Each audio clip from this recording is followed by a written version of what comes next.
She was quiet for a moment before she added, "You need to be careful, Faythe. I've never seen a set of eyes quite like yours before. Unless you fight blind, it's the only thing you can't hide, and it's your most distinguishing feature. Luckily, Jackon doesn't tune in to petty gossip, or he would have put the pieces together by now. But I've heard mention of you here, clients inquiring about new weapons to challenge you with. So you should know." Faythe cursed herself. She hadn't thought about her eyes possibly attracting attention, and had tried not to stare at anyone for so long they would take notice. But with Marlowe's warning, it seemed she hadn't done a very good job of that. "Don't worry about me. As Faythe, no one is exactly looking in my direction for anything anyway. No fool in this town would be able to make the connection." She gave her a reassuring smile, the best she could muster while also trying to convince herself she wasn't in danger of being discovered. Changing the subject, she asked, "Is everything in place for tonight?" All concern wiped from Marlowe's face in an instant at the mention of Jackon's birthday. "Of course. He's going to be so surprised. I can't wait to see his face," she beamed. They had planned a surprise party at Harbor Hall and invited everyone they were acquainted with in town, some friends closer than others. Faythe was to meet Jackon at home and take him down there for a meal, just the two of them. Little did he know, Marlowe would already be there with everyone ready to surprise him. The profit from each fight was still substantial despite Faythe's reigning title of victor. With her winnings, she had been able to afford the whole space for the night, as well as hire the hall to cater a spread of food, treats, and wine. Jackon would never suspect anything like it. They usually celebrated each other's birthdays by going out for a modestly priced meal and exchanging a small gift if they could afford one. She had already planned to say Marlowe had helped with the costs when he undoubtedly asked. He had left early this morning, and Faythe was yet to give him his gifts. She had splashed out on a selection of new jackets, shirts, and pants, as well as a pair of new boots. He was in desperate need of it all. Marlowe had finished crafting the sword for him from scratch, and it was impeccable just like her own. She had an eye for detail that stood out as her maker's mark. Jackon was about to be spoiled like he'd never been spoiled before by both women, and they had been giddy with excitement all week. Good. Well, I should probably go. I want to be home before Jackon gets back. Faythe pushed herself up from the bench. Marlowe gave an excited squeal in response, and Faythe left her to finish up for the day. When she arrived back at the hut, she decided to get herself ready while she had some spare time. Earlier that week, she and Marlowe had gone shopping for new gowns just for tonight. Her dress, a white crystal-embossed corset that overlapped long lilac chiffon skirts, made her feel beautiful and showed off the woman's body she was slowly filling into from eating well these past weeks. Faythe had never thought she'd be able to wear such a fine dress and still marveled at her new wardrobe, embracing the femininity. She went to work on her hair, pinning half of it back in various places, until she had some form of braided knot at the back, leaving the rest in its loose, natural waves. She applied a thin, flicked line of kohl to accentuate the brightness of her eyes, and powdered her cheeks to give herself a natural rosiness. As she was finishing off, she heard the door swing open, and dropped what she held to skip out and greet her friend. Jackon paused across the room at the sight of her, but she ran and threw herself at him anyway. He caught her around the waist, and she flung her arms around him, squeezing tightly. "Happy birthday, Jack," she squealed. When he put her down, she stepped away and found him still staring wordlessly at her. Her cheeks flushed as he looked her over from head to toe. "I thought I would put in the effort for your birthday," she said, shifting nervously. "You look," he trailed off. She knew it wasn't lust in his eyes as he observed her, wide-eyed. It was friendly admiration. "Incredible." He settled on the word and then regained his usual composure. "You didn't need to go to so much trouble. I'm going to have to spend my birthday fending off lustful men all night now," he teased. She huffed. "I hardly think so. Trust me, all eyes will be on you tonight," he said playfully. Let me just go change, except now I think I'm going to be severely underdressed in comparison." He scratched the back of his neck with a hint of embarrassment. "Actually," Faythe drawled, "that's where your gift comes in." She didn't wait for him to say anything before she scurried off into the bedroom and returned beaming, carrying 3 different paper shopping bags. He gaped at her, not immediately going to them when she placed them on the kitchen table and gestured for him to take a look. "Faythe, where did you get the money for all this?" She knew the Inquisition would be coming and rolled her eyes. "I was saving long before I got the raise. Now stop worrying and open them," she lied, pushing him over to the table so he wouldn't question her further. Jackon pulled out each garment one by one, stopping to gawk at her after every piece. She watched like a kid on Yulemas morning, grinning at every new item as if it were the first time she was seeing them too. Marlowe had played a part in some of the choices, and she had to admit, together, they had impeccable taste in men's attire. "I want you to wear the royal blue jacket tonight. The rest you can pick," she said, specifically choosing that one because she knew it was the same color as Marlowe's dress for the party. He looked at a loss for words as he finished fishing through all the articles, but he finally said, "This is too much. Far too much. We can return some of it if—" "You're really killing my buzz, Jack, and I'm starting to get offended," she cut in with a look. He seemed like he wanted to protest more, but Faythe held her gaze firm, letting him know she would kick his ass if he did. Instead, he smiled, and with a long sigh he said, "Thank you, Faythe. It's way more than I could have ever asked for. So thank you." She embraced him again with a squeal of delight. "Now go change. I made a reservation for the best seats, and we'll be late." She gathered up the clothing and pushed him into the room before moving to wait in the kitchen, reeling with excitement. She couldn't keep still and paced around humming a tune to herself to distract her from checking her pocket watch, as she'd done twice already since he retreated to the bedroom. When he finally emerged, she had to clasp her hands and bring them up to her face to hold in her cry of happiness. He could have been a painting. She almost didn't recognize him in his finery. He wore black leather pants that had silver studs down the sides to match with the studs on his deep blue jacket. His white shirt underneath was crisp and much better fitted than his old ones. Finished off with his new black leather knee-high boots, he looked the part. Now who's going to have to fend off lascivious females? And males, perhaps, she gushed. He nervously pulled at the jacket with an apprehensive smile. "It's not too much." Faythe shook her head quickly. "Not at all." She held an arm out to him and sang, "Shall we?" Jackon gave a soft laugh and linked his arm through hers. His eyes trailed over her again, and he smirked. "Look at us. You'd have thought we just robbed the wealthy part of town." She chuckled, her lips pulling up in a deviant grin. He wasn't too far from the truth. Faythe practically skipped down the streets, unable to keep herself still from the thrill of nerves. If Jackon noticed, he didn't comment on it as they idly chatted about his day and what she had been up to earlier. She edited the details of her particular activities. Harbor Hall came into view, and it took every ounce of Faythe's control not to jump from her burst of excitement. No one was sitting at any of the tables she could see through the windows, and she prayed Jackon wouldn't question the unusual quietness before they could get inside. She let him go in first. He gripped the handle and pushed the door. "Surprise!" Jackon nearly knocked her over as he launched backward, going to grab her from any threat of danger. Faythe howled with laughter, so much so her eyes started to well with tears, and she doubled over, clutching her stomach. He gaped between her and the crowd of their friends inside in utter shock and horror. Marlowe came bounding to the door and grabbed his hand to drag him in as he stood there frozen.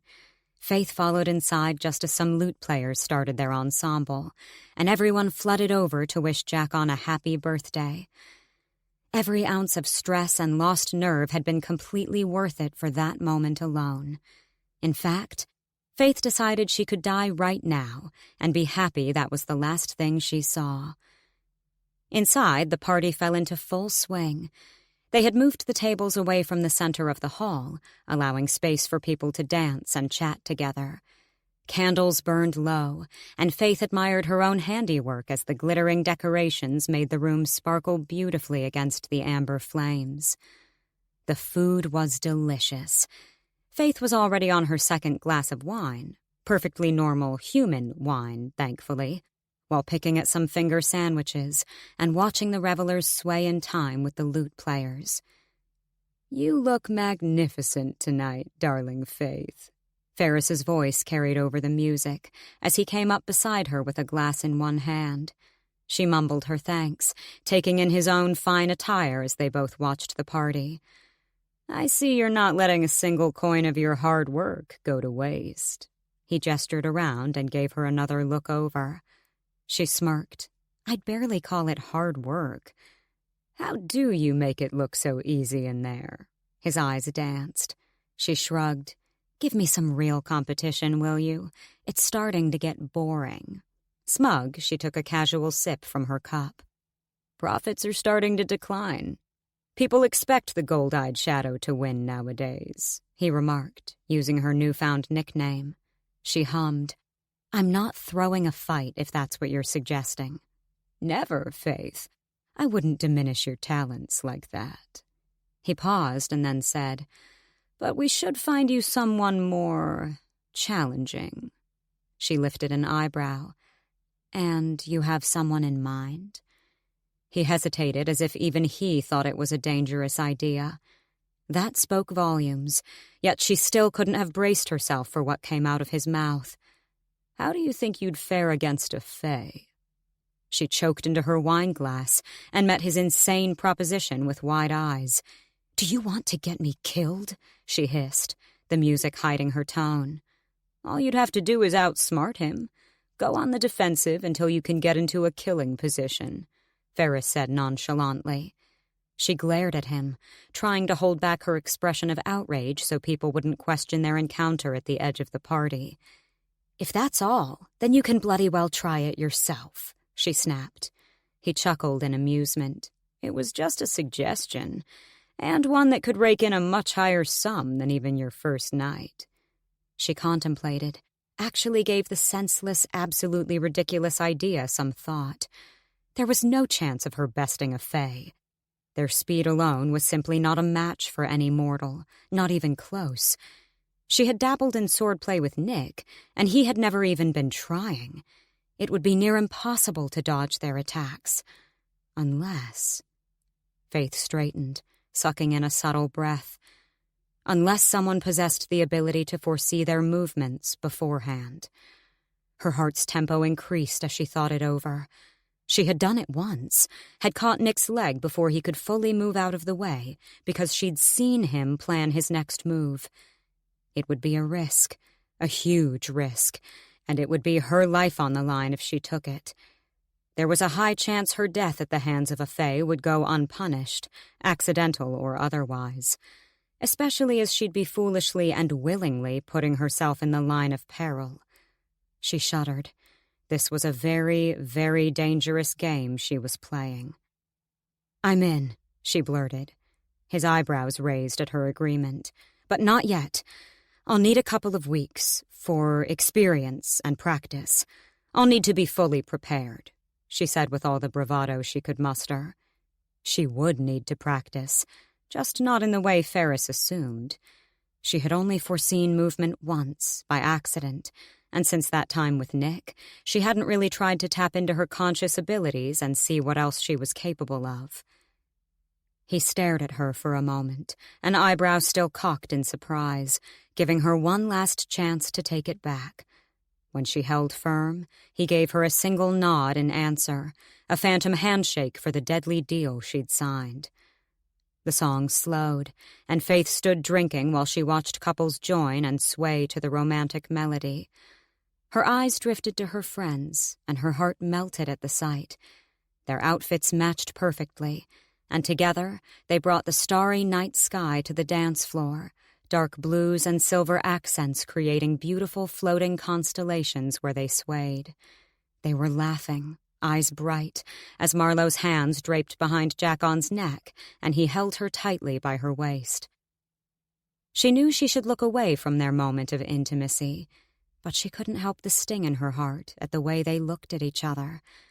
A set of emerald eyes flashed in her mind, and Faythe hated herself for exactly who she pined after in that moment. "Dance with me?"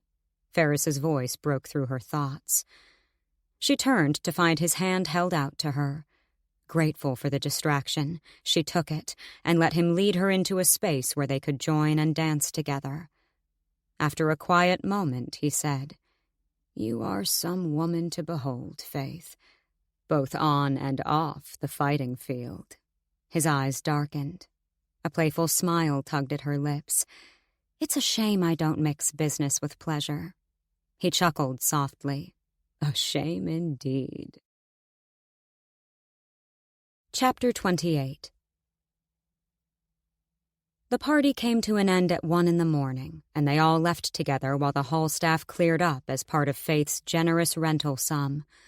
Marlowe had booked a room for her and Jackon at the East Town Hostel, so they could have a night alone for once, not wanting to stay with her father in the cottage behind their compound. They dropped Faythe off at the hut and said goodbye with no small amount of teasing on Faythe's part about what they would get up to. Her friends flushed in embarrassment, to her great amusement. She didn't change into her nightclothes, instead pulling on a pair of leather pants and a loose white shirt and sliding into her boots.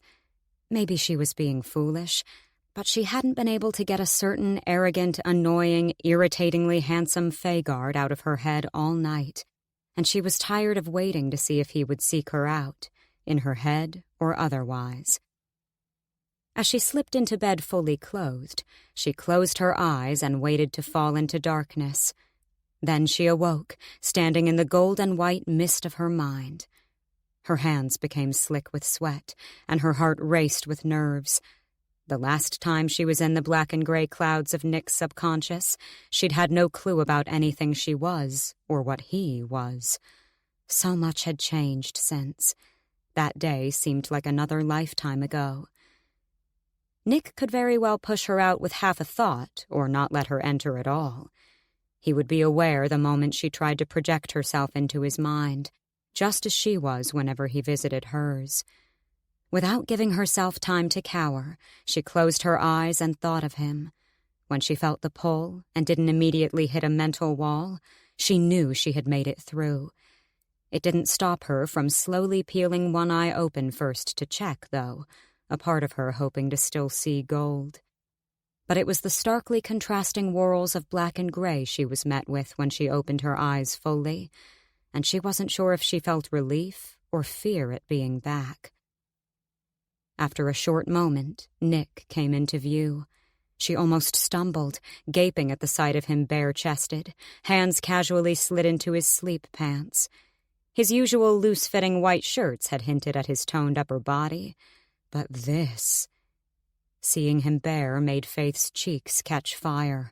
She was at a loss for words and screamed internally to channel herself out of his mind. She'd clearly interrupted his deep rest. I can go if you, sorry, she stumbled like an idiot. "I was planning on a full night's rest, but I couldn't deny you, Faythe."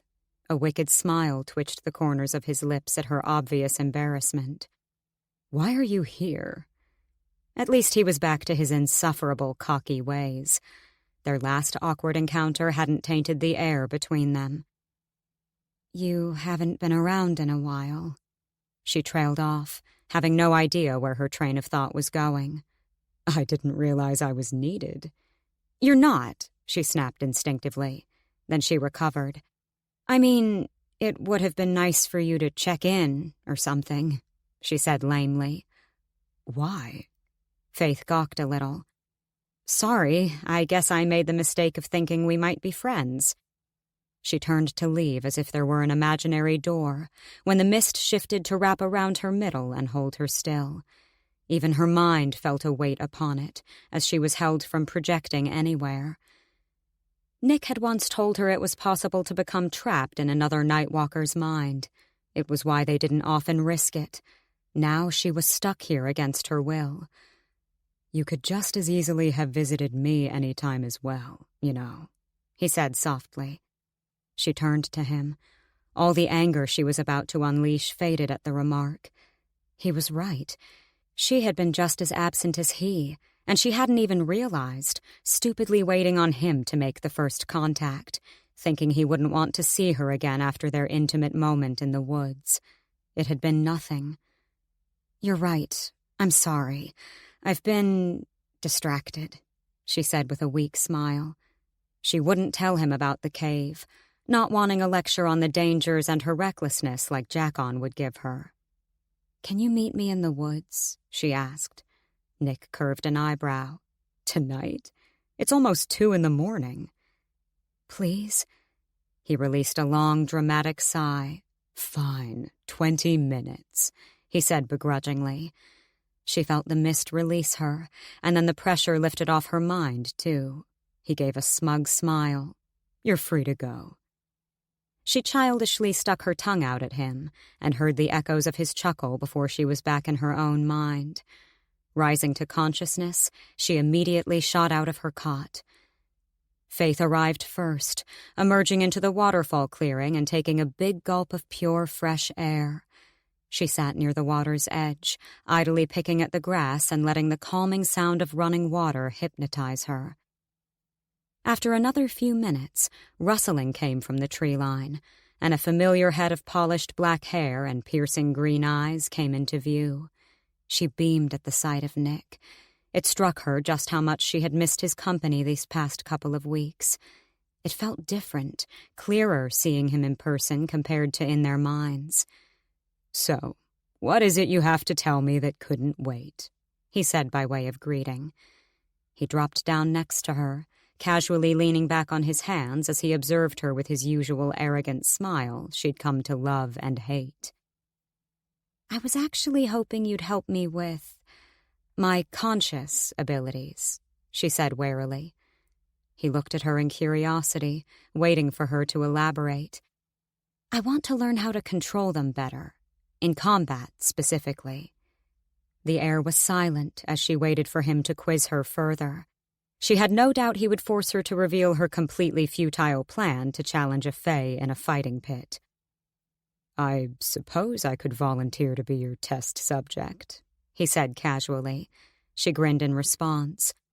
"But if I release my mental barriers to you, I trust you won't go poking around where you shouldn't," he added in playful warning. Faythe frowned. "How does that work? Your barriers? I was able to slip right into Jackon's mind and Marlowe's. There were no walls." She cringed as she admitted to what she'd done. "Did you now? And how was it? Being in their minds, I mean." "You didn't answer my question," he chuckled. "I'm curious too, you know. You're something that's either never existed before or hasn't for a very, very long time." When she didn't respond, he rolled his eyes. "They have them, they just don't know how to use them. And not because they're mortal.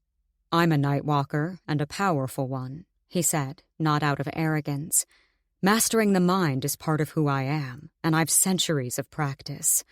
I don't think you'd get past my barriers even if you tried. Most of us are the same. With weaker immortals, you might stand a chance. But those without our gift, fae and human, don't naturally have the instinct to protect their minds and wouldn't know how to even if they did. Some have trained specifically against our ability and are able to form solid mental barriers, but it's not common." She hummed her interest. "Have you ever come across someone with a barrier?" Nick nodded. "Many times. But none I haven't been able to shatter through."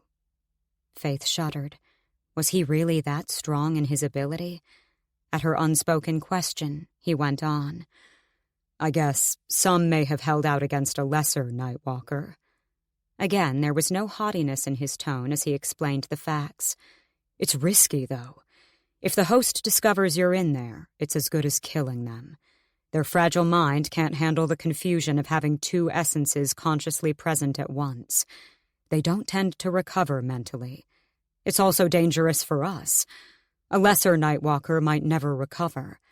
It takes a lot of strength to keep the separation and get out before both minds mingle. Faythe swallowed hard at the new information, knowing now why he was so worried about her being discovered. Not just for her physical well-being, but the mental danger it presented. "When I was in your mind, you said you could feel me," she said, more as a question. "The other side of your ability is different in that respect. When we nightwalk, our whole mental being gets projected into another's. With your gift of consciousness, you're still completely awake and in your own head at the same time. It's fascinating," he said in awe. Faythe felt more bewildered than fascinated by the concept. "But I would be cautious," Nick continued. "While I believe you could dive as deep as you wanted into a person's mind without causing them harm, every ability has its limits. With you, I'd be wary of having your feelings and emotions become too entwined in another's that you lose yourself in there in the heat of the moment. You need to always be able to separate yourself from the host." A silence settled while she pondered over the new information.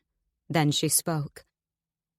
"I only heard what I wanted to know when I looked into their minds," she began quietly, finding the grass suddenly very interesting. "I haven't tried going any deeper, only what's been on the surface. Thoughts that were just there. It was easy to hear them." Nick made a curious sound. Since she was getting all her truth out, Faythe added, "I nightwalked through Marlowe, too." Sitting up straight, Nick's arm grazed hers as he scanned her face, possibly looking for any sign of guilt or anger. "On purpose?" he asked carefully. She winced and nodded. "Good," he said, leaning back again. When she whipped her head to him, he shrugged. "You needed to practice. I assume it went to plan, or you'd be taking out a tree by now." She chuckled softly, grateful he didn't hold any judgment or disapproval in his response. It was a relief being with him, she realized. She didn't have to hide anything about herself, and he never looked at her with any kind of distaste or hatefulness. He didn't fear her for what she might be capable of. "Now, are we going to get some progress made here so we can both get back to sleep tonight?" he asked, getting to his feet. Neither of them had brought their swords, but Faythe didn't need a blade to practice reaching into his mind and predicting his movements. She stood, too, going over to where he waited. Nick braced himself as if he were going to pounce, and he did. She couldn't stop her squeal of surprise as he lunged impossibly fast, ducking and lifting her over his shoulder. Not even winded from the sudden movement, she was astonished by his delicate hold. "Put me down!" she shrieked. He rumbled with laughter beneath her, but just as fast as he'd scooped her up, she was once again on her own 2 feet, dizzy from bewilderment. "Sorry, I thought we were starting." She gaped and then dropped her face into a scowl. Changing stance, Faythe braced herself this time. She took a breath and locked eyes with him. "Are you ready?" She heard the question at the edge of his mind. The corners of her mouth twitched up in response, and in taunting challenge. "Don't hold back," she said. He answered with a wicked grin. She saw his first intention to go for her legs again a split second before he physically moved, and she jumped right to narrowly dart out of his path. Turning around, he straightened, giving her an approving side smile. Nick didn't waste a second, the thought of his next attack flashing from his mind to hers, and she twisted around him in the nick of time. Her heart raced from the concentration she had to hold to keep track of him and his speed. She saw his following maneuver, but she was a second too late in avoiding it before he swiped her feet from under her with a side kick. He caught her with an arm around her waist before she could hit the ground, their faces coming intimately close as he straightened, and in a flash, the feelings from their last near kiss pulsed through her. They were gone the moment he released her and stepped away. Faythe noticed his taunting grin had also vanished. Clearing her throat, she said, "I need to be faster." She was already panting, not from physical exertion, but the mental toll it took. He gave a short nod. "Try again." They practiced for another hour, and she gained speed on her reaction time, slightly, as the thoughts flowed into her more naturally. Still, she couldn't keep it up for long before he had her beat. She sprawled out on the grass, feeling both mentally and physically drained. Nick sat beside her, looking completely unfazed. "Do you ever get tired?" she remarked in irritation. "Of course I do." He smirked down at her. "Just not nearly as easily." They sat in a long minute of silence, and when her breathing was once again normal, she lifted herself up right next to him. "We could work out a schedule," she said, "to meet here for practice. If you can, that is." He shot her a side glance, thinking it over. "I suppose I could dedicate some of my nights to helping. I'm nothing if not charitable." She pushed his arm playfully, but he barely budged, her palm feeling like it connected with a slightly cushioned stone. Breaking through their peace, a loud animalistic scoff sounded behind her.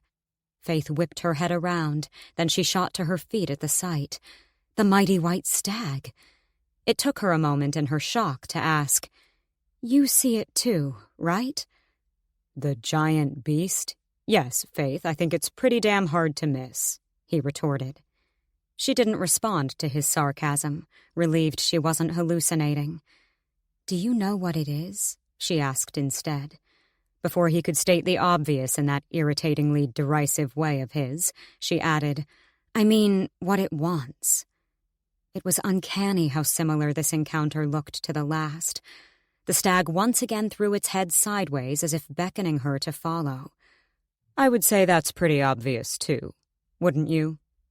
She bit back her retort, but managed a glare in his direction. "Have you seen it before?" He shook his head. "Never." Since he wasn't offering any help or encouragement, she went to follow it of her own accord and didn't glance back to see if he joined her. Just like the time before, it led her through the uneven rows of trees and right to the same temple in the clearing, motioning her toward it before disappearing through the stone doors.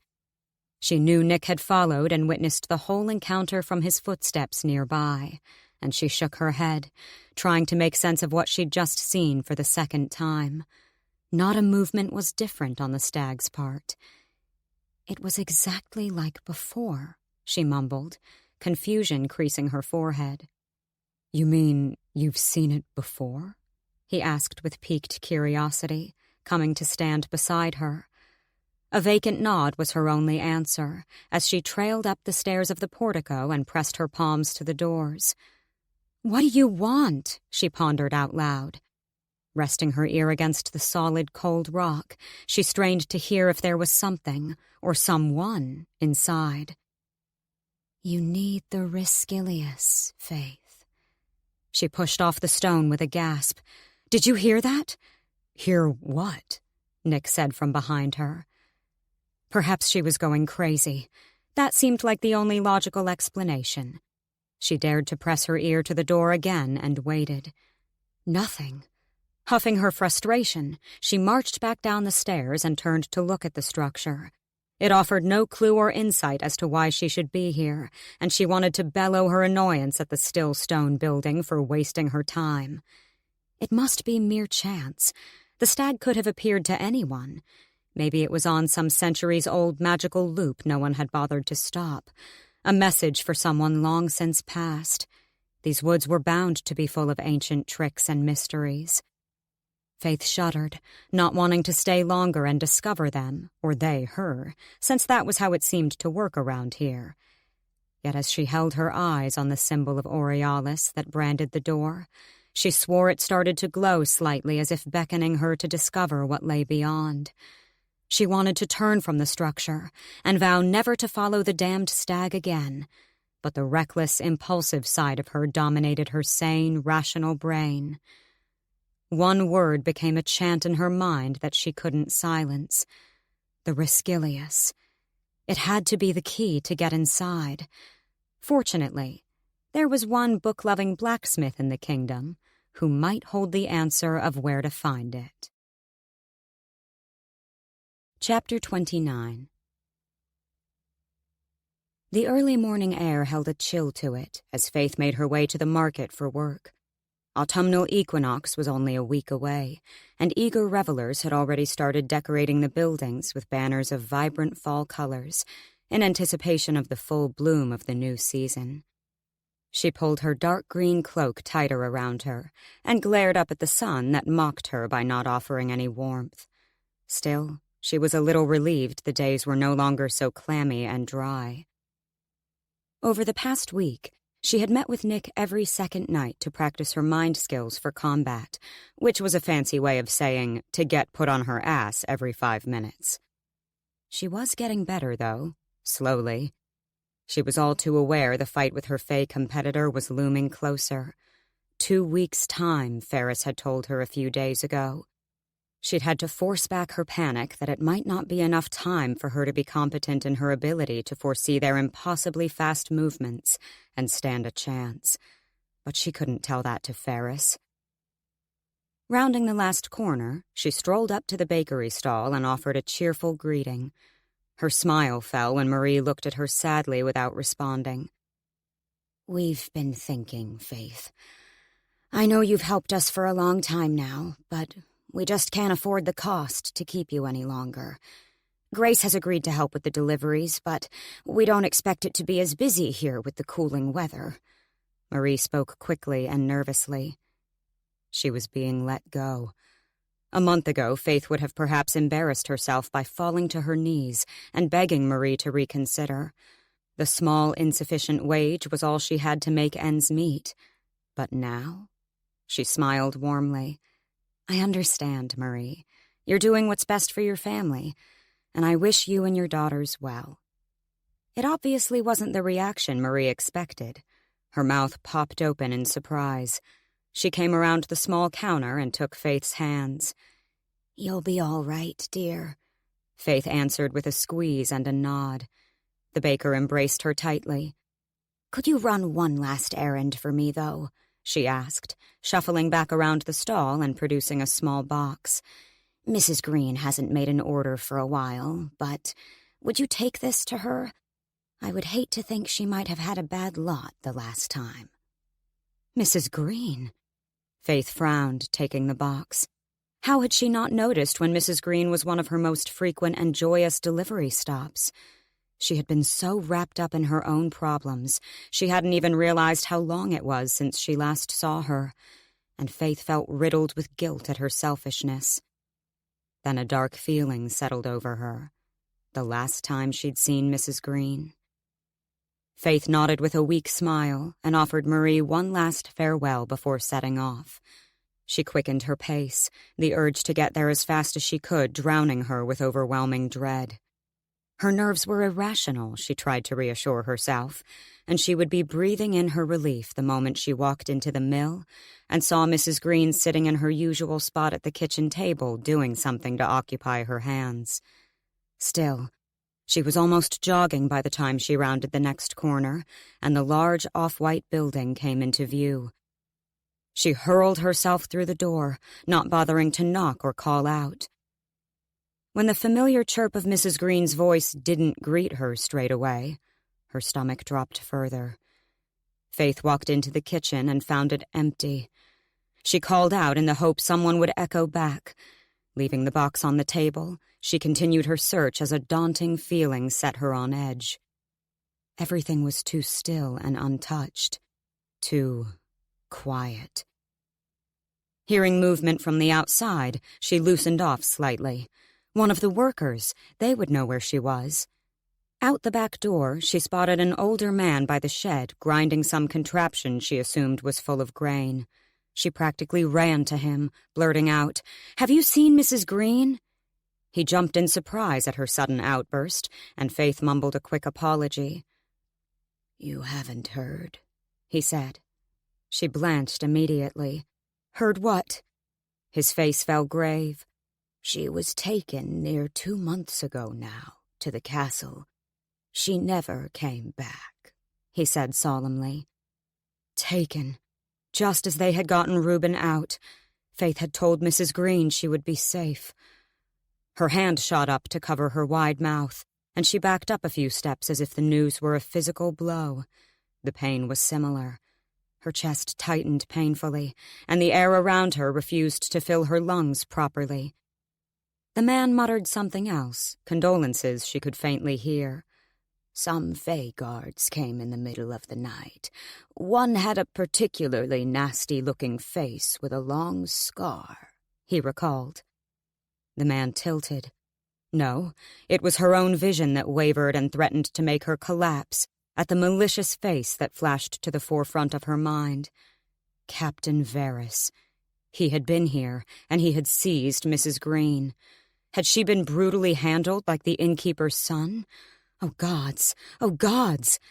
Faythe's stomach twisted as nausea washed through her. It was her fault. She had told Mrs. Green she would be safe if she didn't know anything, and had sworn to Reuben she would look out for his mother. She had to blink fast to stay present through the waves of dizziness, while her thoughts became a whirlwind. She didn't know what to do, think, or how to react. Twisting on her heel, she took off. Her feet slapped loudly against the cobblestone as she sprinted down the streets, barely dodging the pedestrian traffic. Her cloak bellowed behind her, and she didn't stop for a second even when her lungs and throat caught fire, begging her to rest. She kept running through the grass and all the way up hills, across long fields, until she saw him. Jackon glanced up from his work, then he did a double-take when he spotted her hurling herself over the plowed fields toward him. Dropping his shovel, he briskly walked to meet her. Faythe came to an abrupt halt in front of him, but couldn't get her words out as the exertion of her long sprint caught up with her all at once. She panted hard and nearly doubled over to throw up, but Jackon grabbed her by the shoulders, his face chalk white as he frantically looked her over. "Faythe, what's wrong?" he asked in panic. "What's happened?" She gathered enough breath, and her eyes burned as she said, "Mrs. Green, they took her." Jackon released a rush of breath at the information, disturbed but apparently relieved the grave news wasn't about her or Marlowe. He embraced her as if she might collapse, and she very well might if he didn't hold her as she released her grief into his shoulder.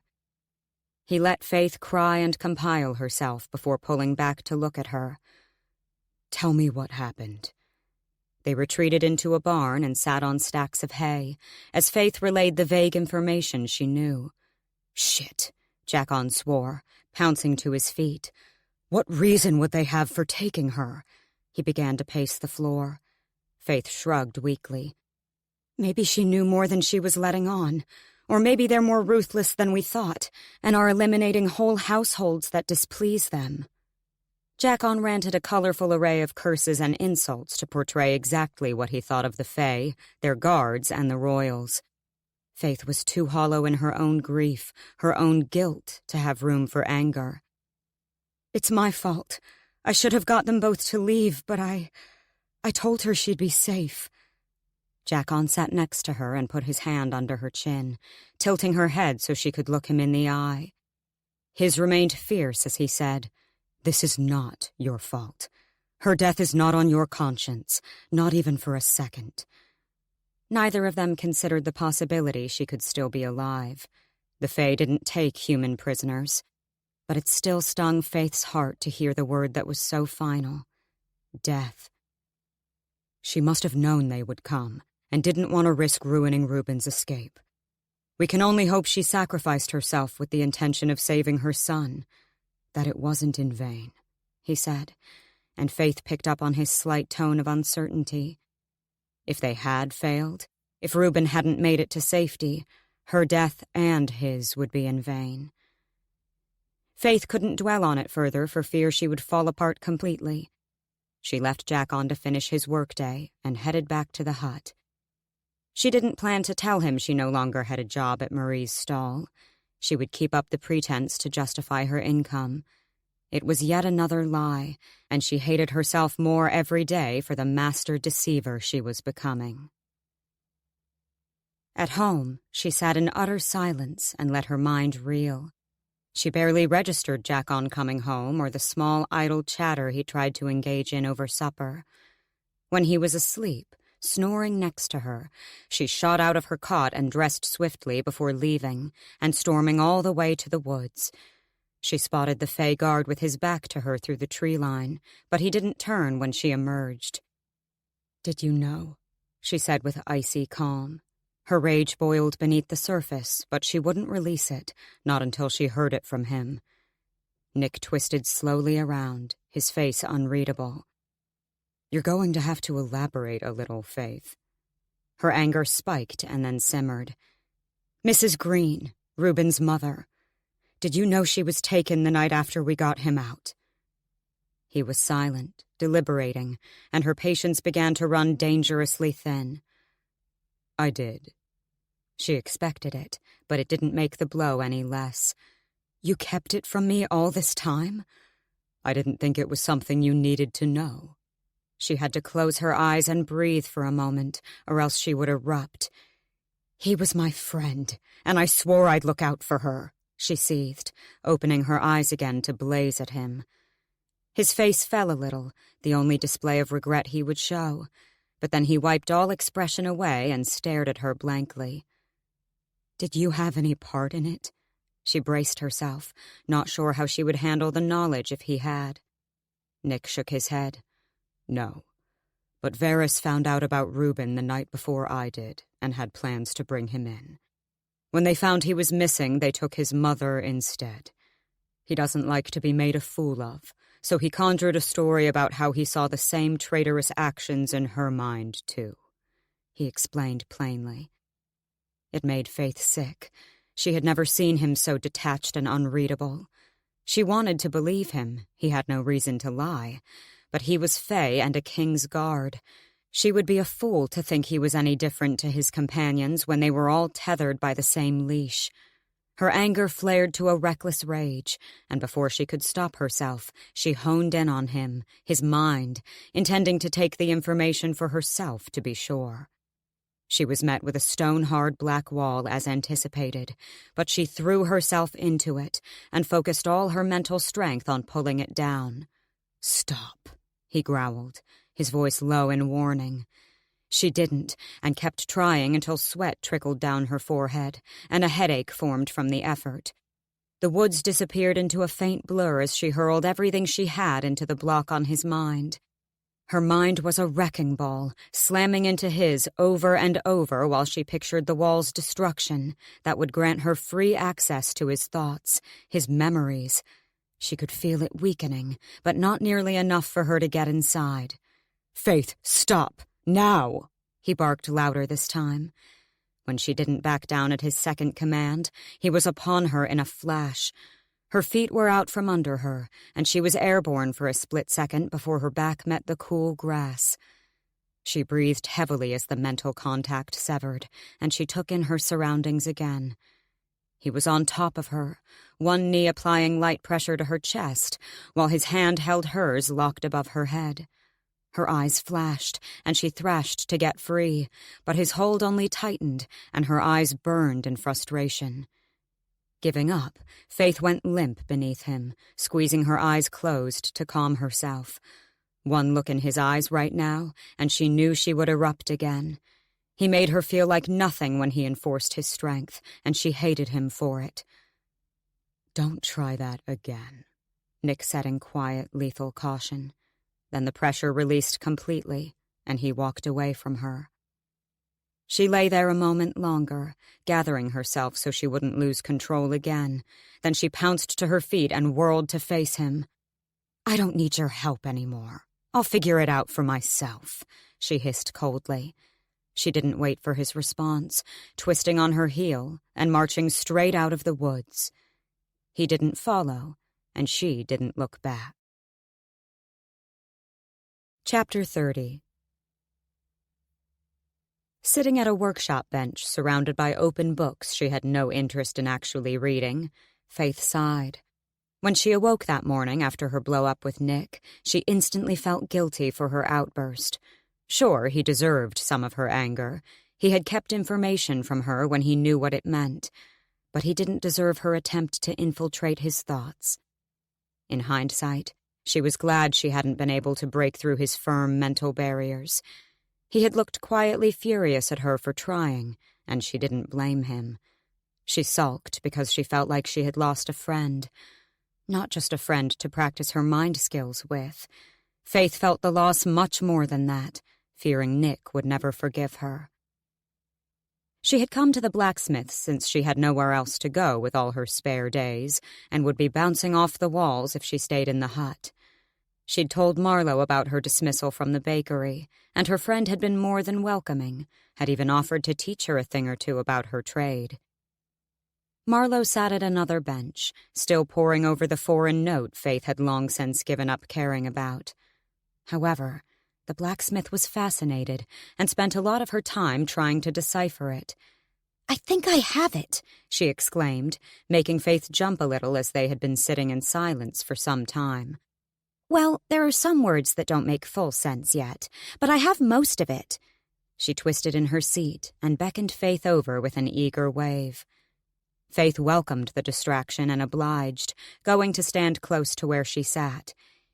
"It's worded like a poem, with stanzas and rhyming couplets, but it doesn't make sense, really." Marlowe held out the new piece of paper she had scribbled her translated version onto. Faythe took it with a frown and read, "Spirits of the realm, there were 3, a balance of life, soul, and death, and all together they would agree to balance the world until their last breath. One to guide the light, her temple stands tall, in a wood that begins in fright. A fear is the key, or thou shalt fall. One to tame the dark, her temple sinks low, in a black labyrinth stark, blood is the key to chase away foe. One to connect the souls, her temple rises high, a winding path not without ghouls, a bond is the key to touch the sky. Each hold power of mighty great, but together they form one. The Rescilius is needed to open each gate, to retrieve the pieces and undo what was done." Faythe's eyes widened as she finished, and she set the paper down, pointing to one word that sent a spear of ice through her. "Do you know what this is?" Marlowe squinted. "Rescilius? That's what puzzled me, too." She got up and went over to the stack of books. Faythe trembled with anxiety, though she hid it with clenched fists. It had to be a coincidence that it sounded like the name she'd heard through the temple doors. Her thoughts were a mess as her mind started putting together pieces that would fit. The poem was a riddle and had something to do with the spirits. She knew the temple she had visited must be the light the poem referred to. The location was a match. The woods had demanded she reveal her darkest fear, and upon getting it had let her pass. Nick had pointed out the symbol on the door, the circle with 3 overlapping lines, was of Aurealis, the spirit of life and goddess of the sun. She felt dizzy and had to take Marlowe's vacant seat. The killer question that sent her reeling: why was there such an ancient artifact in her mother's pocket watch? Had she known about it? Faythe shook herself at the thought. No, she couldn't have known anything about it, would never have been in the woods either. "There are mentions of it in this book of old relics and such," Marlowe said, scrutinizing a new tome. "Acilius is like a stone or glass, and riscus means something like to look or see." She looked up at Faythe as if she might understand it more. A shrug was all she could muster, trying to keep her face impassive so she didn't give away the fact she knew what any of it meant. "It's just an old romantic poem on the spirits," she said, keeping her tone disinterested. She couldn't tell Marlowe about the temple for risk of her finding out other things. Until Faythe could make any sense of it herself, there was no point anyway. She still had no way of getting inside. Besides, whatever the Rescilius was, there was no guarantee it was even in High Pharaoh. "I've read of the Great Spirit temples. These must be their locations," Marlowe pressed, coming over to examine her translation again. "Who knows if they even still stand," Faythe drawled. She kept her voice bored despite the racing thoughts that shook her to the core. "They say it's the one place someone can make real contact with the spirits," Marlowe continued, relaying her knowledge regardless. Faythe scoffed. And you believe that? You don't have to be so pessimistic all the time, you know. I just like to be realistic. Marlowe rolled her eyes, and her brow creased slightly. I wonder what it was doing in your watch. Faythe stood from the bench. Probably just some old forgotten tale written by a long-past ancestor. Marlowe didn't look convinced, but she didn't say anything else about it. Are you ready for your fight tonight? She asked instead. Grateful for the change of topic, she grinned smugly. Always am. Marlowe answered with a wan smile, and Faythe felt a pang of guilt. She knew her friend hated keeping her deadly secret from Jackon even more than she did. Regardless, she helped by keeping him busy every time Faythe had a fight, usually inviting him to stay at her cottage overnight. She put a hand on her friend's shoulder. I haven't lost yet, she said by way of consolation. And thanks for keeping Jackon occupied. She added a hint of suggestiveness to lighten the mood. Marlowe gaped, and her cheeks turned bright. Faythe chuckled mischievously, moving around her to leave. See you tonight, she sang, before strutting out of the blacksmith's. Chapter 31. That evening, Marlowe skipped through the door of the hut without knocking, as Faythe and Jackon had insisted a while back, and beamed at Faythe as she grabbed a meat pie for herself and joined her in the kitchen, where they both dug in. Keep your appetites. It's the shows tonight. There'll be plenty of stalls, Jackon said as he emerged from the bedroom, where he'd gone to change out of his work clothes. Faythe cursed internally. She'd forgotten all about the annual shows that took place in the square. They were a small dose of entertainment before the autumnal equinox outdoor ball at the end of the week, and a tradition Jackon and Faythe attended every year. She loved watching the performances, and he knew it. Except this year, she had unknowingly double-booked. She had a far more unsavory activity planned for the night. Faythe shot her gaze to Marlowe in a plea for help, but her look suggested she had no idea how to get her out of going. I totally forgot. I'm not feeling too great tonight. Maybe you guys should go without me, she said pathetically, unable to come up with a more convincing excuse. Marlowe nodded in understanding, trying to help her cause, but Jackon frowned deeply. That's never stopped you missing the shows before, he accused. Faythe racked her brain, but nothing came up. He wouldn't buy that she was simply too ill to attend, so she mustered a weak smile. You're right. I guess I could come for a bit. Jackon relaxed, and Marlowe disguised her worry with a wide grin. I'll just go change, Faythe said to excuse herself. In the bedroom, she cursed again as she stripped down. She had to think of something to excuse herself early, but for now, she climbed into her fighting suit and pulled on her boots before choosing a dark crimson gown and sliding into it over her leathers.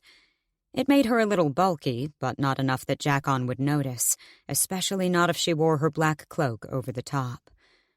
The bedroom door opened with a creak, and she jumped, but she relaxed when Marlowe's head poked around the frame.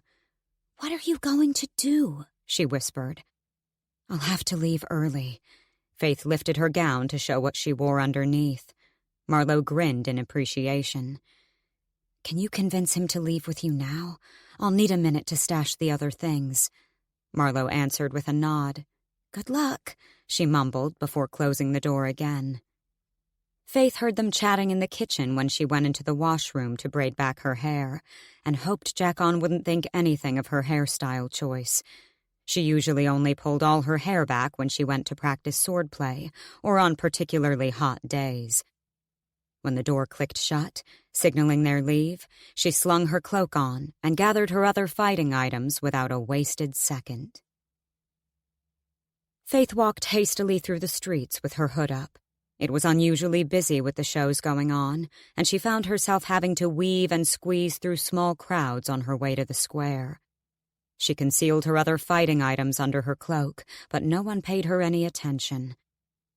Taking a long route down a back street she knew would be quiet, she ducked into Crow's Lane after checking the coast was clear. There, she found an old discarded crate and lifted it, placing her items down before covering them over with the wood. She added a few more that were laying around on top for extra measure, not that she expected anyone to be wandering down here.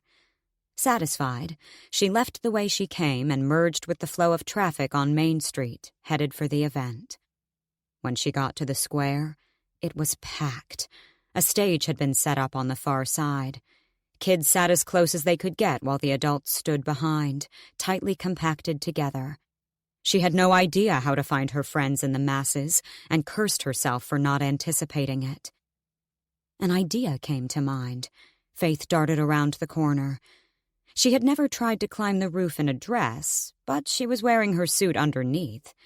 She hoisted the skirts to her waist, and with free leg movement, she scaled the usual way up. Faythe lay on her stomach and peered over, careful no one would notice her. This was their hideout spot, and she didn't want to give away their vantage point. It didn't take long to scan through the heads before she spotted the familiar blonde and brunette couple near the edge of the crowd with drinks in hand. Location pinpointed, she quickly shimmied back down to the ground to join them. Weaving and nudging her way to her friends, she greeted them cheerfully over the clamor. "We weren't sure if you would find us. Jackon was about to head back for you," Marlowe said. "I have my ways." Faythe flashed him a grin, and his eyes instinctively flicked behind them and upward, as if he would spot her still spying on them from the rooftops. "Why do I ever doubt you?" He shook his head, sipping from his cup. Marlowe held out a glass to her. "It's wine," she said with a hint of caution, and Faythe knew it was to make sure she didn't drink too much of it ahead of her other planned activity. She nodded gratefully and took the glass, but didn't drink straight away. The lights that canopied the square went out, and the crowd reacted with increased noise and piqued attention. Faythe checked her watch. She had time to enjoy at least one show. The curtains drew back, and a lady dressed in a magnificent ball gown appeared behind them along with a large harpsichord. The crowd gushed, and even Faythe gawked as the woman took a small bow and sat in front of the beautiful instrument. Her fingers graced the strings with a melody that weaved through the bodies, striking Faythe right where she stood. The whole world disappeared around her until she was completely transfixed. Then the woman began to sing, and a pleasant thrill rocked her to her core. It was a tale of the spirits, their beginning and their purpose, and though Faythe didn't think she believed in such things, she drank every word and marveled over the graceful poetic depiction. The lady's fingers plucked and stroked with such eloquence, the melody rising to the stars and beyond in a quickened tempo. Her body moved with each note like a wave in a storm as she poured her heart and soul over the strings. Then she slowed, and Faythe swore she looked right at her as she sang her final verse. "The heir of souls will rise again. Their fate lies in her palms. With rings of gold and will of mind, she'll save the lives of men." A sudden loud disruption in the crowd jerked Faythe from her hypnotic state.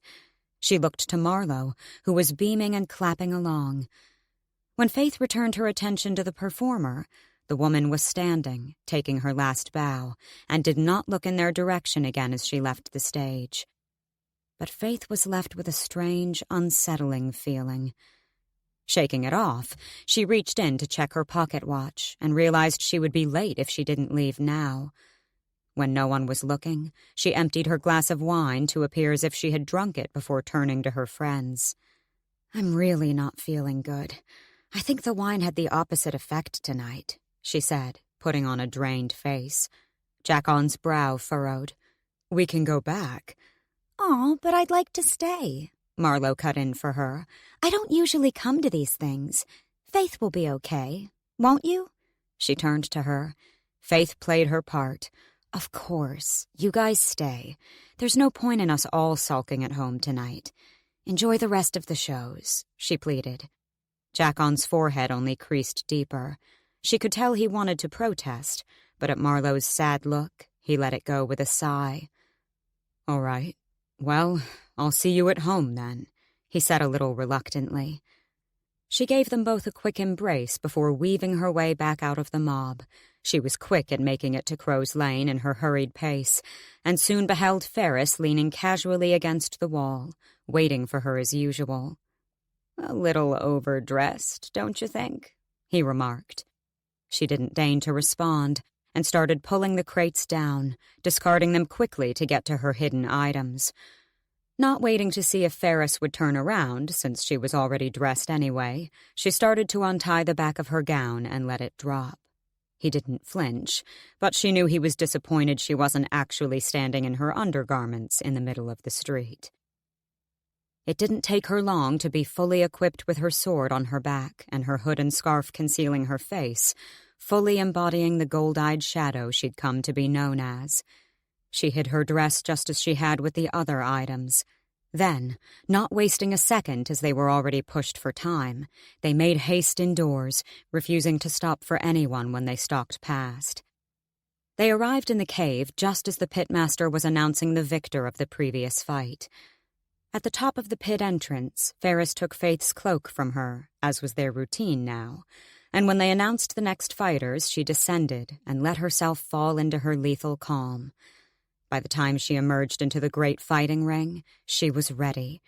The audience seemed to grow larger each time she was here, but she never let it rattle her focus. When her competitor emerged, she had to hide her surprise. He was of a lot smaller build than she was used to being pitted against, standing only a few inches taller than her. While it might have been a relief to anyone else, Faythe still saw the opponent as the toughest she was yet to face. Her size wouldn't be of much advantage in this match. She would be wise to assume he could be equally as quick on his feet. But she gauged she might also be an equal match in strength, or at least close to it. That was all she needed. The pitmaster announced the beginning of their combat, and they stalked each other with a tracker's eye. As anticipated, he was fast. Faythe dodged a lot of his advances, but he was smart and started to predict her moves. She tried to feign right while going for an attack to the left, but he saw it coming, and she felt his elbow connect with her side, knocking the wind from her. She stumbled back, and didn't have time to regain her composure before he kicked her stomach. She went flying backward, hitting the ground hard. Pain stabbed her abdomen, but she rolled just as he went to bring his blade down and shot to her feet. For the first time, she was closely matched in stealth. Their blades connected in a series of high-pitched symphonies as they parried back and forth. When they met in the middle, her opponent pushed his blade against hers, sending her backward. In the same breath, steel flashed before her eyes, and Faythe twisted, but not fast enough. She felt a sharp sting across the top of her arm where the edge of his blade had sliced. Retreating, but not losing focus, she gaped. She was losing. As a reigning champion, she'd let herself get complacent, arrogant. Her flame of passion had dwindled into dying embers. Besting brute men never challenged her. But now, coming to this realization awoke something within Faythe, and she found herself on the edge of his mind without even trying. Everything was right there for her viewing pleasure, but she couldn't dive too deep or she wouldn't be present enough to fight. His movements flashed through her. She deflected far faster than she ever had before, gliding like smoke around his swipes of steel. It was as easy as breathing when she gave herself over to the instincts of her mind, and she moved with graceful swiftness to avoid his advances and deliver her own counterattack, all while being careful not to dodge so fast it wouldn't look realistic, though no one could ever suspect the advantage that dwelled within. She had already cut him a few times, only to rouse the crowd and satisfy the onlookers' bloodlust. She let her smile reach her eyes under her mask, taunting him as his frustrations grew. He ditched any sort of strategy for a series of lazy, frenzied attacks. Finally bored, Faythe twisted around to avoid his final blow and kicked his feet out from under him, standing over him a heartbeat later with 2 hands braced to plunge her blade down through his chest. The crowd roared as the man beneath her seethed with rage, a look she was eerily familiar with. She made a few supercilious bows, remaining in character for the revelers above, before swaggering to her exit. a victorious smile tugging at her lips. Chapter 32. Faythe waited in Crow's Lane for Ferris to appear. Her arm stung and still bled a little as she examined the full extent of the injury, having no idea how she would explain it to Jackon. The bruises no doubt forming on her side and ribs would be much easier to hide. Ferris gave a low whistle. "I thought I was going to lose you there for a moment." "So did I," she grumbled. "But alas, you pulled through." He held out 2 pouches of coin, getting lighter each week, but still a generous amount. She snatched them, then she took her cloak and slung it over herself. "How are you feeling?" he asked. Faythe gave him a flat look, ignoring the fatuous question.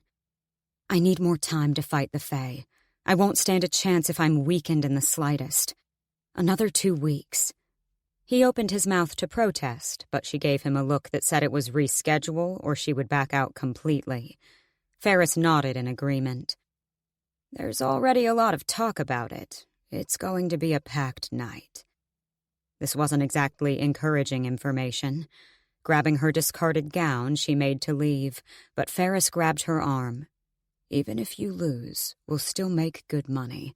Don't worry about it too much," he said by way of comfort. When she answered with a small nod of thanks, he released her.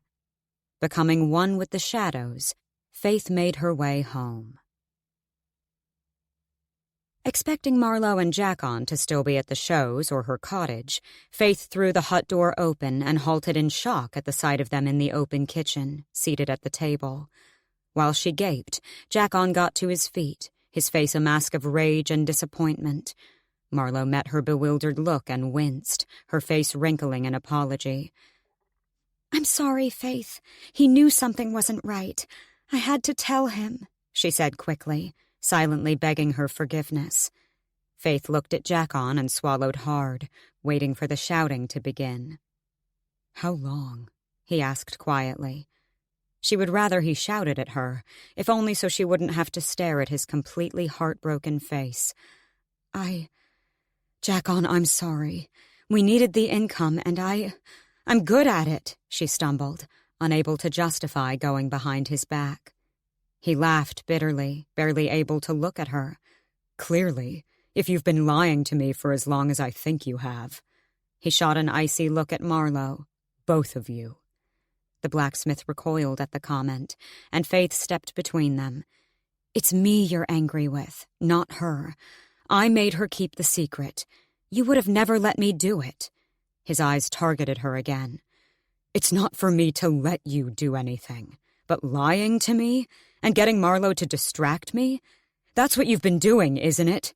It's an all-time low for you," he seethed. She winced at the words but regained her composure. "I lost my job at the stall. I didn't know what else to do. I wanted to earn my own money with a skill I happen to be really good at. It may not be up to your standards, but so far, I've done a pretty damned good job," she retorted, not bothering to specify she had started fighting long before she was let go from Marie's service. His eyes flashed to her arm, and he scoffed. "Yeah, it seems so." She pulled her cloak back over it to cover the tear in her suit and glared at him. "It's the first time I've even had a scratch, you prick." They stared off for a long moment, the tension growing thick. "Please, can you not fight?" Marlowe said quietly from behind them. It was Faythe who conceded first. With a long sigh, her face turned apologetic. "Look, Jack, I'm sorry I lied to you. Even at the mention of it, you were jumping in to stop me. I chose to do this, and you don't have to like it, but I need you to accept it."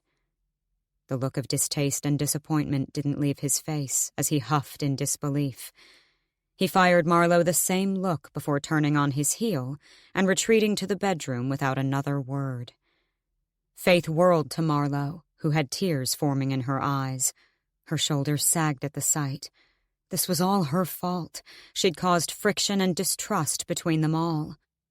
"Marlowe, I'm so sorry," she began, but Marlowe waved a hand. "I chose to help you. It's not all your fault." She cracked a weak smile that broke Faythe's heart. No, I've been so selfish and foolish to think we could have kept it up without him ever finding out. I didn't consider your relationship in this, and I'm sorry." Marlowe stood from her seat and motioned for Faythe to take it without a word. She did, and Marlowe removed her cloak, waiting for Faythe to unzip her suit so she could examine her wound. Her heart fractured.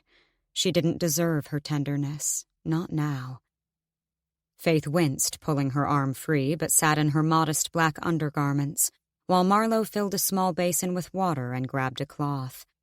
Then she went to work, wordlessly cleaning Faythe's arm with loving softness, while Faythe clenched her teeth to keep from hissing at the stinging sensation. "He was suspicious the moment you left tonight," Marlowe whispered. "He said nothing would make you miss the shows, and then he started to recall other times he thought your behavior was amiss. I couldn't persuade him otherwise when he insisted we come back here, and when you weren't home, it all came tumbling out. I'm so sorry, Faythe. I couldn't think of any excuse for where you might be." She sniffed, crying. Faythe put a hand over the one that was brushing her arm, and Marlowe looked at her through teary eyes. "This is my doing, and his anger is with me. You have absolutely nothing to be sorry for. You're a better friend than I deserve sometimes." She smiled and reached to brush a stray tear from her friend's perfect porcelain cheek. "He won't stay mad for long," she said softly, trying to ease her own fears as much as Marlowe's. "Maybe not, but I worry we've broken something that won't be so easily mended." Faythe knew it too. It would take time before Jackon fully trusted either of them again, and her gut twisted. While one secret was now out in the open, an even deadlier one lay within her that was still unknown to either of them. When Marlowe finished, she took a seat opposite Faythe. "We should let him sleep on it. Nothing's going to be sorted tonight," Faythe said sadly. Marlowe nodded and went to stand. "I think I should head home." "I'll come with you." Faythe rose too, "if that's okay." Marlowe's answering smile was enough. Faythe pulled her suit back up and slung her cloak on, Marlowe doing the same, and they headed out without a goodbye. Jackon would know where they had gone and would appreciate the solitude. His last look had suggested he couldn't stand to be around them right now. With a heavy heart, Faythe linked arms with Marlowe, and they took off down the cold, dark streets in somber silence. Chapter 33. "Hammer, Faythe?" Marlowe's voice snapped her out of her wandering daydream. She glanced to her friend, who stood holding a small dagger poised over an anvil expectantly. "Sorry," she muttered, grabbing the requested tool and passing it over. Marlowe took the item without looking and went to bring it down upon the blade, but paused, examining it with a sigh. "I know we both have our minds elsewhere, but rawhide is not going to fare well against steel." She walked the few steps to swap her hammer without asking Faythe again. Probably wise. Faythe had failed to retain any of the information Marlowe tried to teach her about the blacksmithing trade. She had been staying at her friend's cottage, borrowing Marlowe's clothes and following her to the workshop to distract herself from her aching heart. They were both suffering, and had barely mustered any cheerful chatter in all their brooding. Faythe had decided to give Jackon as much space as he needed, and would let him come to her, to them, but it had been 3 whole days since he discovered her unsavory nighttime antics, and each day her heart cracked deeper. It was the autumnal equinox outdoor ball on the hills tonight. Faythe couldn't even bring herself to be slightly excited, and had even considered not attending for the first year ever. It was much like the summer solstice, with bonfires, dancing, and stalls, but revelers usually wore masks or dressed as animals as a tribute for a good harvest that would see them through the winter. Faythe and Marlowe had already been out shopping for their outfits last week. "How long do we give him?" Faythe pondered out loud. Marlowe paused her work and gave her a sad look. "As long as it takes," she offered. It didn't help the sinking feeling Faythe had that he might never forgive her, not fully. She had lied to him for over a month and put a wedge between him and Marlowe because of it. She was horrible and selfish and wondered why Marlowe didn't hate her too. She would deserve it, even accept it if she did. But she was also incredibly grateful the blacksmith remained by her side. Marlowe was all she had to keep her from full self-destruction. She'd already pushed Nick away twice now, but missing Jackon was a deeper kind of empty void. Faythe pushed off her perch by the tools and wandered aimlessly, eager to find something to take her mind off everything. She found herself by Marlowe's smaller workbench, where the translated paper still remained along with the original and a series of books, as if Marlowe had tried to look deeper into some of the meanings. She noticed a few scribbles and circled words on her translated version, and picked it up in curiosity. Next to the first line, she had written the names of the 3 spirits: Aurealis, Dakotas, Marvellis. A line was drawn from the second verse: Fenstead, Silver Forests, High Pharaoh, Eternal Woods. Faythe froze, realizing that must be the name of the woods she and Nick frequented. But she didn't believe her friend would try to visit the woods that seemed like a living nightmare. No one tried to go in there. She glanced at Marlowe, still fully concentrating on her work. No, her friend was a picture of pure, delicate grace. She couldn't imagine her ever setting foot in a place like that and enduring the same horrors Faythe had. She went back to examining the paper and the line that was drawn from the second verse. Dalrune, Mortis Mountains, Rhinell, Niltane Isles. The thought of another one of those temples being as close as the mountains bordering High Pharaoh made her uneasy. But they were just old, useless stone buildings. At least, that was what Faythe convinced herself to retain her sanity about how she came to discover the Light Temple, and what other magical tricks could surround any others. The third verse only had one possible conclusion for where the temple might be located: Lake Lauria, Sky Caves. Faythe felt slight relief. At least there was no chance of her coming across that one. Regardless, they were all just Marlowe's speculations, her obvious thirst for knowledge and ancient wonders coming into play. This was fun for her. One word circled in the last verse made Faythe's heart jump. A line leading from it said, "The Riscilius, the looking glass." Was this Marlowe's new translation of the word? Why had she not thought to share the information? Perhaps Faythe had done too good a job in appearing impassive to the whole thing. "You've been busy," Faythe commented, waving the paper at her. Marlowe looked up and shrugged. "Just something to pass the time. I find it interesting." She didn't explain more, which Faythe found strange. Her friend was always enthusiastic about sharing her findings and going off on tangents about strange, wondrous things. She didn't press further as the blacksmith quite literally threw herself back into her current piece, bringing the hammer down time and time again, with a little more frustration in each swing. The rest of the day passed agonizingly slow. Both women were headed out of the workshop for home when they froze in their tracks at the figure waiting before them. "I have come to escort both you ladies to the Equinox Ball tonight," Jackon said with a sheepish smile, fiddling with a plain black mask in his hands. Faythe let out a small sound and ran for him, not bothering to worry if he was still too upset to accept her embrace. It all melted away when he caught her and returned her hug. The weight of the world lifted from her shoulders. "I'm so sorry," she blurted. He released her and gave her a sad look. "This doesn't mean I fully forgive you, yet." She nodded, understanding it would take time to regain his trust, but still overwhelmingly happy he was here. She had missed him more than she imagined. His eyes darted back to Marlowe still standing by the curtain, and Faythe stepped back. Jackon walked over to her and stopped a foot away. "I'm sorry, Marlowe. I understand you only kept it from me to be a good friend to Faythe, and I can't fault you for that." He shot her a glance, because he would have done the same if she'd asked him. Faythe's face fell. She hated being the reason they had any kind of divide, and vowed to never use either of them like that again. Marlowe's answer was a bone-crushing embrace, and at the sight, Faythe's relief flooded out of her. They had returned to some form of normalcy, though she had a long way to go to prove herself to Jackon. In that moment, she decided her secrets would not drive a wedge between any of them again.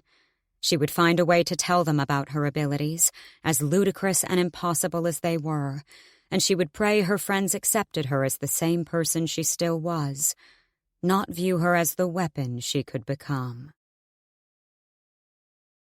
Chapter 34. Faythe smoothed down the pleats of her skirts, anxiously awaiting Marlowe and Jackon's arrival so they could go to the celebrations together. Her two friends had gone back to the cottage so Marlowe could change, since Jackon had already come in his outfit for the ball. Faythe had returned to the hut and now stood in her white floating gown. Its bodice was layered with a feathery texture that matched her eye mask. She had chosen to imitate a swan tonight, and had braided the sides of her hair back and added matching feathered white clips to further portray her animal of choice. She fiddled with the mask adorning her face, and then a thought crossed her mind, sending her heart into a gallop. Would Nick be there tonight? He had been assigned to patrol the summer solstice, so she imagined there was a good chance he could be at this large event also. It required more Fay than usual in case anything got out of hand, what with the streets being filled and foreign vendors stopping in town to sell their wares. The thought made her suddenly giddy to leave, and she paced to curb her anxiety while she waited for her friends. The last time she saw the Fay Guard, they hadn't left on good terms. In fact, that was a light way of putting it. She'd tried to force herself into his thoughts against his will, and as good as declared she never wanted to see him again. Faythe had been wanting to make amends for that night since it happened, but was too cowardly to infiltrate his mind at night. The celebrations would offer the perfect opportunity to accidentally run into him, and she would tell him she was sorry and hope for his forgiveness, something she was gaining the habit of doing to everyone around her. She could live with it if he decided she'd crossed a line and never wanted to speak to her again. She could, but she cursed the stab in her heart at the thought. The door swung open, and Faythe leaped in excitement as she beheld her friends. Marlowe looked stunning in her turquoise and royal blue gown that matched her mask. She had chosen a peacock and simply glowed as she embodied the creature. Jackon was dressed in mostly black. His sleek mask had a slight point to its nose. A crow. Simple, but he too looked the picture of elegance. "Look at us!" Marlowe cried cheerfully, glancing between them all.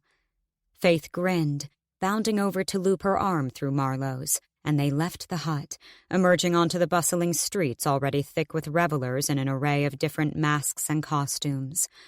Laughter and chatter floated through the air, as well as the smells of bonfire and various delicious foods.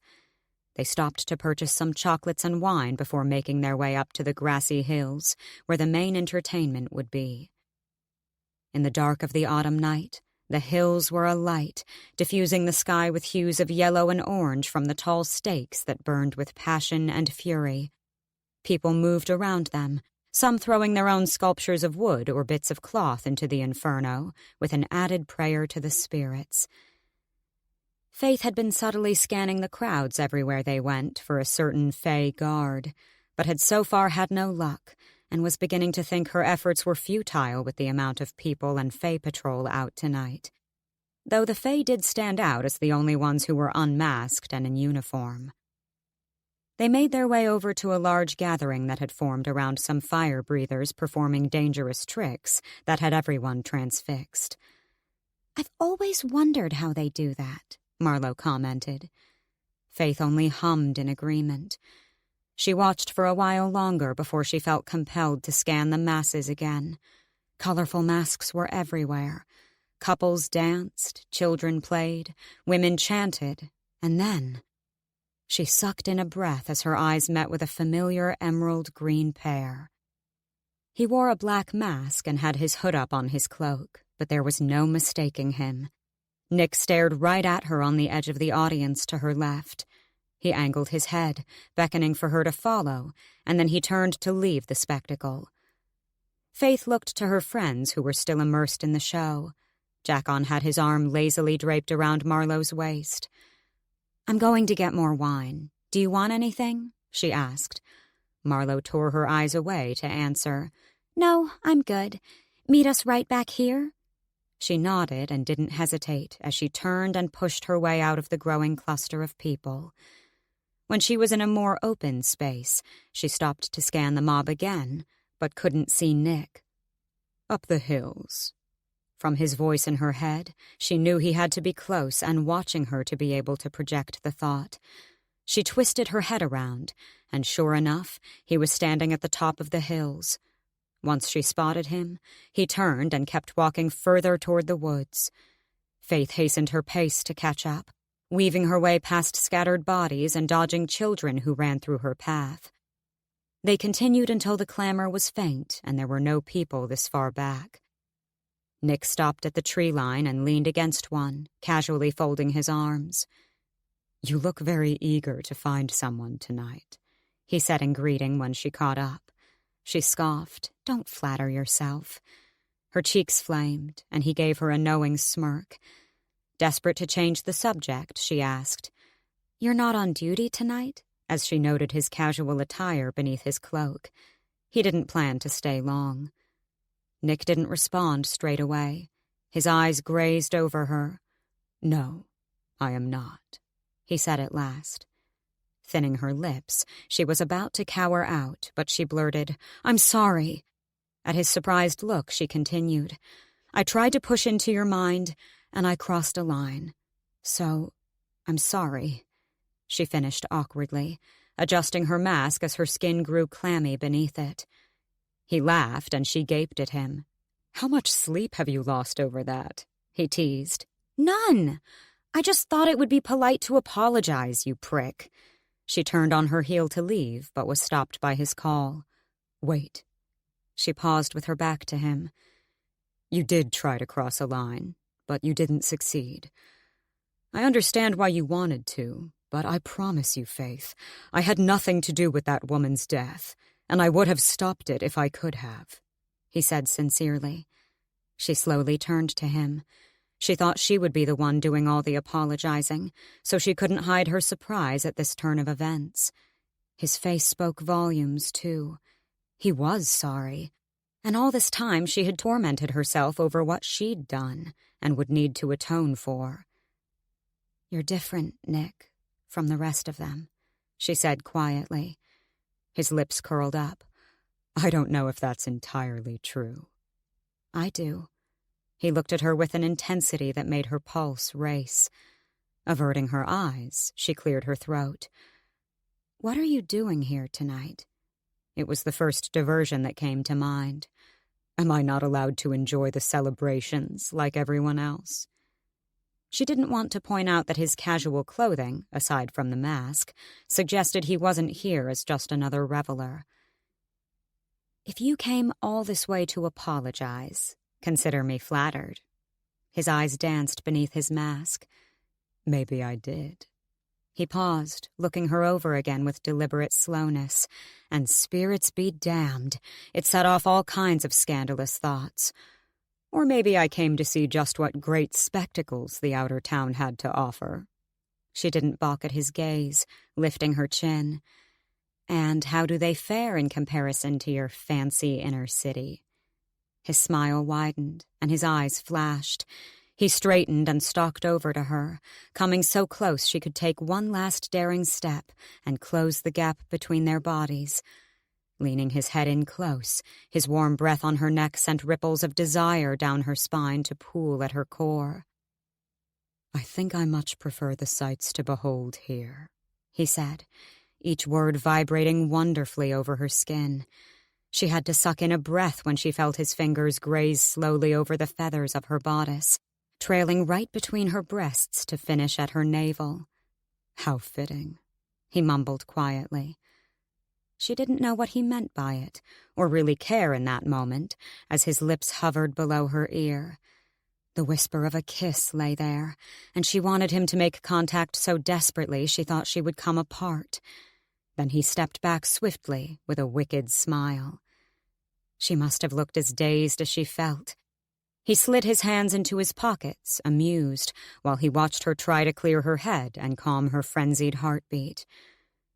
"Your friends will be wondering where you are by now," he said innocently.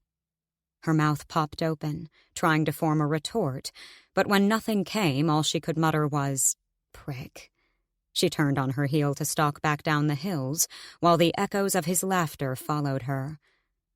Faythe stopped by a stall selling wine and purchased a cup before heading back to where she'd left her friends.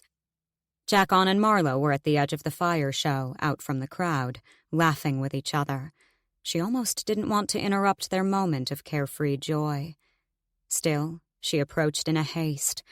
"Sorry, the queue was long," she said. Her breathlessness wasn't fake, however.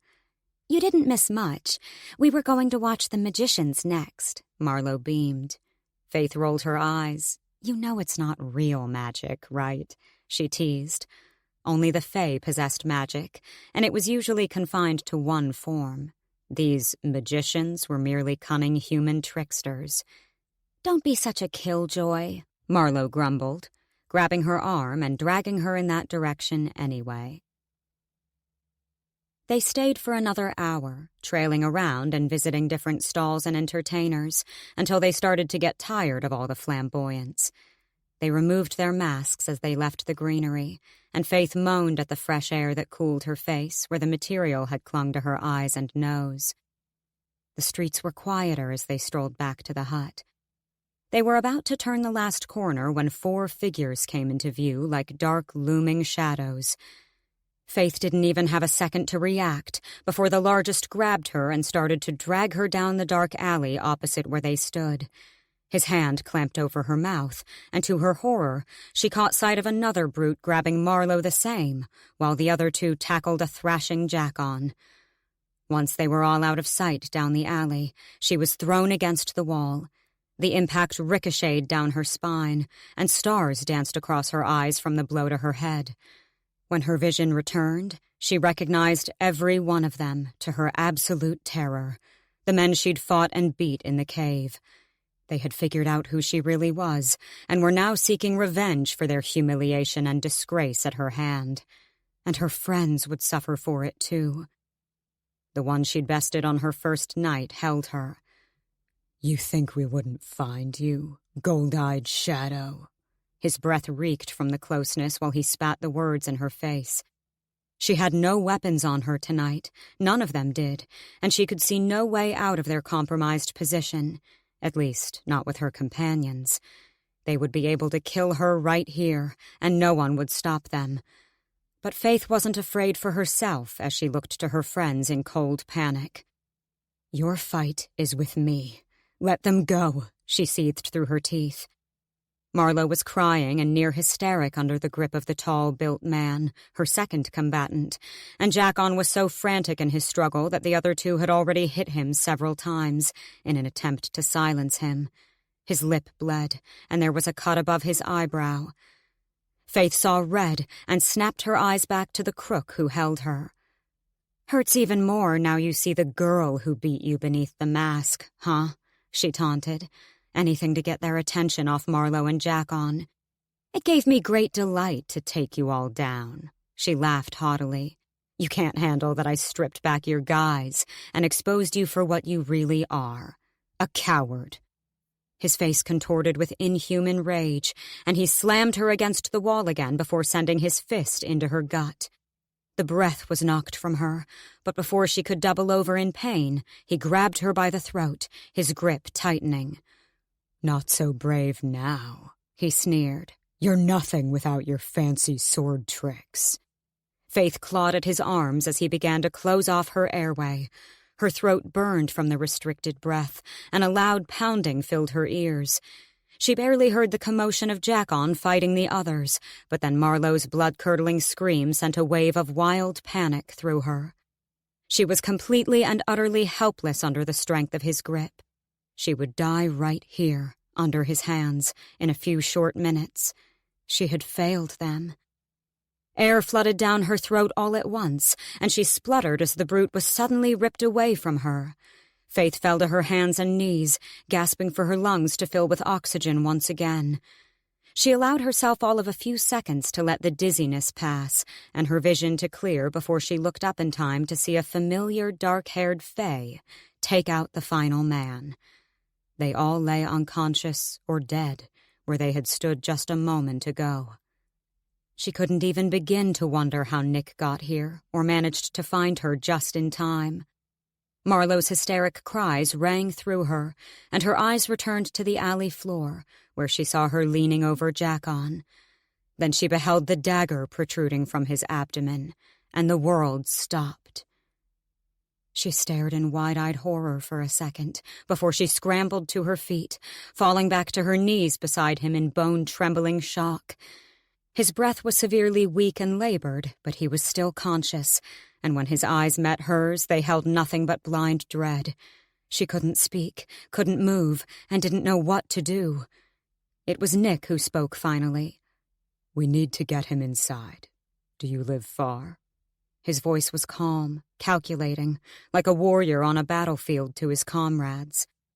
She mustered a vacant shake of her head in response. Rough hands grabbed her by the arms, pulling her to her feet. She went to protest and fall to Jackon's side again, but Nick was already there, sliding an arm under his back and helping him to stand. "Do not remove that blade," he said firmly. Jackon held his stomach where the blade was fully submerged. Faythe could only stare, paralyzed by emotion, while Marlowe's hysteria was barely audible. "Faythe, we need to go now," Nick growled. She snapped back into herself. They needed to act fast or it would be Jackon's life. Every second counted. She nodded sharply and rushed out of the alley, checking it was clear before motioning for them to follow. Nick carried Jackon's whole weight, one arm braced around his waist, the other holding Jackon's arm over his shoulder. But her friend was so pale and limp, Faythe almost collapsed at the sight. She had to keep her calm, at least until they were inside and could tend to the wound. Mercifully, they made the short journey without meeting another soul on the streets. They burst through the wooden door, and Nick set Jackon down on the kitchen table. Marlowe began immediately crashing through the kitchen for towels and a basin of water. Faythe tore Jackon's shirt without thinking to get a better look at the wound. She recoiled. There was so much blood. Too much. Blind terror consumed her. He wouldn't live much longer if they couldn't stop it, and if they could, they would have to pray to the spirits the dagger hadn't hit anything major inside. She met eyes with Nick, but she didn't have to read his mind to know he was thinking the same thing. The odds were incredibly grim. Marlowe arrived next to her and began to press towels around the blade. Then she put her hand around the hilt to pull it out. When Nick's hand caught her wrist, the blacksmith could have killed him with the look she shot. "He'll start bleeding uncontrollably as soon as you remove that," Nick explained. "We can't leave it in there," she cried. Jackon was too quiet. Faythe looked at him. He was so pale she would have mistaken him for dead if his eyes didn't flutter. He released a moan of pain. "You are not going to die tonight, Jackon Killnight. Do you hear me?" she said firmly. He didn't respond, and her panic surged. She looked to Nick for command as if he'd know what to do, but his face was grave. He knew there was no coming back from a wound like this on a mortal man, and the dawning of that realization snapped something in her. "Do something!" she shouted. "Faythe, He didn't finish what she knew he was going to say. There was nothing to be done. Just then, a faint beacon of hope lit from a flash of memory. Faythe's eyes widened, and her head whipped up. She turned to Marlowe. "Listen to me. You keep him alive, keep him awake, and stifle the bleeding as much as you can until I come back." She spoke with controlled calm. Marlowe nodded with a sob and fixed herself over Jackon, pressing more towels to his wound. Faythe didn't waste a breath, whirling to the cabinets behind her and throwing everything out of her way until she found what she was looking for. "Faythe, what are you doing?" Nick asked. She didn't pay him any attention, couldn't waste a second, as she grabbed the small bottle and hurled herself out of the hut and into the streets without another word. She didn't care that her white dress was now stained crimson, or what the occasional passerby would make of the ghastly sight as she raced past. She hauled her skirts up to mid-thigh and sprinted as fast as her legs could carry her, the burning in her lungs disappearing in her targeted focus. Faythe took a route she knew would have the least stragglers from the celebrations and flew up the hills. She didn't pause for a single second when she reached the woods. Branches clawed at her ankles as she darted through it, but she never registered any pain. When the waterfall clearing came into view, she breathed a sigh of relief and fell to her knees at the water's edge. It was a huge gamble, and one that could cost her the last moments at her best friend's side, but she had to try, even though Nick's words haunted her the whole way. "They say they can heal any mortal wound, but I've never been able to bottle them." She prayed to every spirit and god in the realm and promised to worship them for the rest of her miserable life as she uncorked the bottle and plunged it into the lake. Ice doused her when she pulled the bottle out. It was just plain, clear water, no glowing eucalypts. She tried again and again, but still the container collected none. "Please!" she cried skyward. She began to sob as she kept sinking the bottle in, trying to catch them, but they mocked her by darting away every time. "Faythe," a woman's voice, like an echo from a shadow, sounded around her. She turned and beheld the mighty white stag at her side. Instead of being struck with fear, she whimpered in frustration. She didn't need another stupid tour to the temple. She needed the eucalypts. But the stag did not beckon her this time, and instead walked closer. So close, Faythe got to her feet in fright that she was about to be trampled. "What is it you come for?" It seemed to say the words as she looked into its eyes. She blinked for a second, and in her desperation she replied, "My friend, he's dying. I need these." She pointed to the glowing orbs in the lake.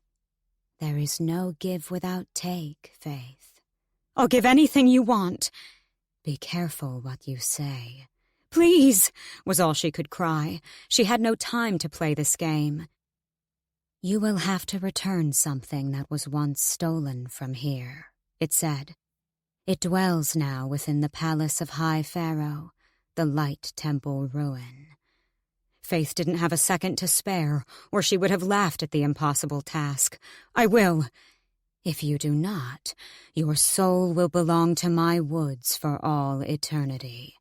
"I said I'll do it!" she yelled. Every second that passed was a second closer to Jackon's heart stopping. "Then the bargain is struck."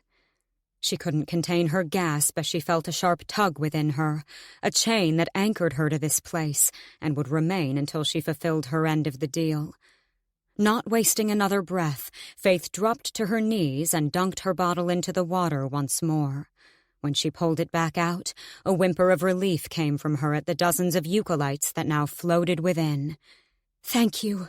She pushed to her feet and began sprinting back the way she came. She thought she heard faintly, just as she met the tree line, "I shall see you again soon, heir of Marvellous." Chapter 35. Faythe exploded through the hut door, nearly taking it off its hinges. She was panting raggedly from her flat-out round-trip sprint, but didn't let the pain in her throat register as she rushed over to Jackon's side. He was still breathing, barely, but it was enough. "You caught them," Nick said in disbelief. She ignored him. "When I say, I want you to pull the dagger out," she commanded Marlowe, who sobbed but nodded, bracing her hands around the blade.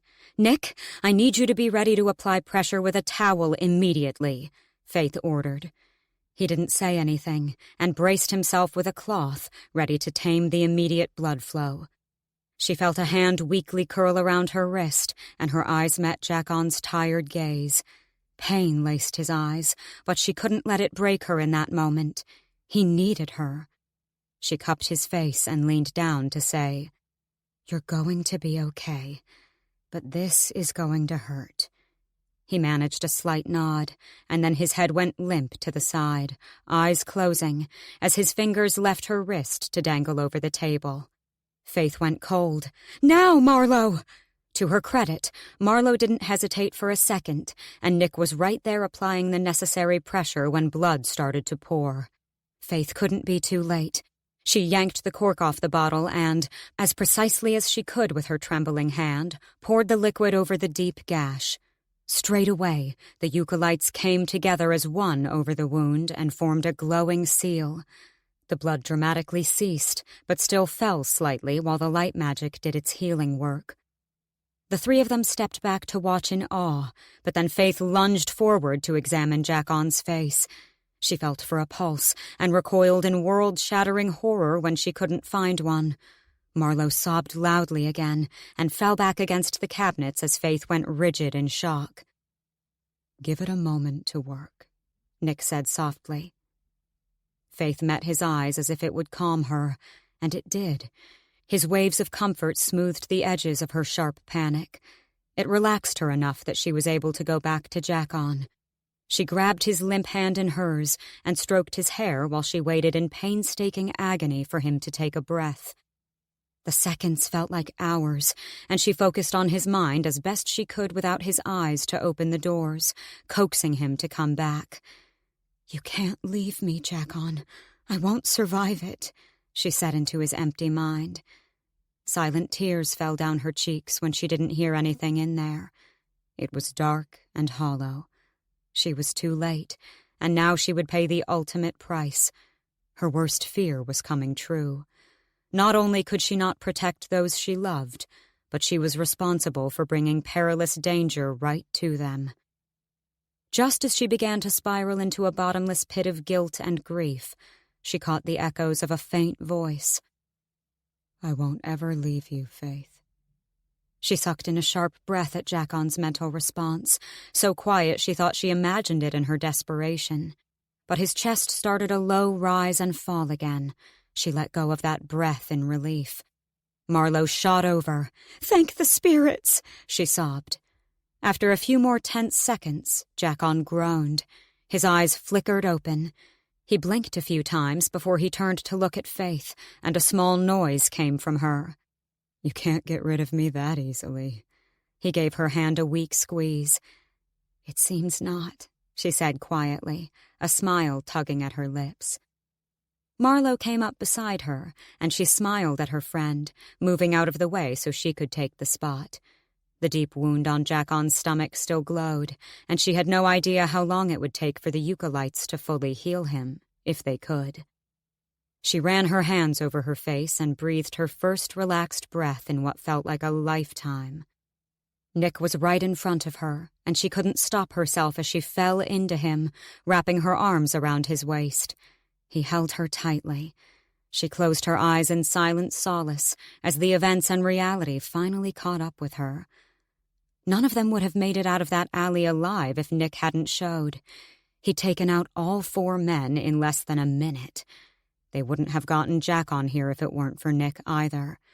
He grounded them, was the calming source when it mattered most. "Thank you." She projected the words to him and hoped he heard through his walls. "There's nothing to thank me for, Faythe. You saved him." "I'm also the reason he almost died." Something in her cracked at the truth. This was all her fault. Nick's arms gripped her shoulders, pulling her back to look at him. "Walk with me?" She looked at her friends. Marlowe stood over Jackon, gently stroking his hair while he fell asleep. Faythe's eyes darted to his chest in a spear of panic, but it eased when she noted the steady rise and fall. Walking over, she put an arm around Marlowe in quiet comfort. "I won't be gone long," she said quietly. Marlowe looked at her, and then at Nick, and gave a small nod, returning her focus to Jackon wordlessly. Faythe looked down at herself. Her white gown was stained with Jackon's blood, and it turned her stomach. She excused herself to quickly change, and then went to the washroom to scrub her hands at least. A full-body wash would have to wait. She threw on her black cloak and emerged, checking Jackon over one final time.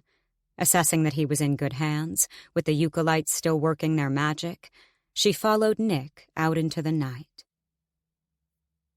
They walked in silence for a few streets until they turned into a narrow, dimly lit alley.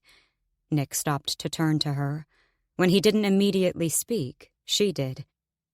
"How did you know where to find me tonight?" It wasn't an accusatory question, but she noted he had a good sense of where and when to find her and rarely offered any explanation. Though he was at the Equinox Ball, it was too much of a coincidence for him to be passing in their moment of dire need, when she left him long before the fatal confrontation.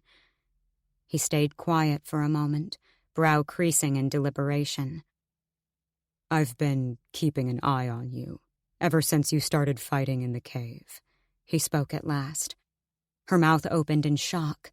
She was about to ask how he knew about it, but he continued. "I looked into that foul beast's mind that first night. I saw the look he gave you, and my assumptions were right. He was never going to let it go." Faythe stayed silent. Out of bewilderment or awe, she wasn't sure. "The more men you fought, God's Faythe, you were only adding more to his army each time. He didn't know who you were, not really. I still don't know how he figured it out. None of them knew, and I've been tracking them since in case they did." Faythe was in disbelief. All this time he had been protecting her and she hadn't realized. She'd been so caught up in the money and victory she was ignorant to the growing danger she'd amounted against herself, which ultimately fell on her friends, too. "Why?" was all she could muster in response. She didn't deserve it. Her friends, Nick, everyone was hurt because of her, and her worst fear was coming true. She couldn't protect anyone, and instead could only rain danger upon them. He stepped closer, and she angrily swiped a stray tear that fell. She gritted her teeth. She didn't want to cry anymore, and felt her rage and guilt rising to the surface in that self-destructing way it always did. As if sensing it, Nick's rough fingers curled tenderly under her chin, and he gently guided her head up to meet his eye. "This is not your fault, Faythe. It was spiteful, vengeful human men who have nothing else to live for. You won against them fair and square," he said fiercely. "And you put on quite an impressive show, by the way." He gave her a weak smile in an attempt to lift her spirits, and damn him, she could love him for trying. They stared at each other in earnest silence for a long moment, and then he released her. She almost whimpered at the absence of his touch, but he didn't step back. "You've been in my head enough times. I think it's only fair you let me in yours just this once," he said quietly, carefully. Her heart skipped a beat. "I'm thinking—" She swore internally. Then she cursed the world, cursed the spirits, cursed everything that made them such an unsuitable match in every way. Screw the damn consequences. She pushed up on her toes, hands going to the back of his neck. Then his mouth met hers, and the stars awoke, chasing away the darkness that had started to engulf her.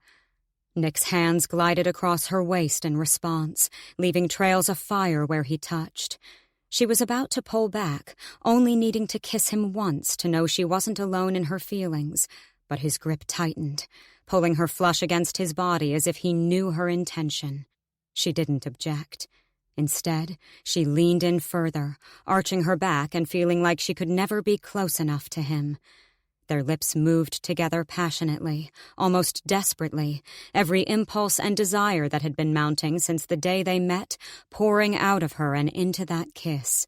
Her fingers wove through the silk of his jet-black hair, savoring the luxurious feel. She was all too aware of his own hands exploring her waist and back, making her body ripple with impulsive lust. Faythe didn't realize they had moved until her back met the coolness of the wall behind. He leaned into her this time, trapping her between two forces of safety. His hands left her waist to cup her face, and she whimpered at the loving tenderness of his hold. Then, just as she thought she might explode with ecstasy, he pulled out of the kiss. She almost cried, but he stayed close, resting his forehead against hers, and for the first time, Nick looked almost as short of breath as she was. Faythe chuckled softly, and he brought his head back to look at her. "Should I ask what amuses you?" Her eyes danced with delight. "I guess it doesn't take much to make you breathless after all." He huffed a laugh, and Faythe's heart fluttered at the sight of him.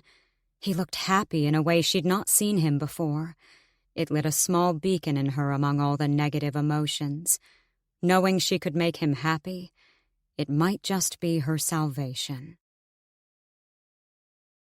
Chapter 36. Jackon was still pale and clammy, but he was breathing, and it was a steady, even rhythm as Faythe monitored each rise and fall of his chest from her seat beside him. Marlowe tenderly cleaned the wound that still glowed from the magic of the eucalypts. She had not asked Faythe about them, and Faythe wasn't sure how she would explain it, or their unexpected savior in the form of a fae guard. Nick had left her at Jackon's side an hour ago. He had no reason to be here when he woke up, and Faythe wasn't ready to explain him to her friends yet. When Jackon stirred, Faythe was on her feet in an instant, scanning his face.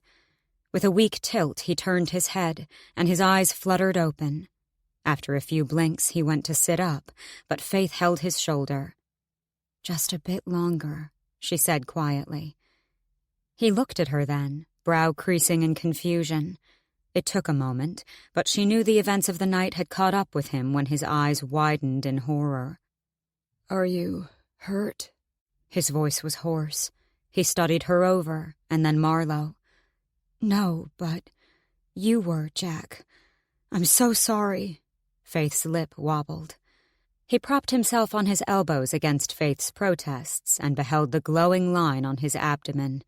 It was clean of blood and had almost finished sealing as the eucalypts began to dim. His eyes were wide as saucers. "How?" was all he managed.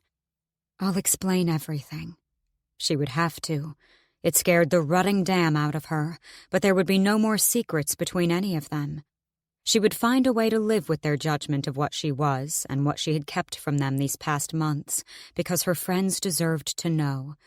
She had endangered their lives with her secrets, and would rather face eternity alone than let them risk their lives in her web of lies again. "Can you move? I think we should all try to get some sleep," Faythe said, exhausted both mentally and physically. He nodded, and with Marlowe and Faythe's help, they managed to shuffle into the bedroom and set him down in his bed. Faythe loaned Marlowe some nightclothes when she insisted she wasn't going anywhere while Jackon was still in recovery. The two women squeezed themselves into the cot beside him, and Faythe let herself fall into beckoning oblivion, knowing she and her friends were safely asleep. Faythe stood in the golden white shimmers of her mind as she flicked through memories of her longest best friend. The thought of nearly losing him had haunted her on her way to sleep, and she found herself immediately needing the comfort of his presence. Happy memories. She smiled and even laughed at some of their earlier antics. Reflecting on their younger selves made her heart hurt. They had been so innocent and oblivious to the world around them. Even though they had never had any luxuries and struggled to keep fed, their childhood years had been blissful, the most carefree and joyous. She felt Nick's gentle nudge on the edge of her mind before she allowed him to enter, but then his full presence surrounded her. She didn't turn to look at him, as she continued to watch the memories unfold in front of her like a motion picture. "I can leave. I just wanted to check you were okay," he said carefully. She shot him a grateful smile over her shoulder, then she held her hand out, inviting him to come closer. He obliged, coming up behind and resting a hand across her lower back. His touch, even in her mind, soothed every aching feeling. "He's almost fully healed. It's a miracle," she said, turning to look at her friend's face as she recalled the memories to display in front of them. "You look happy with him," he observed. Faythe detected the slight hint of a question in his words. Everyone had wondered it at one point or another, why she and Jackon had never become a romantic couple. "We were, Still are, she corrected. Noting the slight stiffening of his hand on her, she continued, I love him, but not in the way everyone expects. He's not a lover. He's not just a friend or a brother, either. I can't explain it. She twisted to face him, her hands coming up to rest on his chest. But you should know, I've never felt this way for him. She reached up to brush her mouth against his, and he responded by pulling her gently closer so no air could move between them. The kiss was short but needed. When they pulled back to look at each other, his eyes sparkled.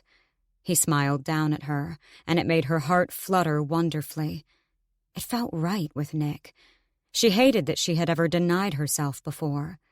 They would figure it out, keep it secret to whatever end if they had to, and only meet here or in the woods if necessary, because any time she could get with him would be better than nothing at all. He leaned down and kissed her again, harder this time, as if in silent agreement with her thoughts. She sighed contentedly and turned to her memories again just as the scene switched.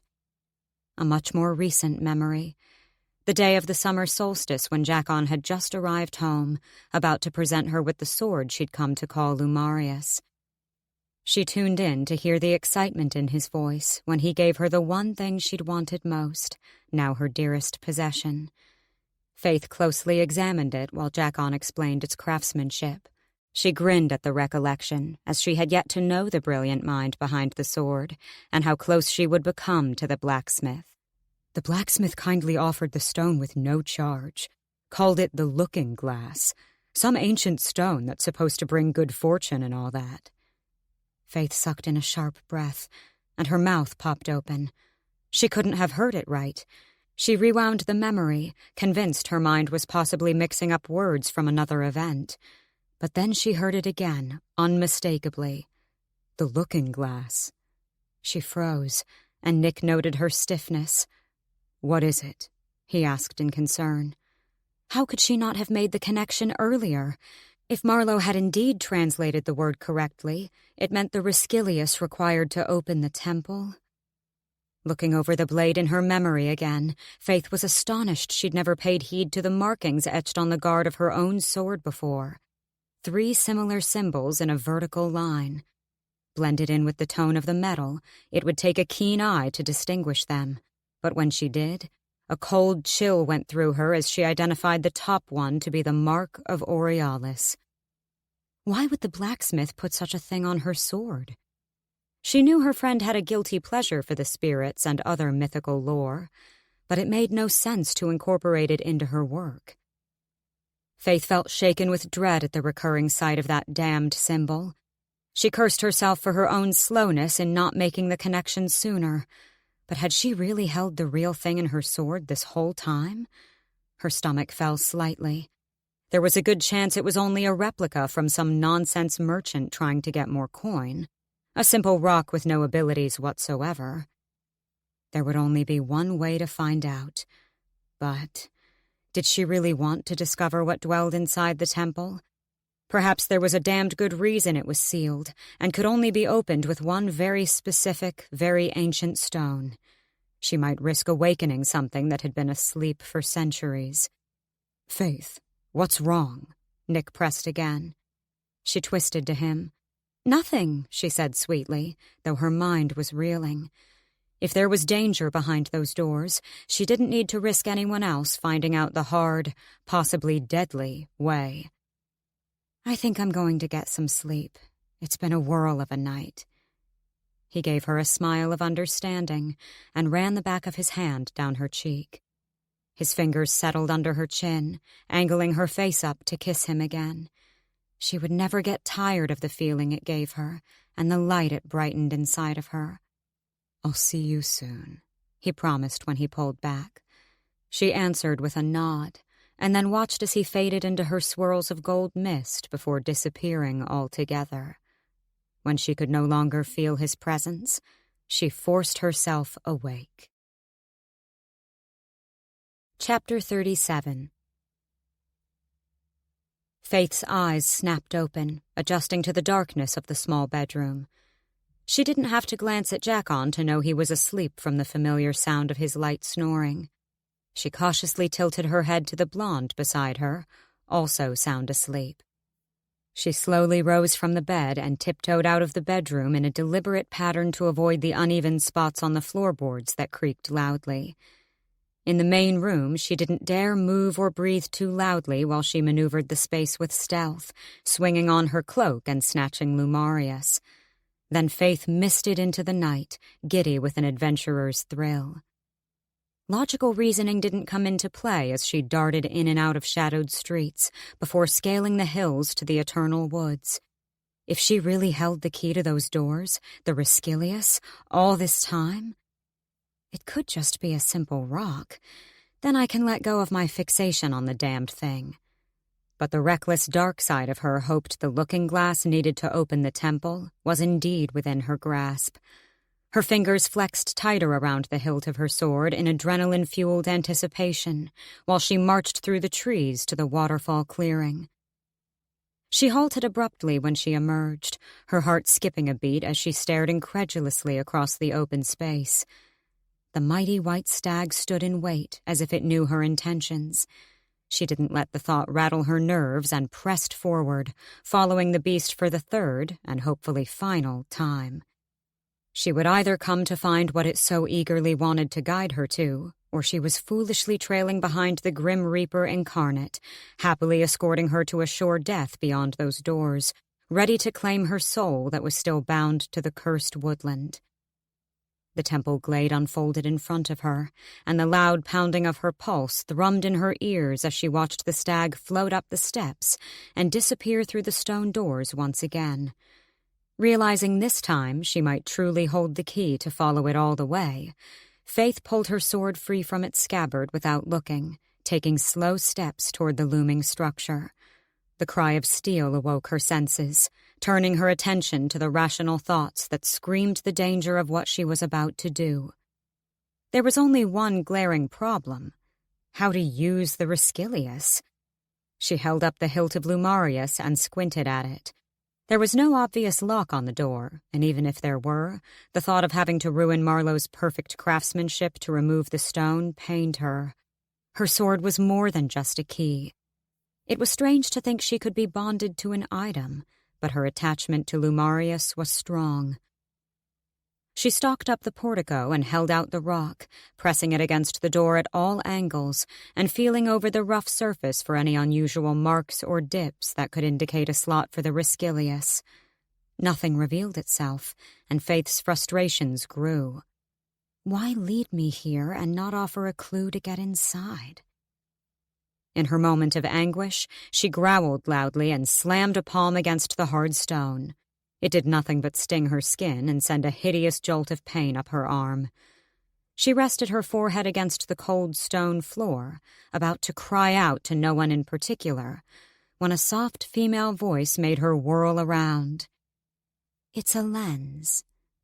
When Faythe's eyes landed on a familiar blonde head, all she could do was gawk in absolute shock at the sight of Marlowe at the bottom of the steps. She couldn't speak for a moment, and blinked hard a few times to be sure she wasn't just another illusion conjured by the eternal woods. "What?" was all Faythe could breathe in response, still not believing her friend was really there. Marlowe nodded to the sword in her hand. "The Resquilius, the looking glass. It also means to see what is not there. It's to be used as a lens to open the temple." Her voice was different, and her expression conflicted. It looked out of place on the blacksmith's usually bright face. Then her words registered, and Faythe too glanced down at Lumarius. "How would you know that?" she asked shakily. Marlowe didn't answer immediately. Instead, she climbed the few steps to level with Faythe and held her hand out. Faythe passed her the sword, too stunned to object or force any explanation from her. The blacksmith gave a small smile, which was a slight relief at least, and then she held up the pommel to her eye. Faythe watched silently as her friend reached into her pocket and pulled something out. Chalk. "I saw it in a dream," Marlowe spoke quietly. Stepping up to the doors, she began to draw steady lines across one side. You wouldn't have believed me before, and it was not for me to tell you either. She carried on tracing, not meeting Faythe's eye as she pondered her deep thoughts out loud. You needed to figure it out on your own. Everything has an order. Disrupt it, and you can throw it all out of balance.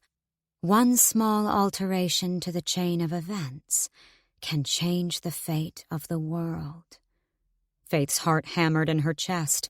It was Marlowe's voice, yet the words shook right through her very bones, so she couldn't be sure if they were entirely of her friend's making. "Did you follow me here?" The blacksmith cast her a smile in answer. What it meant, Faythe wasn't certain. She raised the stone to her eye once again before switching sides, continuing her delicate tracing across the gray stone. Then she held the sword back to Faythe. She dared to bring it to her eye with a shaky hand, and gasped as she saw the markings glowing bright gold under her friend's white chalk drawings. "The temple is warded by a memory spell," Marlowe explained. "You won't remember the markings to enter in a few minutes. You'll need the Riscilius each time, as they will fade from the doors once they are sealed again."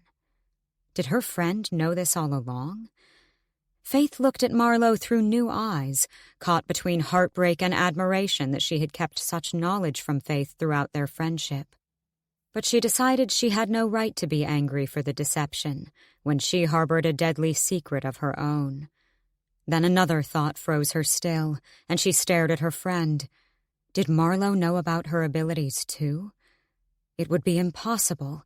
Her ability wasn't something the blacksmith could pick up from a book, not connected to Faythe specifically, though this didn't ease her nerves. She was an anomaly that shouldn't exist in the world, a human with an unexplainable gift. Was the quiet, book-loving blonde one of her kind too? Faythe trembled, unable to reel in her racing thoughts and wild, outlandish conclusions about her friend's knowledge. It seemed too vast, too perfect, and Marlowe always held the answers as if she knew exactly when they would be needed. But Faythe couldn't bring herself to outright ask or accuse her. Before she could send herself into a frenzy of possible explanations, Marlowe finished her artwork on the temple doors and stepped back. Faythe copied the movement in nervous anticipation. After a moment of deafening silence, the doors groaned loudly, caving inward a fraction. Faythe was stunned, quite literally. She stood with her mouth agape and couldn't peel her eyes from the slither of darkness that opened into the temple. Her hands shook violently, and she gripped Lumaria so hard it hurt. When no danger immediately presented itself, Faythe cast a look to Marlowe. The blacksmith beamed enthusiastically. "Shall we?" She didn't wait for Faythe to join her as she walked the few paces to brace her splayed palms against the door. Faythe watched her strain for a second, still dumbfounded by the events, and then she moved to help. Together they pushed against the heavy door. External light flooded in to illuminate the interior of the temple.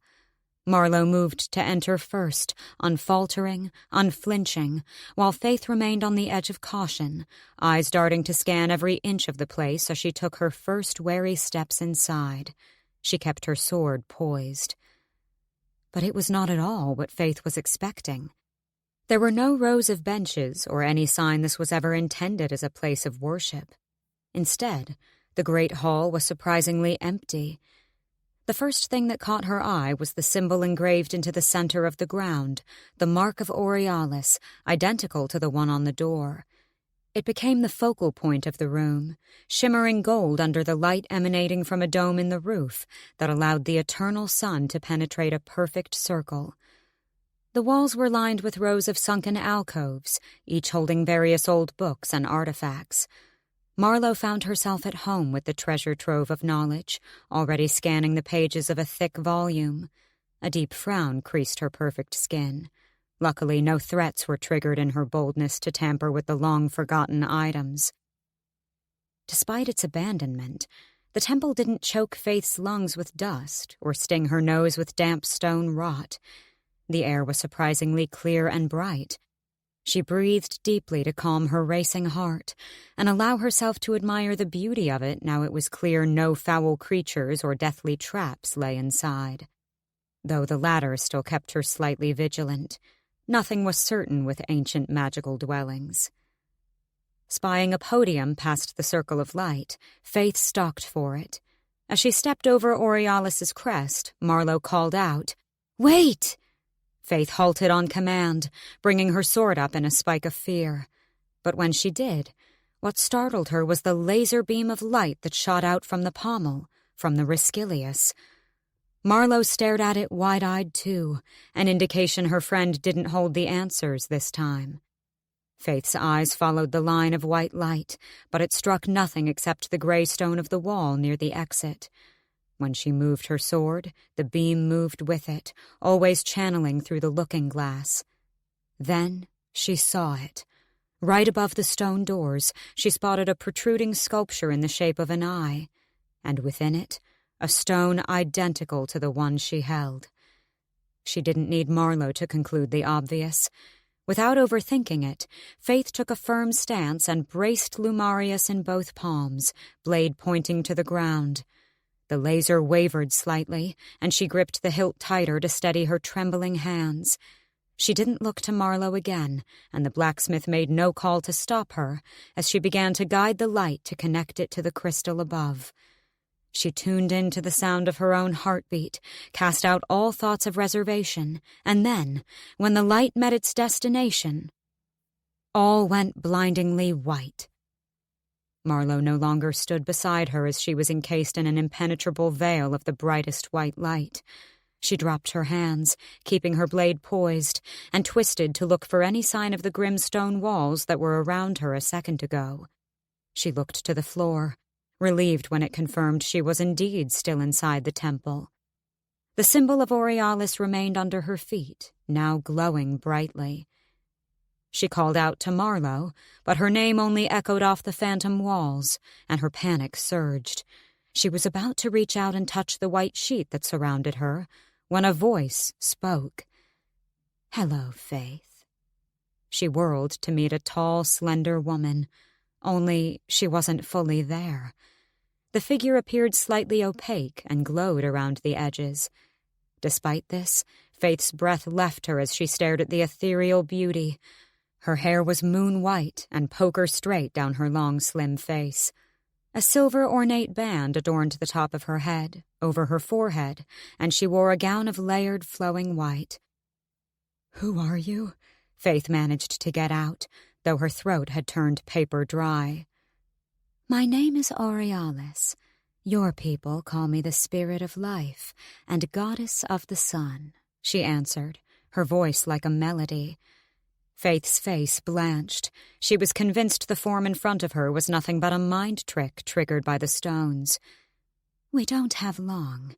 The veil can only be opened for a few minutes at a time," Aurealis continued softly. "How do you know my name?" "I have been watching you and your companions for a long time. Nothing is chance. Nothing is coincidence.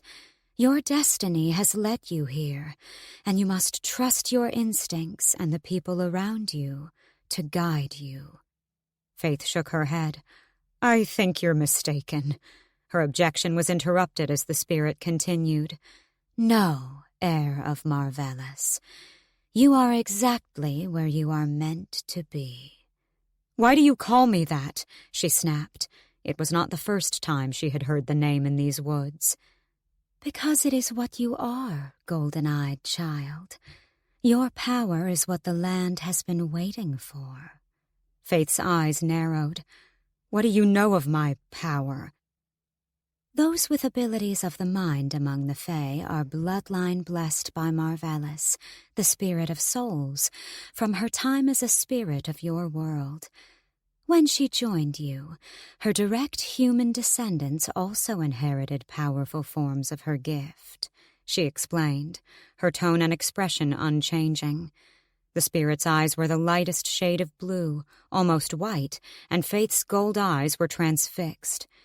Faythe could almost laugh at the absurdity of the story, but it didn't feel appropriate. Instead, she gathered herself enough to say, "My mother?" Also a descendant of Marvellus. She thought she could be the one to fulfill the prophecy, but she did not have the same power as you, Faythe. I have waited centuries for you. Faythe felt sick. Her mother had known about all this, the watch, the temple, their abilities. Did she know about me? She wasn't sure she could handle the answer. Yes, and she tried to take your place, but it could never be. Faythe breathed sharp air. She was here? She knew of a prophecy, that one conceived from both a bloodline blessed and direct descendant of Marvellus would hold enough power in their blood to wield the tripartite ruin and rid Angardia of the evil that grows. She came to me when she learned of your conception. Her head pounded, trying to take in the crushing new revelation. "My father?" she asked in barely more than a whisper. A bloodline blessed. Which only confirmed one other thing that brought the world down on Faythe. Her father was a night walker and a fae. "I think you have it wrong. I can't be—" "I don't have much longer, Faythe.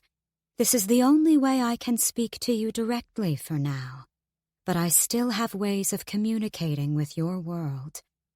It is not by chance you come to me tonight.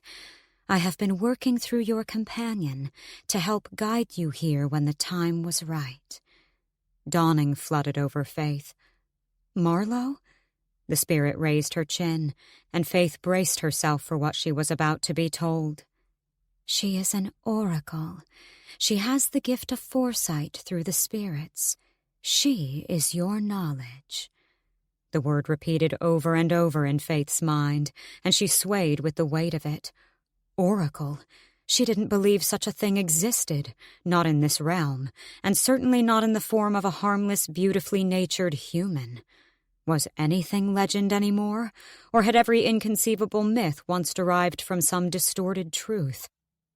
Faythe herself was living proof of the defied odds, and Marlowe? Gods above. "The Riscilius was cast into your sword by Marlowe with my influence," Aurealis explained. "Long ago, your mother sold the stone when I told her what you were destined for, hoping you would never come to find me. What she didn't know was that the looking-glass would sit idle in the blacksmith's until a curious young woman would stumble upon it in her father's workshop. One who would cross your path and forge a great bond. When you learned of your ability, it was time to set the rest in motion. The making of your blade was not the first encounter between your two friends."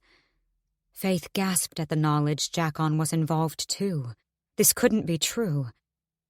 "Their paths briefly crossed before, and in friendship, Marlowe offered Jakon a price that would allow him to afford the weapon. Lumarius, the key. Even the oracle remains in the dark about the extent of her ability, but in time she will understand, as will you, Faythe." The world shifted from under her. Faythe fell to her knees, her sword clattering to the ground, unable to trust she wouldn't pass out from standing. Her thoughts screamed louder than any words, the tornado of emotion at the revelation about herself and her female companion, threatening to shatter her completely. "I am no one," she whispered. "You are the last hope." "Hope for what?" she snapped a little nastier than intended. The spirit remained impassive. "There is much for you to discover, but you are on the right path. You have already befriended knowledge, courage, and wisdom. Resilience, strength, light, and darkness will find you soon, and together, with your power, you will see the world righted." Aurealis started to fade, and Faythe shot to her feet. "Wait! You've left me with more questions than answers," she called. "We have no more time right now, but we will see each other again soon. The stones require 28 suns to charge and be strong enough to pierce the veil. Do not be fearful, Faythe, and be wary of colorless eyes." With those last words, the spirit Aurealis faded completely. Faythe remained in the circle of light a moment longer, until suddenly it dropped, and she had to blink rapidly as her eyes stung at the sudden dullness. She met Marlowe's ocean-blue orbs, and they both stood, silently staring at each other in bewilderment. The blacksmith, the timid bookworm, her closest female companion, an oracle. Faythe didn't know what Marlowe already knew about herself, whether she knew the term for her gift that put so many things into clarity. But it was time for Faythe to reveal her own secrets to her. Or, more importantly, to find out what the blacksmith already knew. Chapter 38. Neither woman spoke as they sat on the stone steps of the temple. Faythe tuned into the serenity of the woodland around them to organize her thoughts, dizzy with where to start on her storm of questions and explanations. The silence also allowed her to calm the raging emotions that put her on the edge of eruption. Though she feared her composure would be short-lived, when the inevitable conversation with the blacksmith would lash her with harsh truths and inconceivable answers. The temple had sealed itself once again. The marks Marlowe drew had indeed faded away and erased themselves from memory. All this time, her friend had been cradling her own unexplainable ability. Above everything else, Faythe felt guilty for being too consumed by her own problems to see that Marlowe too was suffering in silence, unaware of what her knowledge and foresight truly meant. Marlowe dared to speak first. "You saw Aurealis, didn't you?" It was a statement rather than a question. Faythe didn't need to confirm what the blacksmith already knew. Her blue eyes bore into her gold ones, but she didn't balk at their intensity. "You knew I would come here tonight." Faythe didn't leave the fact open to denial. Marlowe looked away from her then and wrung her hands together nervously. Faythe kept her focus on steadying her heart rate, which had picked up an uneven tempo in anticipation of the difficult conversation ahead. "I've known a lot of things," Marlowe began quietly. "Some things I have no explanation for. I see visions, mostly in my dreams, but sometimes in the day, too. I can't always be sure what they mean until events happen that put them into context, and I know exactly what to expect next." Her face crinkled in deep concentration as she tried to verbalize that which she couldn't make full sense of yet. "Do you know what you are?" Faythe asked in little more than a whisper. Marlowe turned to look at her and gave a helpless shake of her head in response. The terrified glint in her eye cracked Faythe's heart. She had the answer to the blacksmith's burning question. Aurealis had told her, and she felt grateful to be the one to relieve her of the most terrifying feeling of all, not knowing your own self. Faythe was all too familiar with the once overwhelming, daunting notion. She had found solace and guidance in the form of a Fae guard, in the form of Nick. She took her friend's hand, and Marlowe's shoulders loosened slightly as she flashed a weak smile. "Your knowledge far surpasses the books you read." Faythe huffed a laugh in awe as she saw Marlowe in a whole new perspective. "You have a gift, and I can't believe I'm about to say this, but Aurealis told me." Faythe paused to take a deep breath, and the blacksmith's hand tightened in her grip, her eyes widening a fraction.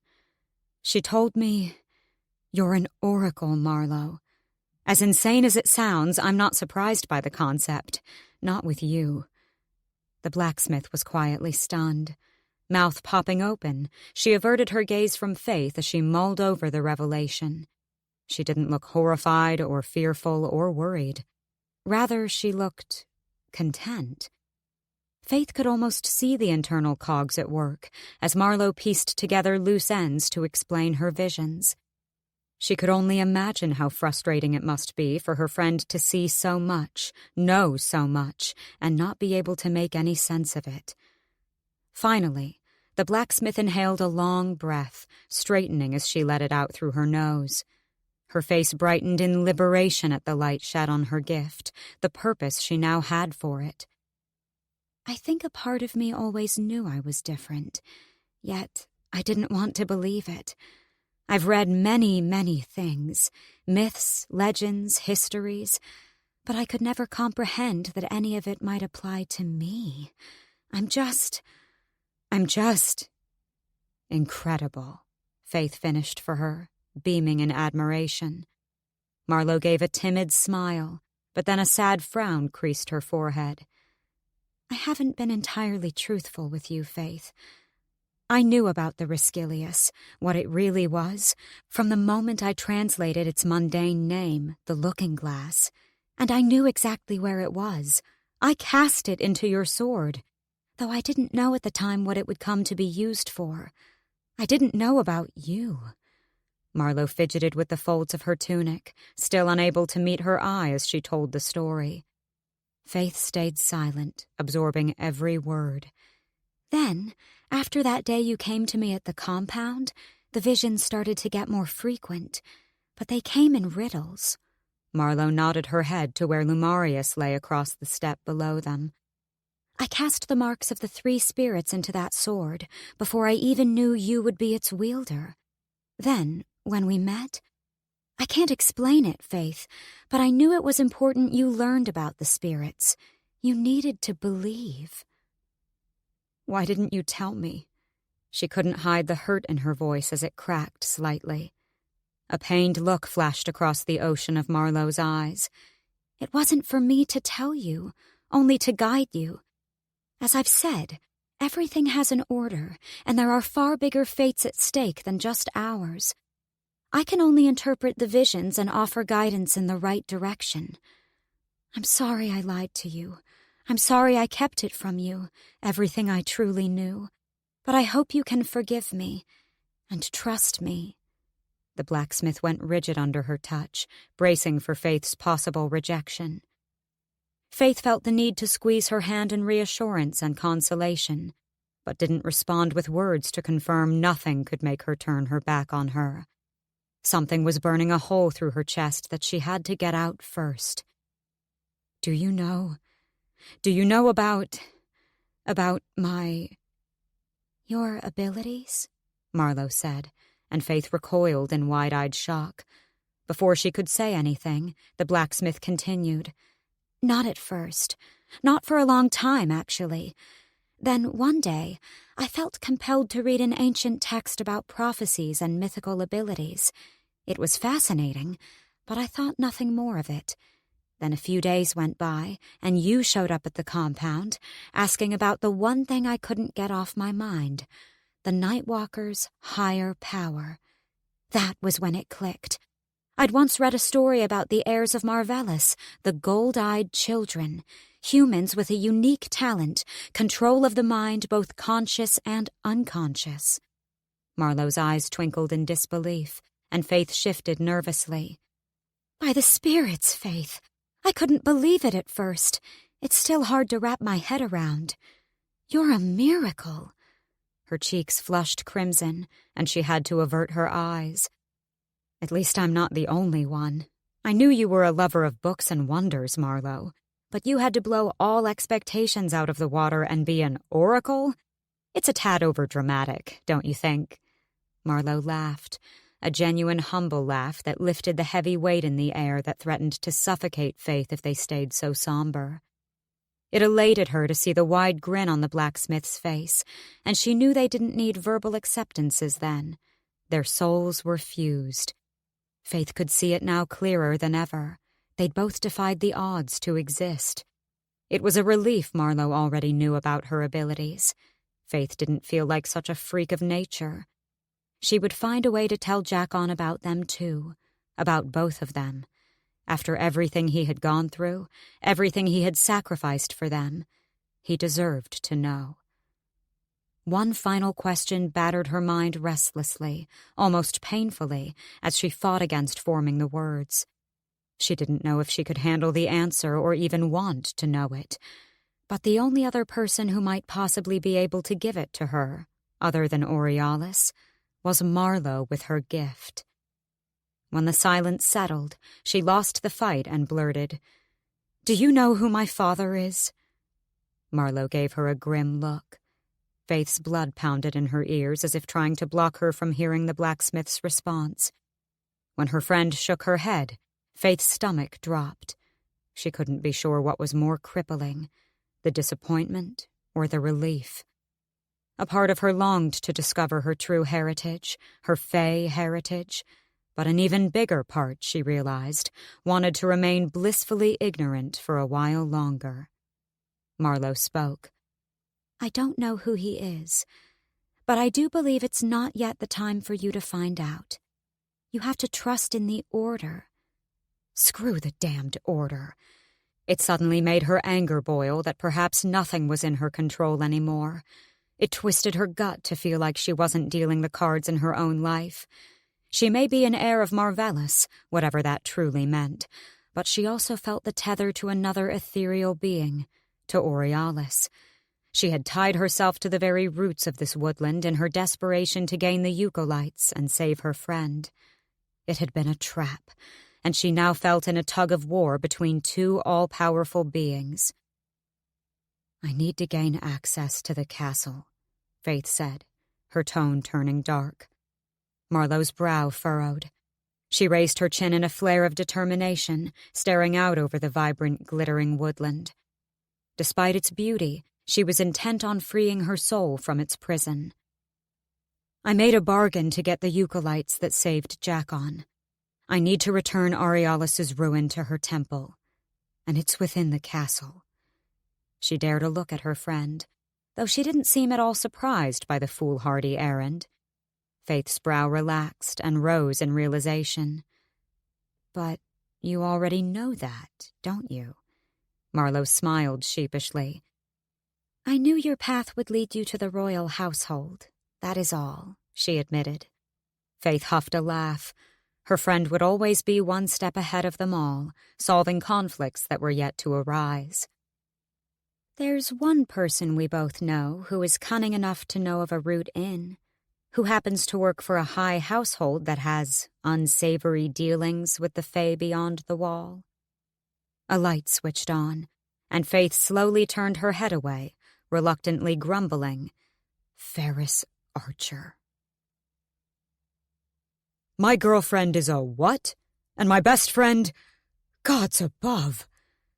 Perhaps it wasn't the best idea to open up to Jacon while he was still in recovery. Sitting across the table from the two women, he looked even paler than he did in death. But he had been insistent, and they didn't want to delay the inevitable any longer. Faythe's thigh hurt from gripping it so tight in her nerves, anxious about Jacon's reaction to the unveiling of her ability, then of Marlowe's. The double dose of shock made his emotions too hard to read.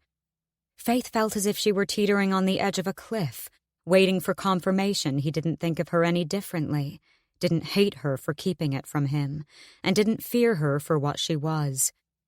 It was selfish of her to only think of herself in the painfully tense wait, but Marlowe being an oracle with the gift of foresight was far less intrusive and deadly compared to what dwelled under her own skin. "So, you really went all this time without realizing what you were?" Jacon asked at last, looking directly at her. She supposed, above Marlowe's gift, it was even harder for him to believe the woman he had spent a decade living with had turned out to harbor such a lethal ability.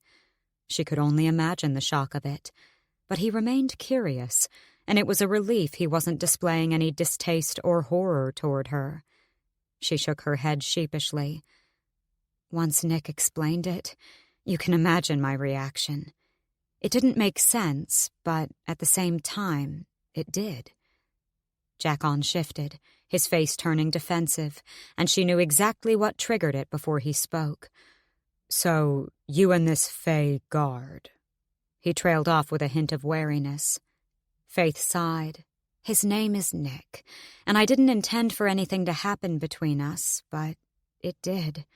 Her eyes turned pleading. "I don't expect you to like it, but it's my choice." His face softened, and he nodded. "Whatever makes you happy, Faythe. But he should know, Fae or not, I'll kick his ass if he hurts you." Faythe stifled a laugh at the ridiculous image of Jackon and Nick having it out with each other on a sparring field. She had no doubt Nick would be the victor, but with Jackon's courage and determination, it would at least be worthy entertainment. "Have you ever, read my mind?" he asked with a wince. Faythe's face fell. "Once," she admitted, recalling the day she infringed upon both their thoughts. "When I came home late a couple of weeks ago. What you said about me being selfish, Jack, I only wanted to know if you truly meant it. So I looked into both of you, only on the surface." A sad look passed his face. "But never again since. I won't ever do it without your permission. I promise," she said firmly. Both friends gave her a grateful nod, though she didn't feel deserving of it. "So, you have complete control, then? You don't just bounce around minds and hear things in passing?" Jackon queried further. "I can hear things if they're projected loudly enough, when a person doesn't realize just how loud their thoughts are. But mostly I have to sort of reach in." She cringed at the notion. Faythe went on to explain about mental barriers and how she got Nick to teach her how to protect her mind, from herself, but mostly from other nightwalkers. She struggled to put her ability into comprehensible words and had to admit there was a lot she was still figuring out. When they settled into silence, Faythe rose to her feet. "There's something I have to do," she said, going for her cloak. "We'll come with you," Jackon responded immediately. He went to stand, but winced, clutching his middle. Faythe gave him a scolding look. "I don't think so." Then she looked down at Marlowe, offering an encouraging smile. "I think you two have a lot to talk about." The blacksmith nodded in appreciation for the opportunity to explain what she knew of her oracle gift. She glanced at Jackon, and his face also smoothed out in realization of the time they needed alone as a couple. "Where are you going?" he asked in concern. He had every reason to be anxious with the trauma of the thug's ambush still fresh. Nick had assured her he'd take care of them, but she didn't have the stomach to ask what he meant by that. She'd told Jackon as much, but if the tables were turned, she'd be sick with worry too. "I'm not putting you in any more danger than I already have. I'm going to tell Ferris I'm done." Chapter 39. Stepping up to the large white house, Faythe felt confident when she rapped on the door and took a step back. To her relief, Ferris's mop of wavy red hair came into view, and he grinned at her. "How are the preparations for your big fight at the end of the week?" he asked in greeting. She didn't match his dark delight. "I'm out, Ferris." His face fell instantly, and he stepped outside, closing the door behind him. "What do you mean you're out?" he hissed. She didn't balk at his switch in tone. "I mean exactly what I said." She went to turn on her heel, but he grabbed her elbow. Her head snapped around to snarl at him. "You can't back out now. Not for this one," he said with a hint of trepidation that alarmed her. In all her years of knowing him, she had never seen him cower from anything, but right now there was genuine dread in his eyes. "What have you done, Ferris?" she asked calmly, though her heartbeat quickened in anticipation. He let her arm go to run his hand through his rugged hair and began a short pace. "I didn't do anything except what we agreed," he shot defensively. "But the Fae, he's expecting you. And it's my head if you don't show," he said through his teeth. Her frown deepened. "Just tell them I'm no longer interested." "Did you not hear me?" He halted in front of her, his face grave as he said, "It's not about the money, the glory, or any of that anymore. If you don't show, he said he would kill me." She paled. "It's just a stupid fear tactic." "No, Faythe," he interjected.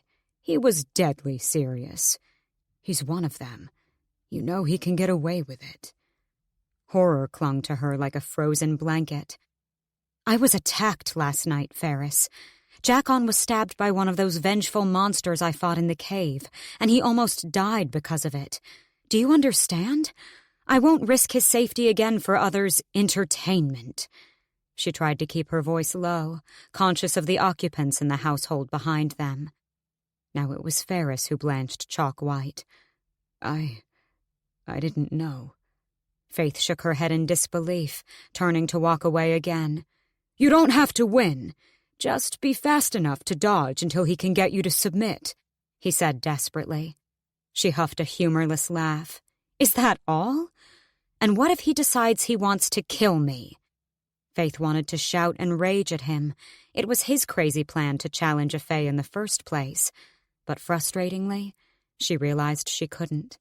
This was just as much her mess for being so foolishly naive to agree to it. "I'll make sure there are men in place to intervene," he said, though even he knew it was little consolation. She wanted to laugh in his face at the completely futile offer of protection. If a fae wanted it, she'd be dead before another man could take one step. Her hand was forced. It was either risk her life or forfeit Ferris's. While she didn't particularly hold the strongest love for him at the best of times, he was still a friend, and she'd be damned if she let anyone else get hurt when she had a chance to prevent it. "If I save your ass now to die in that cave, you'd best believe I'll be seeing you in the pits of the netherworld when Jackon gets a hold of you." "Don't I know it," he muttered. She didn't plan to ask Ferris for his help in gaining access beyond the wall yet. Admittedly, she wanted to hold off just a little longer in fear of the daunting task, but it seemed like the perfect and perhaps the only opportunity she would get, since he owed her for risking her life in the cave. "I need something in return," she blurted. Ferris cocked an eyebrow, folding his arms inquisitively. "Whatever you need, it's yours." She exhaled a long breath, closing her eyes for a moment, not quite believing she was about to ask such a foolish request. "I need a route into the inner city, then to the castle," she got out quickly. When Ferris didn't immediately respond, she squinted one eye open to check his reaction. It remained the same, unflinching, deliberating. "When?" he asked at last. Relieved he wasn't reprimanding her for the obvious recklessness of such a plan, she straightened. "Soon," was all she answered. She had to get through this fight first and couldn't let the thought of her impending fool's mission distract her. "Unless I die in that cave, then Aurealis will be free to torment my soul with my failure for eternity in those woods." "You may want to listen carefully then. It will not be an easy task." No. Nothing ever was, but it had never stopped her from trying before. She tuned in carefully to Ferris's instruction, all the while trying to tame her leaping heart, which was close to eruption now. Chapter 40. "Absolutely no way in rutting damn!" Though she expected Jackon to blow up at the news of her fight with the Fae, Faythe winced at the outburst. "They threatened his life. I have to at least try," she argued. Jackon's eyes were livid, and she would be lying if she said it didn't scare her a little. "Better his life than yours," he growled. She gave him a flat look. "I'm not going to try to win. I only have to be fast enough to dodge and let the Fae beat me safely," she added quickly. He scoffed. "You're good in combat, Faythe, I'll give you that, but you're not that good to outrun a Fae." "You're right. No mortal is. But you forget I have other advantages," she countered with a cunning smile. He caught on to her meaning, but shook his head. "They're still too quick." Faythe explained how she had been training with Nick to reach in and glean her opponent's maneuvers before they physically made them, and how she'd succeeded to some extent against the Fae guard. Surprisingly, Jackon looked impressed, and his anger even cooled, slightly. "That damned rutting bastard. I swear, when I next see him—" "You'll do nothing," Faythe cut in. "I agreed to it.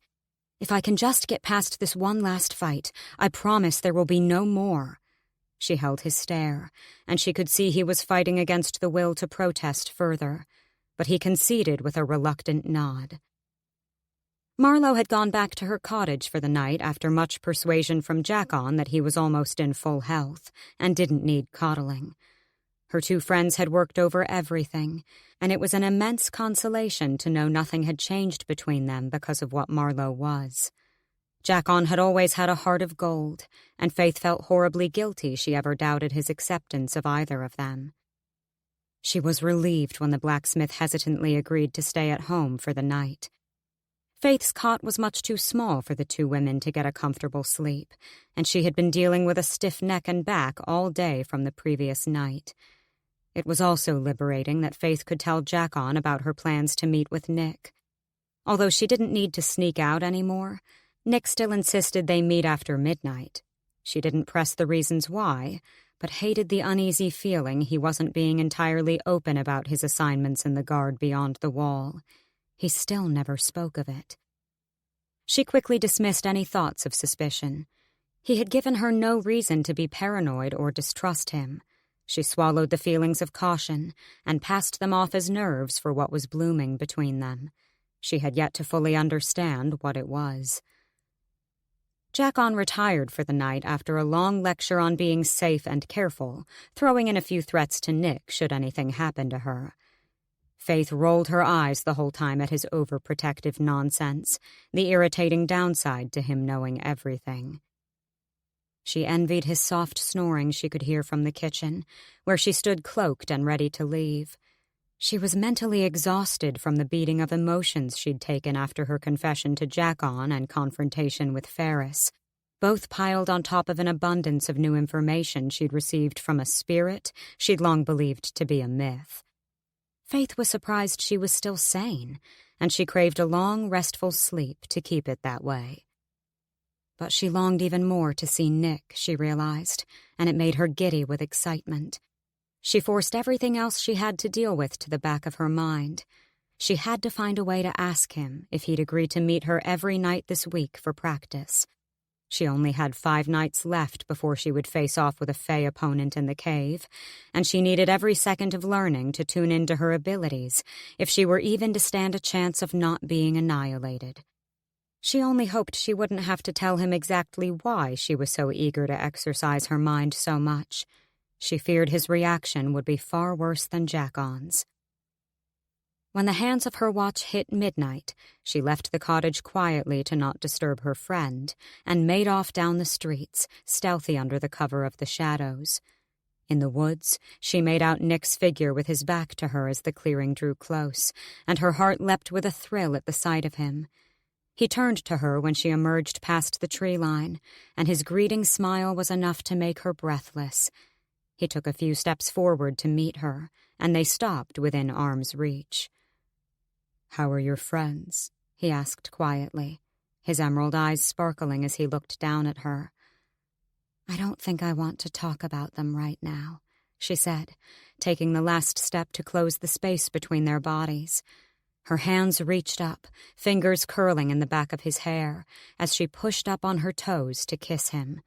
She could never get enough of how it made her feel, how being close to him sent her into a whole new world of blissful freedom from any of her fears or worries.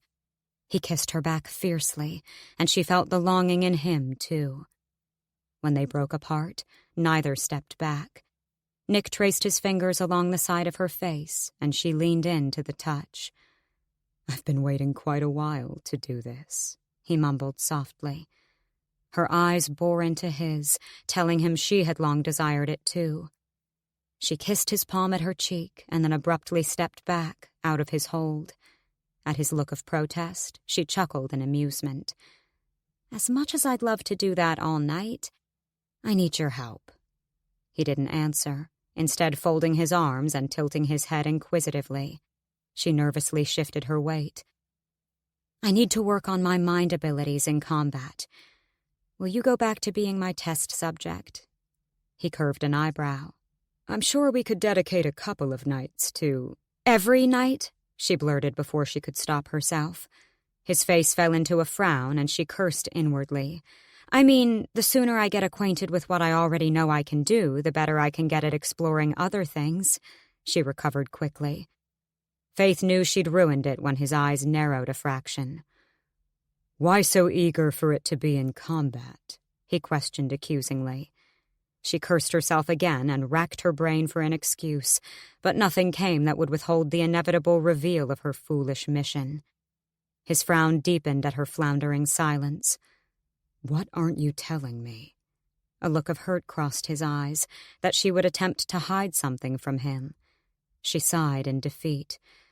Promise me you won't blow up about it. He gave her a look that said he could make no such guarantee. Promise me? She repeated, a plea in her voice. His only reply was a small nod, and she scowled at him. Taking a deep breath, she rambled through the deal with Ferris and why she couldn't back out of it. When she finished, she dared to look at him through one eye. His face was a mask of calm, dark rage, and it shook her far more than Jackon's outburst. You are not going to that fight, he said in a lethal quiet that would send most men running. Didn't you hear? I don't have a choice. He was a foot in front of her in an instant, his green eyes much darker than they were moments before. They burned holes straight through her. I don't think you quite understand what you've naively signed yourself up for. It'll be your death warrant, Faythe, win or lose. I can do this, she argued, her own anger simmering. She was sick of everyone believing they knew what was best for her and what she was capable of. Sick of being treated like some delicate girl to be protected. His eyes flashed. The Fae don't go easy. They don't give in, especially not to a human. They won't hesitate to kill you given the opportunity, and you're offering yourself on a damned silver platter. He seethed, walking away. If you won't help me, I'll damn well teach myself, but you can't stop me. He whirled back around, and there was nothing kind in his face at her defiance. They stared off for a moment, neither backing down, until Nick sucked in a long breath and ran his hand over his face. Your heroism is not admirable. It's reckless, he said, but she didn't respond to the remark. He sighed. If you can't best me by the time this fight comes around, I don't care if I have to tie you to a goddamned tree, you will not be going. A compromise, she supposed, and a challenge. She straightened, a smile tugging at her lips. Deal. His face fell, and she knew he was struggling internally not to screw the deal and be sure she never made it back to the cave regardless. She knew he could by brute force alone, so it was a small relief when he agreed to at least give her a chance to prove herself. This friend of yours means nothing to me. But you? He trailed off as if unable to finish the sentence. He didn't have to say anything more. His face was laced with fear that something could happen to her down there. She was as fragile as an insect compared to him. She closed the distance between them and held a hand to his face. I know, was all she said, and he loosened under her touch. Faythe kissed him once, in promise that she would walk out of that cave alive. Though she knew it was not a promise entirely in her power to make, it was all she could do to curb his worry. She stepped back and walked a few paces away. Drawing her sword, she turned to him with a goading smile. Shall we begin? His answering look was weak, but Nick obliged, unsheathing the blade at his side and coming to stand off against her. Her eyes locked on his. As always, don't hold back. Chapter 41. Are you even trying? Faythe ducked as she narrowly missed yet another of Nick's inhumanly fast swipes. Without giving her a second to respond, she saw his next move and jumped before he could knock her feet out from under her. She wanted to scowl, but she knew better than to listen to his taunts by now. He had been using them as a distraction tactic, and it had taken her a while to catch on before she started to block his words out completely. Honestly, I think you should just give up, he drawled, bored and not in the slightest bit out of breath. But he didn't stop, or even slow for that matter, as she parried against his brutal onslaught of attacks. She was sweating and had not once broken eye contact, using all her mental focus to foresee his next anticipated move. It was the last night they had before her fight tomorrow, and she had gotten better. A lot better. But it still took an incredible physical and mental toll on her, and she took every moment she could get when she wasn't training to fall into a dark, restful sleep and regain her strength. The thoughts had started to come to her quicker, and now she was able to dodge more swiftly through practice. She found that although she could remain in his mind without maintaining eye contact, the information came a lot quicker if she held it. Nick had opened his mind enough to let her in for those immediate thoughts only. She didn't dare try to go beyond, though she was sure he would be guarded in case she tried anyway. No one liked to have their personal thoughts raided, and it wasn't the way she wanted to find out more about him. After a couple more dodges and clashing swords, she twisted away from his next move before he made it and held the point of her sword to his back.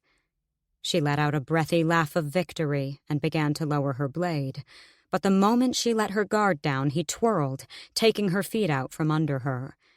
In the same breath, Nick held her as they twisted, so she fell on top of him instead of the hard ground. It wasn't much better. He was almost as solid as stone, and the air was knocked from her despite his chivalry. He rumbled in laughter beneath her as she scowled, rolling off him to lie on the ground. You don't take your mind off him for 1 second, not even once it's over. You keep focused until you can clear the ring. His voice dropped into stern command. Even if you think you can, you don't win. It will only put a much deadlier target on your back. He propped himself up and leaned sideways so he half hovered over her. He looked into her eyes, and her guilt rose at the pain on his face. She reached out to touch it. I'm going to be okay, Nick, she assured him with all the confidence she could muster.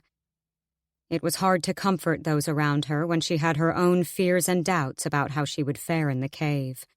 But she would wear the mask of bravery and resilience for her friends and for Nick. He leaned down and brushed his lips against hers before kissing her fully, slowly and tenderly at first, but then she felt his tongue in silent invitation to deepen the kiss. Her mouth opened, and he didn't hesitate to heat the moment between them. They had barely been able to keep their hands off each other over the course of the week. They'd spent every night together, but Faythe always held back the full extent of her desire that pulsed every time she was near him. She couldn't allow herself to get too distracted from her task. But now, with the threat of tomorrow looming and her days not promised, she felt the overwhelming urge to be close to him and show him just how much he mattered to her. She ran her hands through his hair, savoring the feel of the silk entwined with her fingertips, and arched her back in her longing to be closer. He moved, coming to hover over her completely between her legs, but while his body pressed against hers, he remained utterly weightless above her. Heat flushed her skin, awakening every sense and impulse, while his hands roamed over her waist and bare stomach where her shirt had lifted, leaving trails of fire everywhere his fingers caressed. A part of her screamed for his hand to travel higher or lower. Her hands left his hair to feel the powerful contours of his back, and to her delight, she found his shirt untucked. When her fingers brushed the wonderfully smooth skin around his waist, he bucked slightly, the movement enough to frenzy the lust at her core. His mouth left hers. She was about to cry in protest, but his lips found her neck, and she sucked a sharp breath, tilting her head back in invitation. She felt him smile against her throat as he trailed teasingly downward. The sensation filled her with new waves of pleasure. "Nick," she breathed. He stiffened at the sound, and his eyes met hers with a flash of hunger and desire. She was breathless, but the pause was enough for her to gather her thoughts. She recoiled slightly in realization of what her lust-clouded mind wanted from him, right there on the woodland floor. He must have seen the hesitation in her eyes as he gave her an understanding smile. Kissing her mouth once more, he twisted so he was back to leaning on his side next to her. Her cheeks heated. "I don't want to go too fast," she admitted. He brushed a stray piece of hair from her face and leaned in to kiss her again, his breath caressing her neck as he spoke. "We can take all the time we want." He left one last whisper of a kiss on her collarbone, and it would have set her off again if he didn't immediately jump to his feet afterward, leaving her dazed and frustrated, still lying on the grass. "That's enough rest," Nick called from his position behind her. She groaned and didn't move. "We've been at it for hours already," she complained. "And another one might just be the difference between you walking out of that cave with one arm or two." Her lips thinned. She was about to retort back when rough hands grabbed hers, hauling her to her feet. She never even heard him approach, and the sudden movement made her head spin, but Nick only grinned wickedly. She narrowed her eyes. "Stupid Faye prick," she grumbled under her breath. His smile widened in response as he held her sword out to her. She took it begrudgingly, and he didn't even give her a minute to brace herself before he was making her retreat through a series of ruthless attacks that sent the clank of joining steel echoing through the clearing once more. Nick was relentless in his assaults over the next hour, and Faythe was more drained than she had been after any of their previous sessions. She knew it was because it was their last before tomorrow night, and he was overcompensating to cram in what would likely have taken months for her to grasp. She wasn't perfect, and he had still managed to theoretically kill her on many occasions, which made Nick very wary about letting her go through with it. But she had also managed to best him a handful of times, or at least dodge long enough that she could concede in a safe position. Like Nick had said, she wasn't out to win anyway, or it would most definitely be her head. "I won't be able to be there tomorrow night," Nick said quietly. Faythe's stomach dropped. Why? They hadn't discussed it before, but he had been secretly watching her for every other match, so it disappointed her to know he wouldn't be there when it mattered most. If only because he was probably the only one capable of intervening on her behalf should things take a turn for the worse. A conflicted expression flashed across his face, but it was gone when he looked at her. "I'm not supposed to be out of the city walls. If there are other Fae there, I can't be seen," he said. Faythe crossed her arms. "You've been beyond the city walls before. You were on patrol at summer solstice," she argued. A day like that seemed like a lifetime ago. So much had changed. She had changed. Her life was completely different to the girl who had danced around bonfires on the solstice. Faythe didn't know if it made her sad or grateful.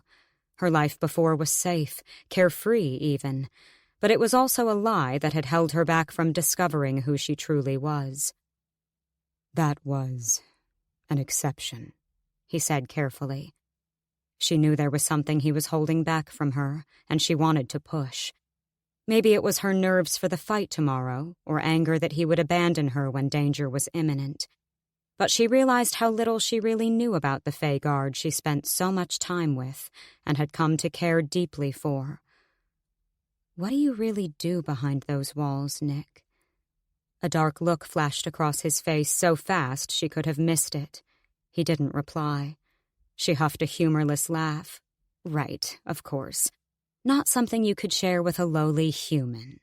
She sheathed her sword and grabbed her cloak, fastening it around herself and making to leave. His hand caught her elbow. "Don't leave like this," he begged, his face desolate. She whirled around to face him. His eyes were pleading, but she was too angry to feel bad for him. He knew everything about her and wouldn't share anything about himself. Perhaps he had a gag order from the king to not speak of his affairs in the city or the castle. But it still hurt that he didn't trust her enough. It would remain solely between them, whatever information he shared about his personal life. "I have to rest to have all the strength I can for tomorrow. I guess I'll let you know how it pans out. Or not, since it doesn't seem to be your interest."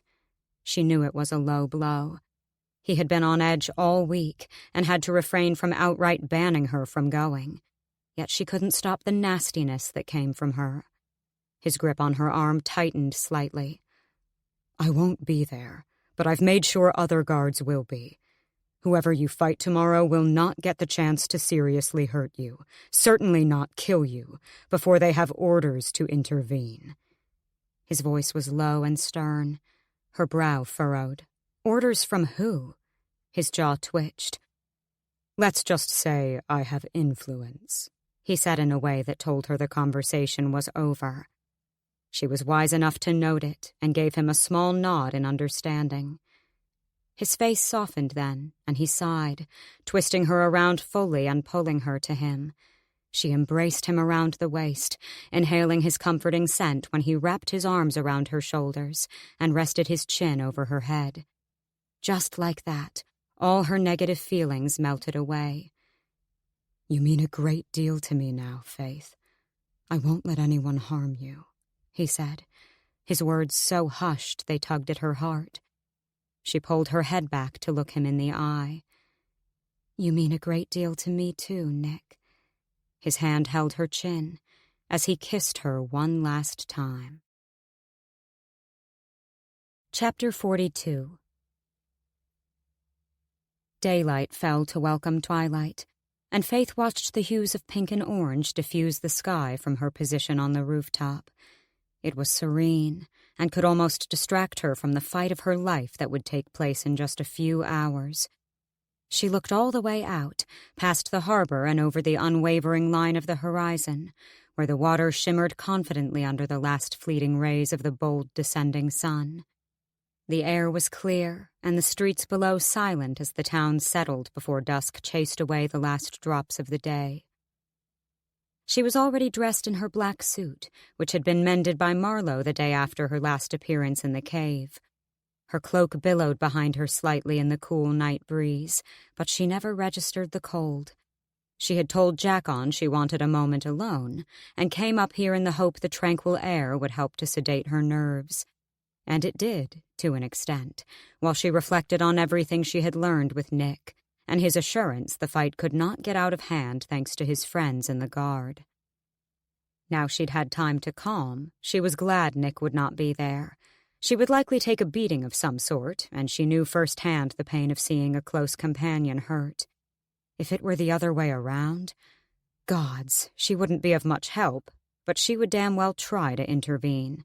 Against man, against Faye, against the damned spirits if need be, she would fight for those she loved. With a final breath, Faythe left the rooftop. "Are you sure you have everything you need?" Jackon fussed for the third time. Faythe rolled her eyes and made a show of patting herself to check, though aside from her clothing, all she had was Lumarius sheathed to her back. Armed and ready, she saluted him in an attempt at light humor. He was growing more antsy by the minute, and it was seriously damaging the calm Faythe had been reeling herself into for the past few hours. He was about to scold her when Marlowe walked through the front door of the hut. As much as she had tried to persuade them to stay home, both of her friends were firm on the fact they were going to attend tonight. Ferris was going to meet them here to get Jackon and Marlowe in, while Faythe would arrive alone a short while later.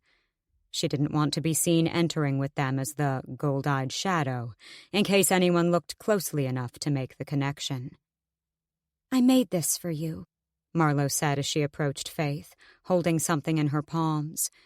When she removed the small piece of cloth concealing the item, Faythe gasped at the beautiful jeweled long dagger beneath. "For good luck," Marlowe smiled weakly. Faythe was deeply humbled by the kind gesture and took the dagger from her, marveling at it for a moment before embracing her friend tightly. "I love it. Thank you. It means a lot," she said in all sincerity. She would have a piece from both of them on her tonight, and that symbol alone lit a new fire of strength and determination within. A moment later, a light rapping sounded at the door, signaling the arrival of Ferris. She looked to her friends and straightened with every ounce of mustered courage, more to ease their concerns than in genuine confidence. "Let's get this over with, shall we?" Standing as the same immovable force, the guards on either side of the cave entrance didn't balk or hesitate to open the thick iron doors as she swaggered toward them, concealed under her hood and mask. She didn't let herself flinch either upon noticing the crowd of people reached all the way to those doors. They parted hastily when she approached. The whole venue, if that was what it could be called, was packed to full capacity, and as much as she tried to ignore it, she would be lying if she said it didn't rattle her nerves. She was used to large audiences, but this? She weaved through them like a black wraith, and they moved out of her way where there was small space to do so. People turned to each other and whispered as she passed, but she kept her eyes focused on getting to her usual entrance to the pit. She couldn't see her friends in these masses and didn't want to try looking. When she got to the other side, Ferris was already waiting for her, biting his fingers as he scanned the balconies. His eyes fell on her, and he visibly relaxed as if he thought she might not actually show up after all. "How are you feeling?" he asked. She gave him a dead look, not deigning to respond to his ridiculous question. He winced and nodded his understanding. "Well, they should be ready any moment now you've arrived," he said quickly, taking her cloak like he always did. She should have expected it, but for some reason it unnerved her that her Fae competitor was already in the same vicinity and had been waiting for her. She didn't dare scan the mobs to find out if they were watching her at this very moment.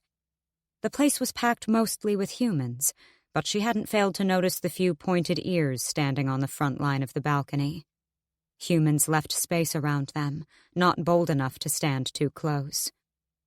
"One last time, Faythe. And thank you, truly.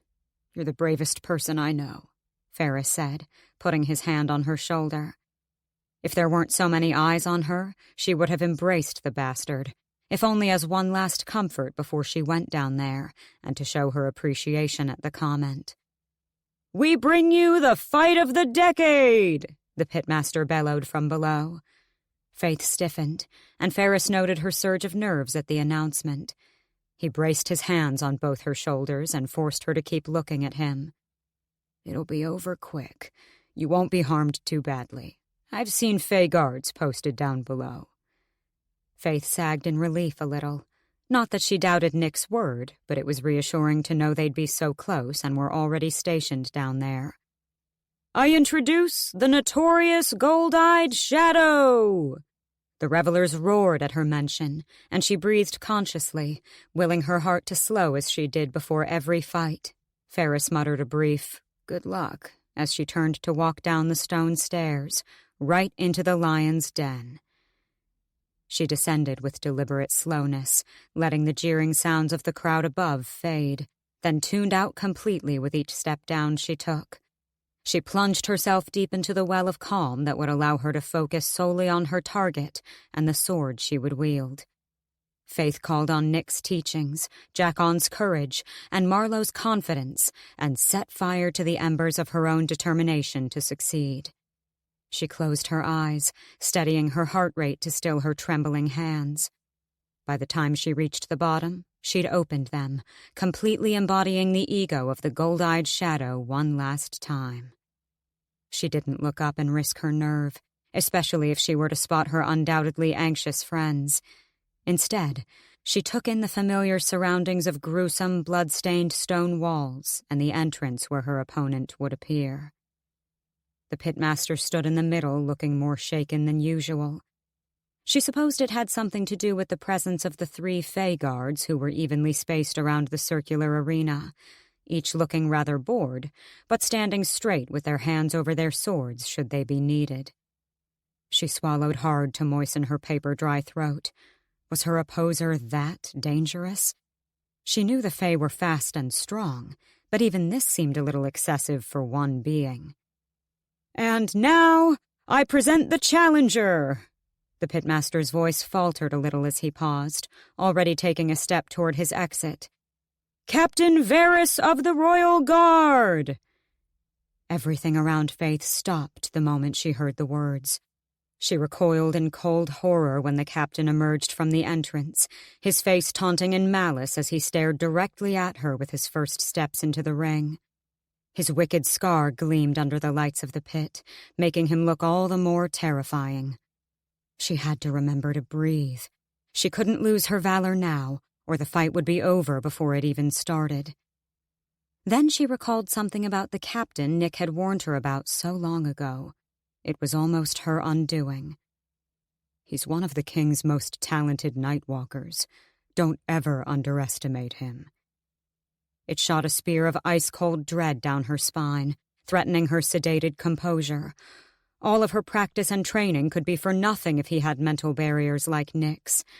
Her one advantage was her ability, and it was the only thing that stood between her and being able to last even 1 minute in this fight. Without it, she didn't even allow herself to wreck her emotions with the thought.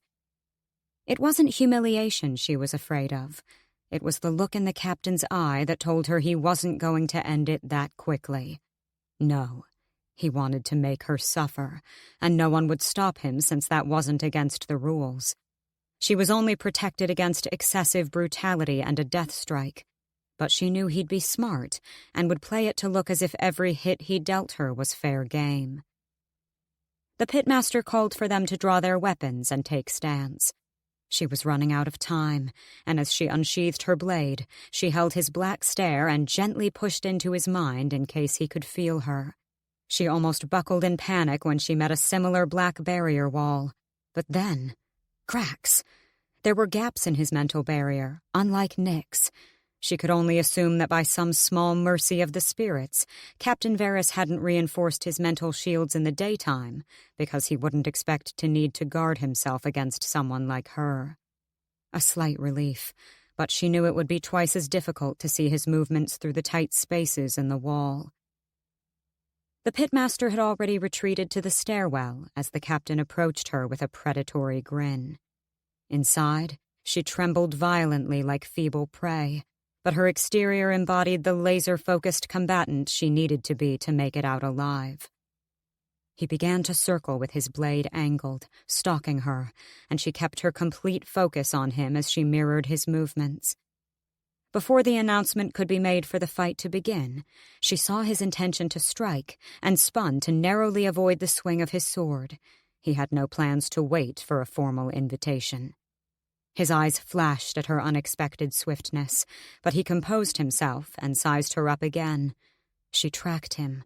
She could see his movements, but not nearly as fast as she'd come to read them in Nick's open mind. She would have to make it work, at least long enough to give them a show and surrender herself. His next attack flashed through her, and she brought her sword up to meet his in the nick of time. Her heart rose in her throat, and she hissed through clenched teeth, putting her whole weight into holding off his blade. He was too strong, however, and in her efforts, her concentration faltered. Varys pushed roughly, causing her to stumble back, and with the same breath, his fist connected with the side of her face. Pain shot through her jaw. She slammed, palms splayed, against the ground with a loud smack. Her eyes blackened for a second before she pushed herself to her feet, swaying a little from the disorientation. A copper tang filled her mouth. Blood. She leaned forward, pulling the scarf down quickly to spit the blood that had pooled on her lip. Adjusting her face cover again, her head snapped back up to him. Faythe's rage was immeasurable, and it threatened to blind her into recklessness rather than focus her into stealth. She took slow, concise breaths to reel in the all-consuming emotion. The captain's eyes were wholly black and sparkled with sadistic pleasure at the sight of her blood. She rolled her shoulders back and focused on the dark orbs once again. He lunged at her with an onslaught of attacks, which she danced around the ring in answer to, not raising her sword to meet his again. Her head throbbed with concentration to see each maneuver before he could land a blow, and when she faltered slightly, she was sent sprawling to the floor again from a punch to her stomach. She gasped for breath on all fours at the force of it, but he was next to her again before she could regain any composure, and kicked her stomach right where the last hit was. The pain was excruciating as she was thrown onto her back and her head ricocheted off the stone floor. She couldn't do it, couldn't last against the unhinged beast. Her anger diffused and welcomed despair. She wanted to dissolve into the hard ground beneath her. Was she underwater? The roars of the crowd were distant, distorted, and the lights blurred and dimmed. "I'm sorry, Jack. I'm sorry, Marlowe. I'm sorry, Nick. I tried." "Get up," the wicked voice spat. She couldn't. She was ready to succumb to the darkness that offered relief from the pain and failure. She wanted to sleep and drift away from all the roaring chaos of the crowd and the stabs that laced her abdomen and head. But then rough hands grabbed her, yanking her to her feet and forcing her to stare into depthless black holes. "You call that a fight? I said, get up." The captain seethed in her face. He let her go, and she was surprised when she stumbled back but remained upright, her sword still clutched with an iron grip in her hand. She looked down at it. Lumarius, the key. I will not cower. She blinked a few times, and her vision focused. She had to keep going. Her body groaned in protest as she straightened, rolling back her shoulders and fixing her eyes on the captain again. Pushing through the pain, she continued to deflect with her sword in both hands as their connecting steel sang together, slicing through the bustle of the audience above. She didn't let her blade meet his for long enough that he could use his strength against her again.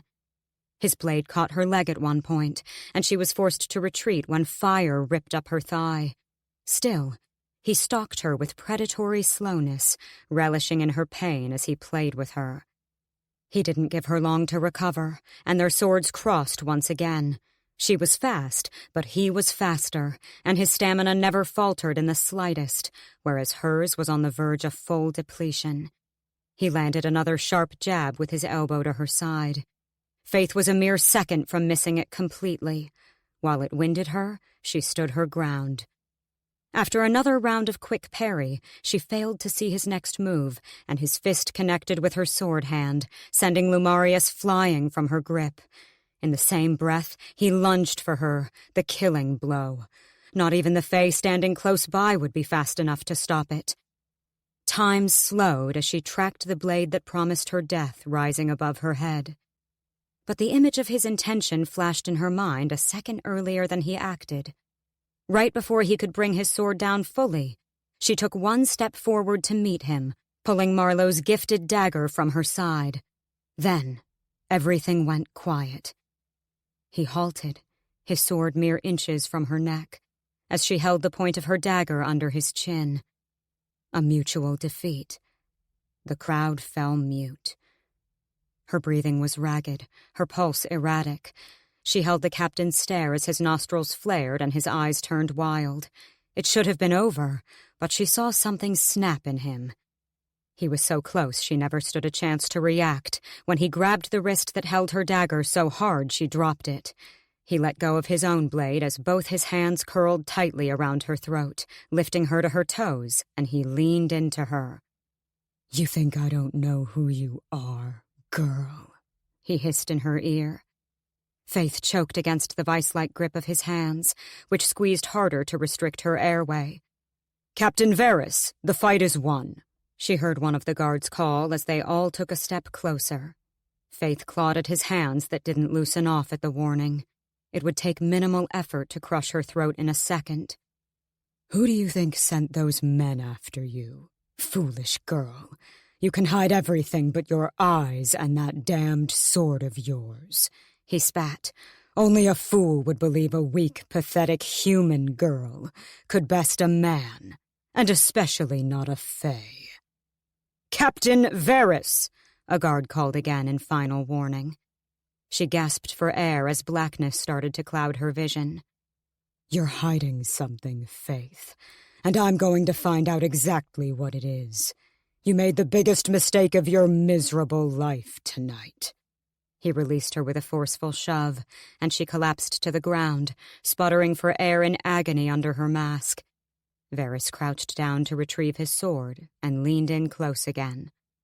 "I'll be seeing you soon, Faythe, but maybe not in the way you think." His last words were a playful taunt before he sauntered out of the pit. Faythe remained on all fours for a moment to return her breathing to normal, but when she was conscious enough to think, her blood went cold. What had she done? Chapter 43. "He knows." They were the first words Faythe had uttered since they met back at the hut nearly an hour ago. She'd been too consumed by panic to speak. Jack-On hadn't stopped pacing, trying to coax something out of her, while she sat at the table in a pair of sleep shorts and a crop top, letting Marlowe tend to her wounds. Faythe could barely register the pain as her friend cleaned and dressed the deep gash on her thigh and bandaged her bruised ribs. She knew there would also be a harsh purple mark along her cheekbone, and that her lip would be swollen with a nasty cut. But none of that mattered, as she was soon to be caught and executed anyway. Or at least, he will as soon as I fall asleep, she added quietly in her state of shock. It was the hint the captain had given her in his last words. Maybe not in the way you think. They had been replaying in her mind, filling her with cold dread the whole time since. Does someone want to explain this to me? It's over. Why is everyone so worried? Ferris said from his spot in the corner. Faythe had forgotten he'd followed them back here to make sure she was okay and give her the money she was owed from tonight. She didn't want it. She wanted to give it all back and to have never set a single foot inside that cave. Everything since that moment had been a slow descent into a deadly fate she couldn't escape. Before she could reply, Jack-On halted his pacing and stared at Ferris with an inhuman rage. In 2 strides, he had Ferris pinned to the wall by his collar. You piece of shit! This was all your fault! He seethed into his face. Jack, Faythe muttered.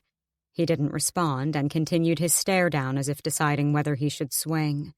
Jack-On, she repeated in warning. Reluctantly, he released Ferris with a rough shove and stalked back over to the table. What do you mean he knows? His anger boiled, but not toward her. She took a slow breath. He knows I'm hiding something, and he intends to find it out. She trembled as if the cold air was just now catching up to her where she sat half-dressed.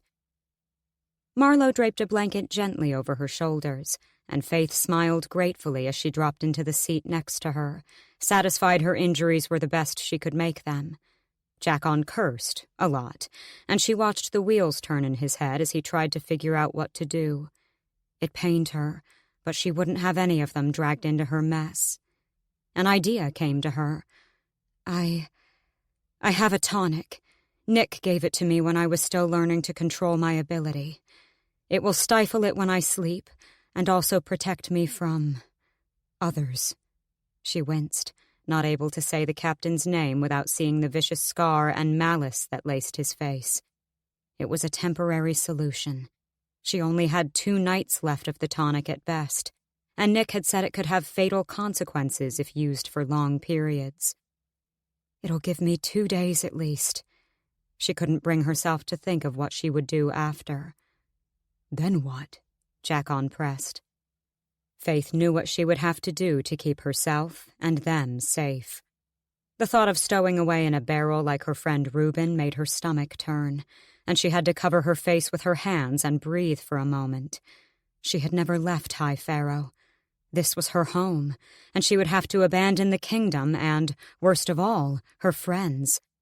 What crushed her spirit was that she would never get to sever the tie the cursed eternal woods held on her soul. She had failed in that, too, and her bargain would forever remain unfulfilled. She would never get to join her friends when the afterlife claimed her. It was a crippling, damning feeling. I failed you all, and I'm sorry, she whispered. Marlowe's arm went around her shoulder, pulling Faythe into her warmth. We're going to figure this out together, she said, her voice calm and soothing. Again, anyone want to fill me in? Ferris said. Jack-On whirled to him, and Ferris wisely flinched into a defensive position, but Jack-On never moved. If looks alone could kill, he'd have already turned to cinders. Seeing no reason to keep her secret any longer, Faythe reluctantly rattled through the basics so Ferris would understand their urgency and the cause of the thick tension in the room. It felt strange, but also liberating to be able to talk about it so openly. Bullshit, was his first response to the reveal of her abilities. Prove it. Faythe scowled at him. I don't have to prove anything to you, prick. His eyes narrowed as his face turned contemplative. Well, if what you say is true, we need to get you out of here. Jackon looked to her immediately. I'll come with you. She shook her head. Absolutely not. This is my problem, and none of you are getting dragged into it. We would never leave you to face it alone. We all go, Marlowe added softly. Faythe snapped her head to the blacksmith and leaned out of her embrace. Not a chance in— You don't get to decide for us, Marlowe cut in. We are in this just as much as you are, like it or not. Her tone was firm, something Faythe wasn't used to from the softly spoken blonde. But she would be wise not to argue with an oracle connected to the spirits. I can get you safe passage, Ferris cut in before Faythe could argue further. He looked between them. For all of you. I could get you to Rhinell.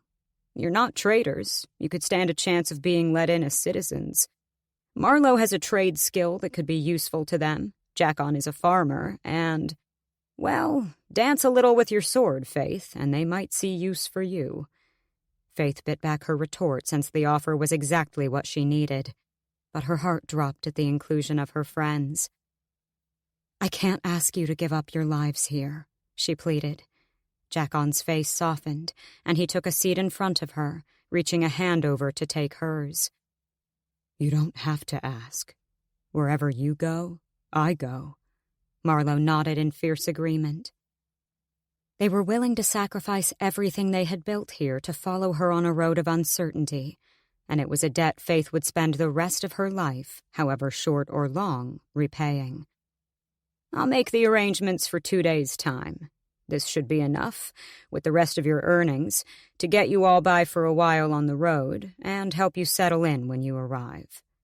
Ferris came over to the table, careful not to be within Jackon's reach as he still glared menacingly at him, and dropped a heavy pouch of coin in front of them.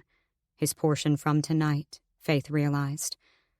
She was about to protest, but he gave her a look that told her not to bother. You earned every penny. He stared at her in curiosity for a moment, and then huffed a laugh. Who would have thought? Faythe, a human mind reader. She smiled sheepishly, and he flashed her a sad smile back. It's a shame it turned out this way. And for my part, I'm sorry. She gave him a small nod of understanding and forgiveness. He returned it, and then spun on his heel toward the door. I'll see you all by Westland Forest at nightfall in 2 days, he said as he left. Then the door closed behind him, and the 3 companions were alone in solemn silence. A knock sounded at the door a short moment later, and they all looked to each other expectantly. I won't hesitate to strangle him this time if he's come back, Jackon muttered as he stood to answer it. Faythe's eyes widened at the tall, cloaked figure who floated in seconds later. Nick's brute stature made their small hut seem even more feeble. When they simply stared at each other and no one spoke, Marlowe stood from the bench. Jackon, will you walk me home? She asked sweetly, and Faythe could have hugged her for it. She didn't think she could handle explaining the events of tonight, specifically what it meant for her and Nick as a result, while her friends were in the same room. It only now dawned on her that this was likely the last time she would ever get to see the Fae Guard, and it shattered her heart into pieces where she sat. Jackon nodded to her, understanding she would need this time alone to say goodbye, and the couple left without another word. When she heard the door click, Faythe stood, coming around the table to where Nick had yet to make a move. His jaw flexed as he silently scanned over her face, taking in her injuries. She held the blanket around her to conceal her ribs, but it still exposed her bare thigh, and the large bandage the wound was bleeding through a little. I had to make sure you were all right, he said, his voice achingly quiet in an attempt to contain his anger at the state of her. It was Captain Varys, she blurted, not able to delay the inevitable heart-wrenching news that she was leaving. His eyes flashed in a rage like nothing she'd seen before, and he straightened. And you let him win, didn't you? He asked, his voice like a knife's edge. She winced at the dark look on his face. Kind of, she said, and she noted the slight tremble of his tightly clenched fists.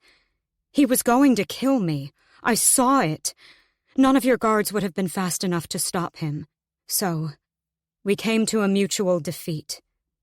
Nick let out a humorless laugh, running a hand down his face. Before he could reprimand her for not being smarter somehow, she continued. "It wasn't a coincidence. He knew who I was, and he knows I'm hiding something," she explained quickly.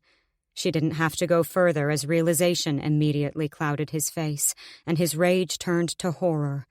Her next words came out in a choked whisper. "I have to leave, Nick." Tears burned the backs of her eyes at his look of pain, and she blinked hard to force them away. He walked the few steps over to her and took her face gently in his hands, wary of her bruised cheek. "I'll take care of it," he said, but she saw his determination falter. It was too far out of his control this time. She shook her head. "I leave for Rhinell in 2 days. Jackon and Marlowe will be coming with me." He rested his forehead against hers. "Faythe," he breathed, but no other words came. They both knew it was her only chance at safety. She let the blanket fall to wrap her arms around his neck, and he held her tightly. Her silent tears fell then. It wasn't fair. They were being ripped apart because of some monster and his need for dominance and violence. She allowed herself to believe she could have had something with Nick, an unorthodox, complicated relationship for sure, but she would have accepted it, and the risks that came with it, for a chance to be with him. His hands trailed over her bare waist below her bandages, and his touch soothed the pain in her heart just for a moment. When she leaned back to look at him, she traced the contours of his face with her fingers, over his jaw, then his nose, then his mouth, trying to memorize every detail if this was the last time she would ever see him. She leaned up to kiss him fiercely, and he responded with aching tenderness. Her body caught fire everywhere he touched, as his hands roamed her exposed skin, painfully delicate to be cautious of her injuries. But she didn't want gentle and didn't care if her body protested as she pressed herself to him. A quiet sound came from her, and he leaned down, hooking his hands under her thighs and lifting her so she didn't have to strain on her toes to kiss him. She wrapped her legs around his waist and could have exploded from the new angle, which offered her better access to his mouth. His hands at the tops of her thighs made her wild with desire. While she wanted him, all of him, she knew giving over to her desperate impulse would only make their parting all the more gut-wrenching. Before things could get too heated, the kiss slowed, turning devastatingly tender. His lips left hers, and he kissed her neck, sweetly, not lustfully. He seemed to be savoring the smell and feel of her. Then he set her gently back on her feet and stared at her while he stroked her bruised cheek. "I'm going to miss you," Faythe whispered, not trusting her voice to sound steady. He gave her a sad smile. "There will never be another like you, Faythe. Human, fae, highborn, commoner. Never another soul like yours." She knew the comment had nothing to do with their personal relationship, and the words broke and fixed her at the same time. She didn't have the expression to respond, so she only leaned into him once more, suddenly aware of the cold draft around the hut as his warmth encased her in its net of safety. They held each other for the last time. Neither had it in them to say a formal goodbye. So, with a final lingering kiss, Nick left without glancing back. Faythe fell apart the moment the door clicked shut behind him. Chapter 44. They spent the following day gathering provisions for their journey. Only what was necessary. The rest they could buy on the road and once they got to safety in Rhinell. Jackon had been on edge all day, rechecking everything and going over every detail of the plan more than 4 times already. It hurt Faythe to see him so worked up, but there was nothing she could do to persuade him to change his mind. Marlowe had been at her cottage all day, assembling what she needed and spending the last of her time with her father. The fact she would be leaving family behind pained Faythe the most, but like Jackon, Marlowe was adamant she would be joining them. Faythe spent the whole day in a quiet pit of despair at what she would be leaving, who she would be leaving. She would not get to see Nick again, not in her mind or his, before she left, since the drops had done their work last night and sent her straight into a dark sleep without even a flash of her gold mist. They would do the same tonight, also. Jackon had left her to her brooding, figuring she wouldn't be much help in the planning of things anyway. She had sat in her bed most of the day, reflecting on her life in High Pharaoh that was about to come to an end. She was watching the dusk fall through the small square window when Jackon finally joined her in the bedroom. He sighed sadly upon seeing her. "You've always longed for adventure. Try to see the bright side." He offered a comforting smile, but she couldn't bring herself to even force one back. He was right. It would be a new beginning and offered an opportunity for them to see more of Ungardia. Who knew what she might discover in Rhinell? She only hoped it would be completely mundane, and her dealings with the spirits and malicious Fae captains would be over. She shuddered when the encounter with Aurealis crossed her mind. She would never get to see the goddess again. Whatever she thought Faythe was needed for, she'd have to find another suitor, and the answers to Faythe's burning questions about her heritage might forever remain lost. She reached over the table to grab the last of the drops, eager to get the final night over with and start their journey by twilight tomorrow.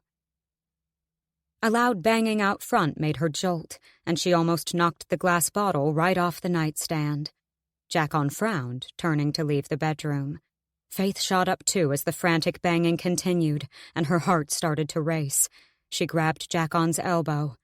"What if it's him?" she whispered in cold panic. She didn't have to say his name for Jackon to gather she meant Captain Varys. His eyes widened at the possibility, and he scanned the hut wildly for a plan, but they both knew the only way out was the front door. She was about to scramble to find a hiding spot when a voice called through the wood. "It's me, Jackon, please." Faythe recognized the voice, but couldn't put a face to it. Jackon, on the other hand, went wide-eyed in fear as he ran the few paces to the door, swinging it open. Dalton came into view, and Jackon quickly scanned behind him before nodding him inside. "Where's Marlowe?" he asked desperately. Dalton panted heavily. He was unfit at the best of times and appeared as if he had more or less run the distance across town to be here. Faythe began to tremble in anticipation. They came, and..." The man could barely get out the words. Jackon grabbed him by the collar to keep him upright as he gasped for air. "Where is she, Dalton?" he pressed urgently. Faythe had never heard such dread in her friend's voice, and it made her sway in dizzy suspense. Dalton finally caught enough breath, and his next words brought the world down on her. "Guards took her, said it was for treason, but she would never..." Jackon released him and took a step back in horror. He looked to Faythe. "It's a message," she choked out. "He couldn't find me through my head, so he went for hers."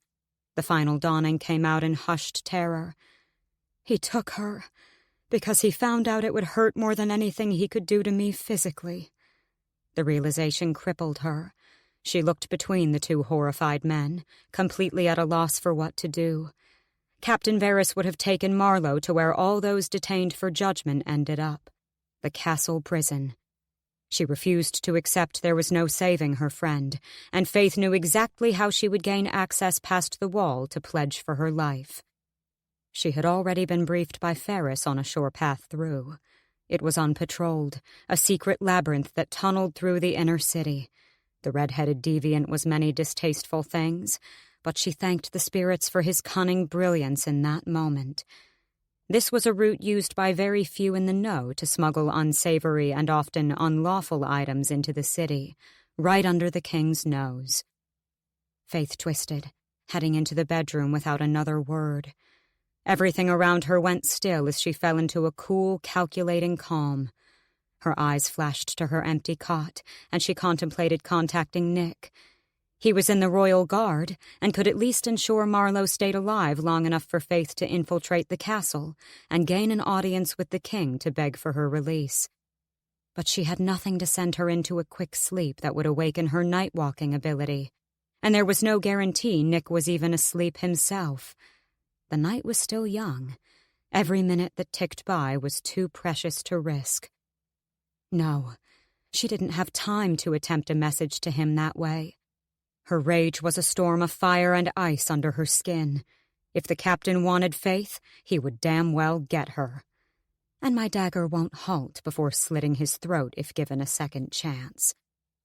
She stripped down, changing swiftly into her suit as it would allow for the best movement in her task. She tried to make herself numb to the painful aches of her body from the brutal beating yesterday, but she had to clench her teeth to keep from hissing at the sharp stabbing in her ribs and thigh especially. Jackon's presence behind her was noted, but she paid him no attention. She was fully changed and braiding her hair back in record speed. "What are you doing?" he demanded.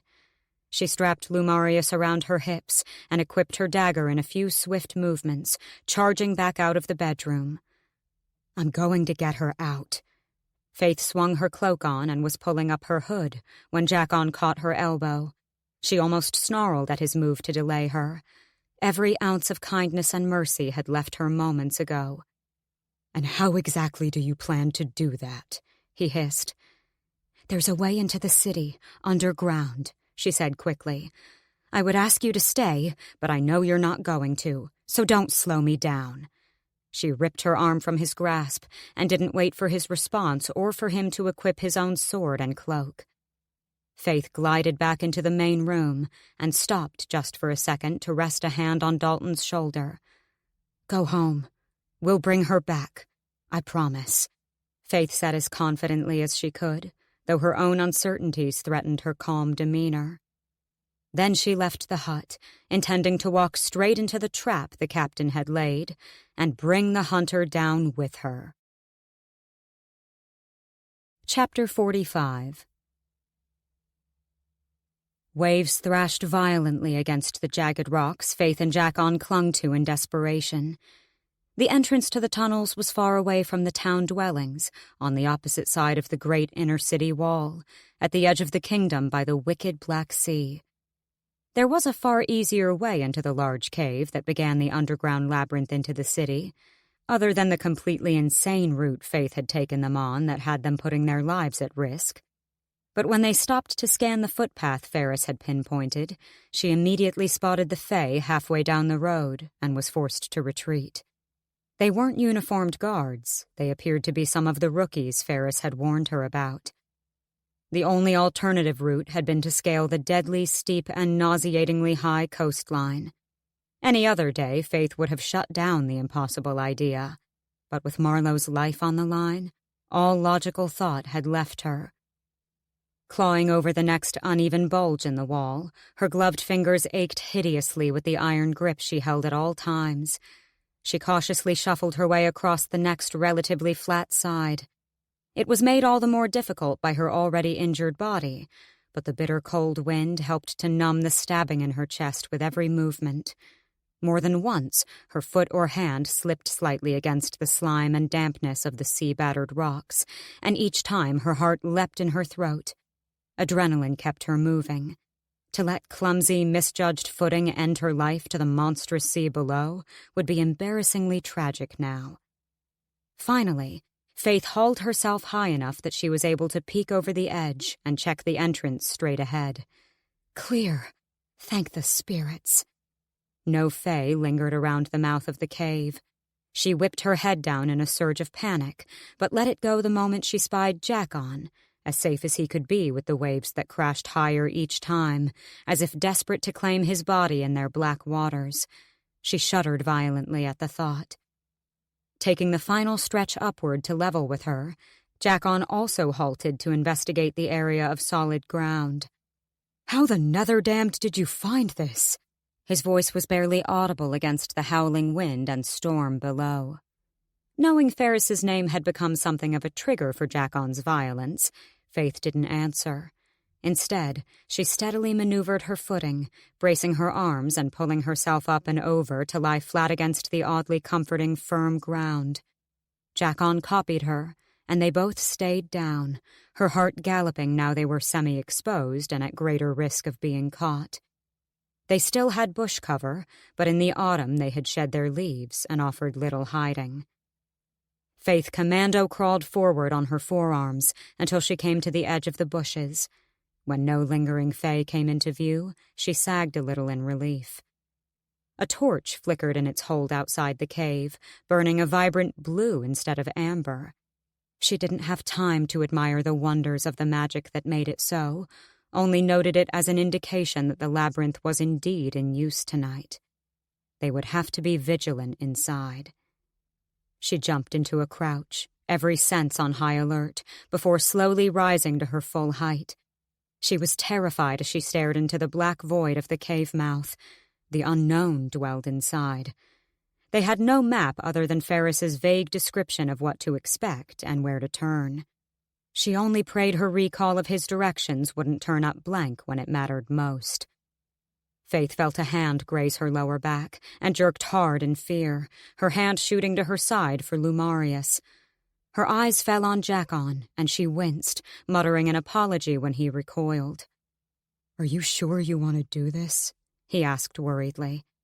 She knew he wouldn't hold any judgment if she cowered out. In fact, he would likely be relieved more than anything if she decided against the brash plan. "I don't have a choice," she muttered. The captain's fight was with her, and she'd be damned if she let Marlowe's life end as collateral in the battle between them. Jackon gave her a weak smile in understanding, and she couldn't help but fall into his arms at his look of sadness and uncertainty. He held her tight, and she let all her fear and crippling worry go numb in his embrace, absorbing his fierce courage instead for the dangerous path ahead. When they released each other, they exchanged one last look of affirmation. Then they turned and didn't falter a step as they stalked to the entrance of the cave. Jackon swiped the torch outside, smart, as they would have little chance of finding their way in the pitch-black inside. Without the bitter, whistling wind, only two sounds remained, the thrum of her own heart and the slight shuffling of their boots against the grain of the cave floor. Not even the glowing blue flame uttered a single crackle. It allowed Faythe to tune her hearing in to anything outside of those two noises. They followed a long, straight path for a minute, and she felt the walls closing in as the passage narrowed the farther they ventured into the belly of the cave. It made her breathing turn ragged, arose her fear of confinement in the underground space. She flexed her fists to distract herself. After another painstaking stretch of passage, they came to a junction. It was time for Faythe to rack her brain for Ferris's instructions, but in her wild frenzy of thoughts and emotions, the sequence of left and right paths they had to take to end up at the castle became a disarray of blurred lines. "I think it's that one," she said shakily, pointing to the right. She wouldn't tell Jackon she wasn't entirely sure, but was rather following her gut. He didn't seem inclined to question it, which dropped guilt in her stomach that he was blindly putting his trust in her to guide them through the maze of mud and stone. Hopefully there aren't any ghoulish creatures lurking that Ferris failed to mention. A sharp tremor rattled down her spine. Jackon pressed forward, and with a deep inhale to soothe her rising doubts, she followed after him. Faythe walked close to his side, almost glued to him, as if he might be snatched away from her by the shadows, or she from him. She was selfishly glad for her friend's presence. Her fear might very well consume her if she attempted the venture alone. They walked straight for a few more arduous minutes, and Faythe knew the prestigious inner city would be alive above them by now. She tried not to dwell on the nerve-wracking fact. They came to two more crossroads. Each time, Faythe chose on impulse which path to take, not allowing herself time to debate her decisions. But it wasn't her strained hearing that was alerted first. It was her sight, picking up a faint glow in the far distance. Could it be a way out? Her hope was short-lived when the light expanded, revealing an intersection at the bottom of the passage. Her hand lashed out to grab Jackon's arm, and they both halted in cold horror. They weren't alone. Jackon looked to her, wide-eyed, and it was the last thing she saw before he threw the torch to the ground and tried to snuff out the blue flame. No matter how much dirt he shuffled over it, however, the fire still burned bright. Faythe's pulse turned erratic when she picked up on voices growing louder with each passing second. The blue flame had been conjured from magic.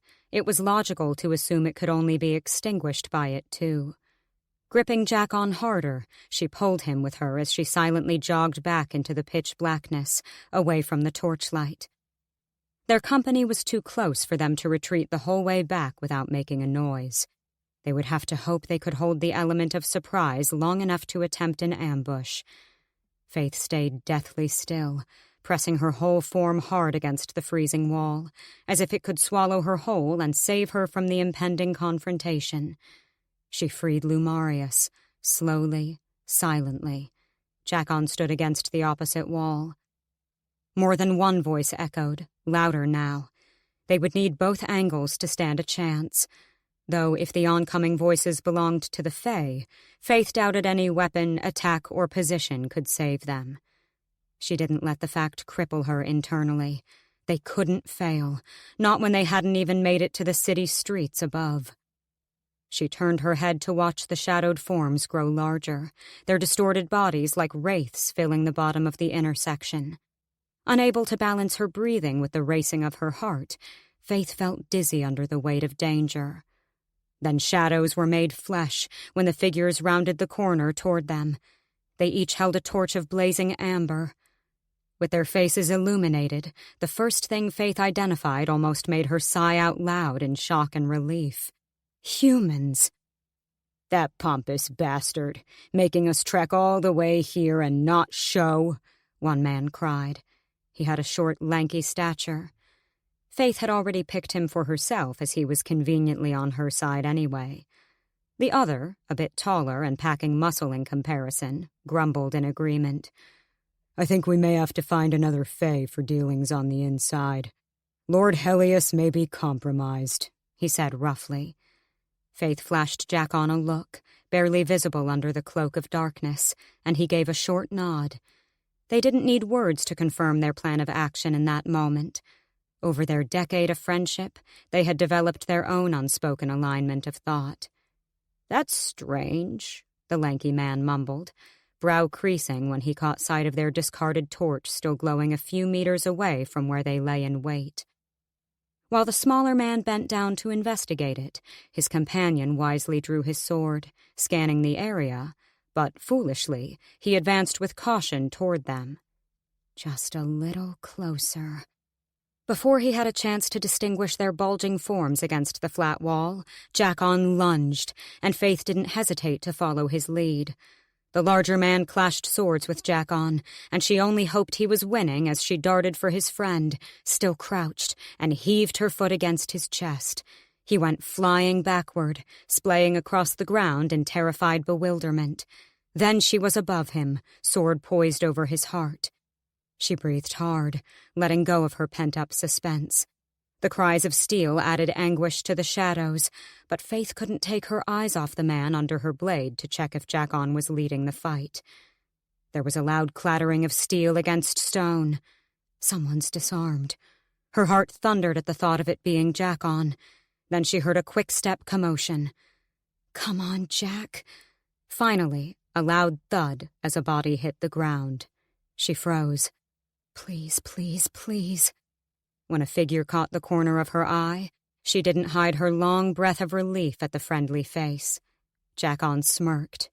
Did you really doubt me? He said with mock hurt. She scowled in response before they both turned their attention to the man staring back fearfully. Which path takes us inside the castle? Faythe asked with malice in her tone. The weasel of a man scoffed, flaring Faythe's anger. She pressed the sharp point into his chest, and he hissed, recoiling further back into the ground. Which path? She repeated through her teeth. His eyes narrowed and nostrils flared. She raised her elbows to add more pressure through her blade. Left, he said quickly, before she could break the skin under his tunic. You'll want to go left, then take the next 2 rights. There'll be a ladder to an exit chamber. It leads to an alley just outside the castle gates. You're on your own from there," he told her reluctantly. With the information she needed and not wanting to waste any more time, Faythe looked to Jackon. He gave her a quick nod, and she knew what he was about to do. He lifted his foot, and Faythe turned her head to avoid the brutal sight. But the sickening crack as he knocked the man unconscious still made her wince. She didn't look down at him while she straightened, then pressed forward once again, swiping their eternally flamed torch. Their pace quickened with the new certain route, and in fear that the men they'd left to the bitter, dark cold might not be alone down here. They scurried like rodents through the next couple of passages. He'd spoken true, and Faythe sagged in relief at the circle of light she spotted in the roof ahead. She didn't give Jackon a chance to be annoyingly chivalrous and insist he go first up the ladder. She subtly overtook him, curling her fingers around the iron bar, and started the climb. She heard his mumbles of protest, but didn't acknowledge them. At the top, she braced her splayed palms against the thick metal, straining as she pushed it open a fraction to glance through the smallest gap she could. It wasn't as dark as she expected. In fact, the gray stone ground sparkled a little.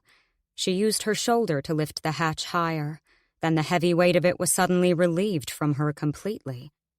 Her shock and horror didn't have a moment to settle as, in one blinding movement, bright light encased her, and she was flying, or rather was being hauled out of the underground dwelling with immortal swiftness. It took her a second longer than it should have in her bewilderment to refocus, and when she did, the world fell from under her at the sight of the 4 Fae guards surrounding her. She had been tricked. That lying sewer rat bastard. "Well, well," one of the Fae drawled in amusement. "What a night this has turned out to be." She took in her surroundings then, and her anger toward the trickster switched to cold, trembling fear.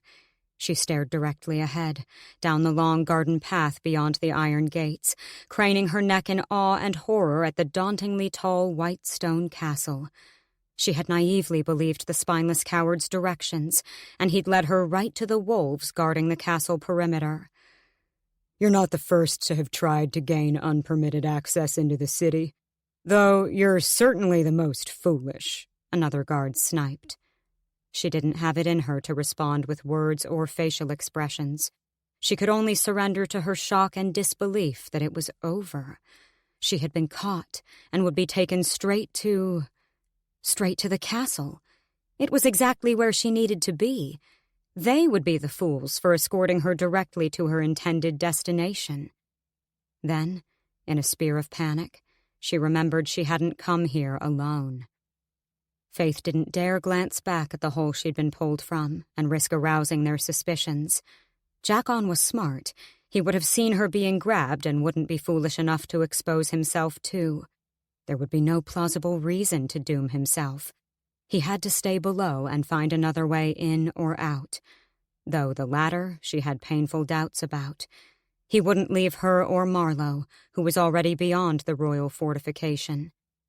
Mercifully, he didn't emerge from the dwelling behind her, and after a quick glance down, the Fae guard seemed satisfied enough to seal the hole back over. Faythe didn't fight when a guard approached and grabbed her arm. She began walking when he tugged, not even offering a scowl of defiance. The weaker she appeared, the less of a threat they would consider her. Not that she thought 4 Fae would ever consider her such if she did resist. But it worked. She was let go and allowed to walk of her own accord toward the castle gates. They opened as they approached, and she noted only 1 Fae guard accompanied her through while the others went back to their stations around the perimeter. How hard would it be to elude 1 guard? She didn't think it would be easy, but she rattled her mind for ideas of how to escape once she was within the castle walls. The Fae took her through the main entrance, and she felt oddly out of place stepping up such pristine white steps, and through the ornate, dauntingly tall iron doors that were also hauled open upon their arrival. In better circumstances, she would have stopped to admire the grand, brightly lit reception hall. Everything glittered in stark contrast to the night outside. She had to blink rapidly to curb the slight sting in her eye. It was an ocean of white and royal blue as he led her through a series of long, wide hallways. The griffin crest of High Pharaoh adorned the tapestries, and elegant sculptures stood intermittently. She shook her head and focused. She couldn't afford to get distracted by marvelous decor. Any turn now, and she would likely descend from the beauty right into the grim pits of the dungeons. Another figure rounded the corner down the hall. A female fae. Faythe had to refrain from gawking. She had very rarely seen a female, as the outer town was too dull and dirty to appeal to the elegant, immortally beautiful race. The one before her was exactly that, and far more. She was slender, with rich light brown skin, perfectly poised as she almost floated toward them. The waves of her gown caught on the wind behind her. Then her eyes fixed on Faythe, and she almost flinched at the attention. But it wasn't fear Faythe was struck with. It was reckless adrenaline.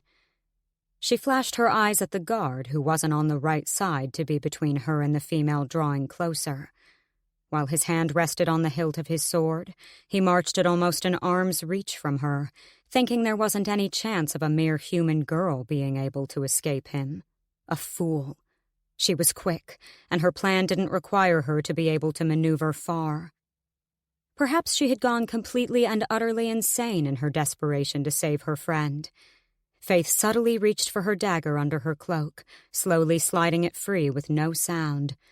Then she braced herself, counting her heartbeats with each step to steady her trembling hands. She would have 1 second, 1 chance, and no room for error.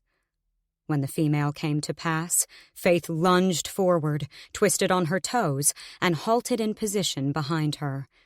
She breathed hard as she faced the guard, who stared back in wide-eyed fury, not at her face, but at the dagger she held poised over her captive's throat. Chapter 46.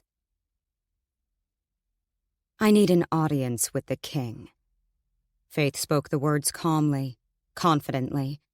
She stood behind the female fae with her arm wrapped around her shoulder, dagger pressed into her throat to slit it clean in one movement, should the guard get any ideas. The female, to her credit, didn't whimper or tremble at all beneath her. The guard assessed the situation with his sword drawn, eyes calculating everything, like a male in combat. Upon concluding there was no maneuver he could make quicker than she could cut, he nodded. She didn't let her relief show. Faythe knew there would be no coming back from harming or threatening a fae, especially not within the castle. It was a sure death sentence, but her only ticket into the throne room to plead the case for her friend's life. It was an ill-conceived plan and perhaps a fool's hope, but it was all she could come up with in the heat of the moment, as every echo of the phantom clock struck an overwhelming fear that she would be too late to save her friend. All logic and reasoning had left her long ago. "This way," the guard said, not in anger or worry, much to her displeasure. Yet she knew if she let her guard down for a split second, she would be disarmed and detained before she could take a breath. So she focused on her surroundings as she followed the fae guard down the hall to her doom. They walked through a short maze of passageways and bright open halls. Faythe kept her hold on the female firm, ears straining for sound, and an eye on every corner should another guard appear.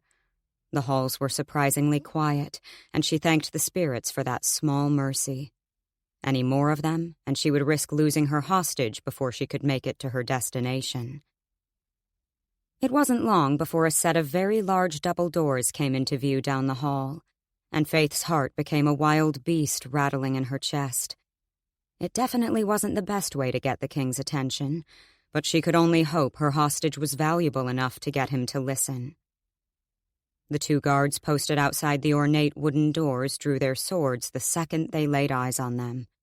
The female's companion held up a hand, and they lowered their blades slightly, still remaining rigid.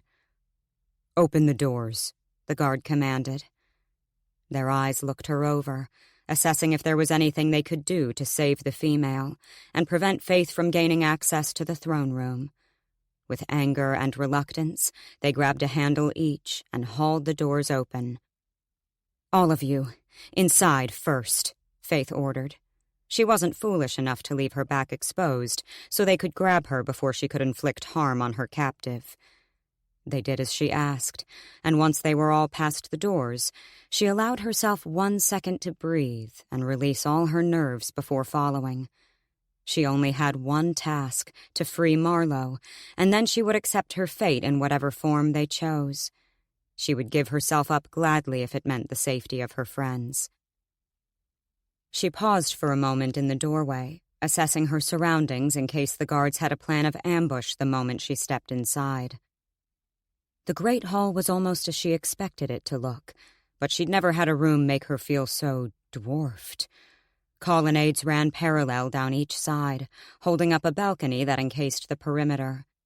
A true masterpiece of a chandelier hung low, illuminating the royal crest that was painted into the center of the large white marble floor space.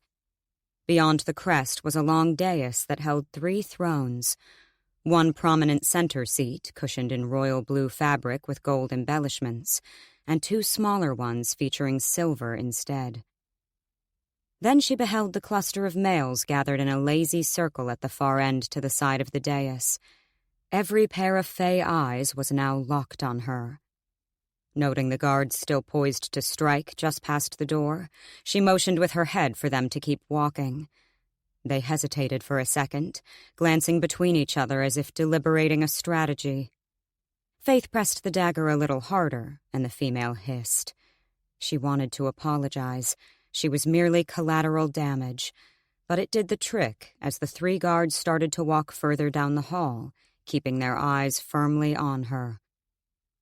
She didn't fail to notice another 4 of them under the balconies, 2 on each side. The whistle of steel echoed through the open space as they all became armed, alert to the danger that had infiltrated their castle. Faythe wanted to laugh at the absurdity of the situation. 7 fey guards and a handful of other powerful fey at the mercy of a human girl. Not even the bards could make this story believable through song. "What is this?" A voice boomed from across the hall. She saw him then. There was no mistaking the figure who trumped the whole room through manner and stature alone. King Orlon Silvergriff of High Pharaoh. Aside from the obvious gold crown that adorned his short black hair, he wore the royal coat of arms and a deep blue shoulder cloak over his impeccably tailored black jacket with gold buttons. He stood as the tallest male in the room and looked to be at least in his 40s if Faythe were to compare him to a human man. She tried not to let her confidence falter as the king stormed closer, his face livid at the commotion. But she trembled slightly at his intimidating presence. Though her breathing was steady, her heart was erratic. "I apologize for the dramatics, Your Majesty," she began, surprised the words came through her ridiculously dry throat. "But I need an audience with you. Your guards have wrongly imprisoned a girl tonight." The king's eyes blazed at the sight of her. She wasn't sure if she had gotten lucky with her target, who could be important to him, or if the fact a human girl had managed to even get this far was what enraged him the most. "I'll have your head for your insolence, human." He spat the last word. "Guards!" He called them to seize her. "Not until you hear what I have to say. I can slit her throat faster than your guards can stop me," she warned. She watched the cogs turn in his head as he concluded as much. Whoever she had in her grasp was important enough, at least, that they wouldn't risk her life. Faythe looked into his eyes then, eyes of the purest black she'd only seen the likeness of once before, in Captain Varys. But he was not present in the room, which was a slight relief. "Her name is Marlowe Cannace. She is the blacksmith's daughter, and she was wrongly taken from her home tonight. I want you to set her free." She spoke a lot calmer than she felt. The king laughed haughtily. "You do not make demands, girl." Faythe pressed the dagger further until it made a shallow cut, enough to draw a trickle of blood. She heard all the guards shift, but the king held up a hand to halt them. His eyes locked on hers, and if looks could kill, she would most certainly have turned to ash where she stood.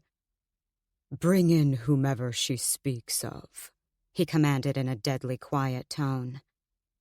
Faythe never dropped focus on every fae around her, noting one of them leaving through a side entrance in a hurry. "You've made a grave mistake tonight," the king said to her. "I only needed you to hear me and let her go. Then I will accept my punishment." His answering laugh was dark. "I don't bargain with my human subjects."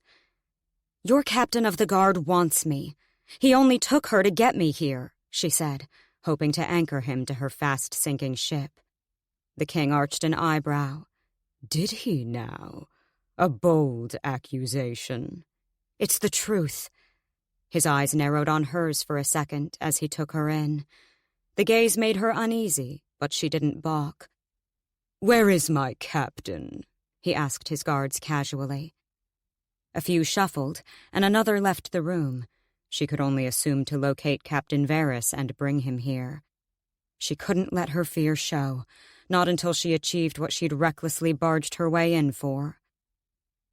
There was commotion from the side entrance where the first guard had left, and when two came back through, it took everything in Faythe not to lose her grip in horror.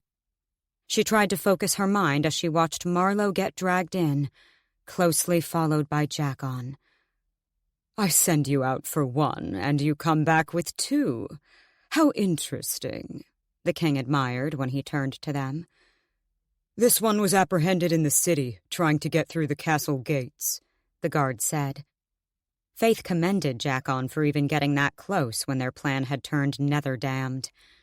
But as her eyes fell on the blacksmith beside him, her heart broke. Marlowe had been crying hard. She could tell from the streaks on her usually perfect face and her red, puffy eyes. Her hair was disheveled, and it lit Faythe's anger that on top of everything else, she appeared to have been mistreated. Jackon was like a wild animal as he thrashed between the two Fae guards holding him. His courage remained strong even in the hopeless odds against a species too superior in agility to be beaten. The king looked back at her. "Another friend of yours, I assume?" Faythe said nothing, and a cruel smile spread across his cheeks. "Two for the price of one doesn't seem like a fair trade now, does it?" he taunted. "They've done nothing wrong," she flared. "That's not a verdict you can pass." Just then, a door to the back of the room was flung open, and Captain Varys swaggered in, a dark force that made everyone around him recoil. Faythe didn't flinch even as he fixed his eyes on her with the same predatory gleam. He came to a stop near the king and gave him his attention, bowing low. "Do you know this woman?" the king asked. The captain's eyes went from the king to lazily graze over her. "This one in particular? I can't say I do, Your Majesty." He shrugged casually. Faythe's nostrils flared. "He's lying." "Tell me, Captain, how this human girl came to elude your guards and capture my ward." The king spoke calmly, pacing back over to him. Captain Varys stood straight, hands clasped behind his back. "It seems I'll have to make some necessary cuts and replacements." The guards around them shifted, and the king looked over them all. Faythe had the king's ward under her knife. She was as good as a daughter in some respects. The king hummed in response as he finished his scan of the room. "I want everyone out, except the guards," he announced to the hall. In a second, all the Fae behind him, with whom he had been in conversation before her interruption, shuffled out the back immediately, and the guards repositioned themselves. "And bring me my son. He should see what they are capable of if left unchecked, and what will be done to human traitors. I fear his heart has grown too soft for them." "You will let them go. I'm the only one who has committed a crime," Faythe said, holding her position firm and jerking her head toward her friends, who wisely stayed quiet. Jackon had stopped fighting. The king rolled his shoulders back.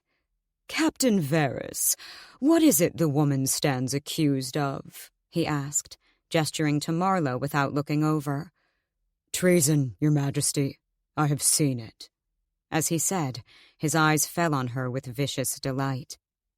Faythe's stomach dropped in realization.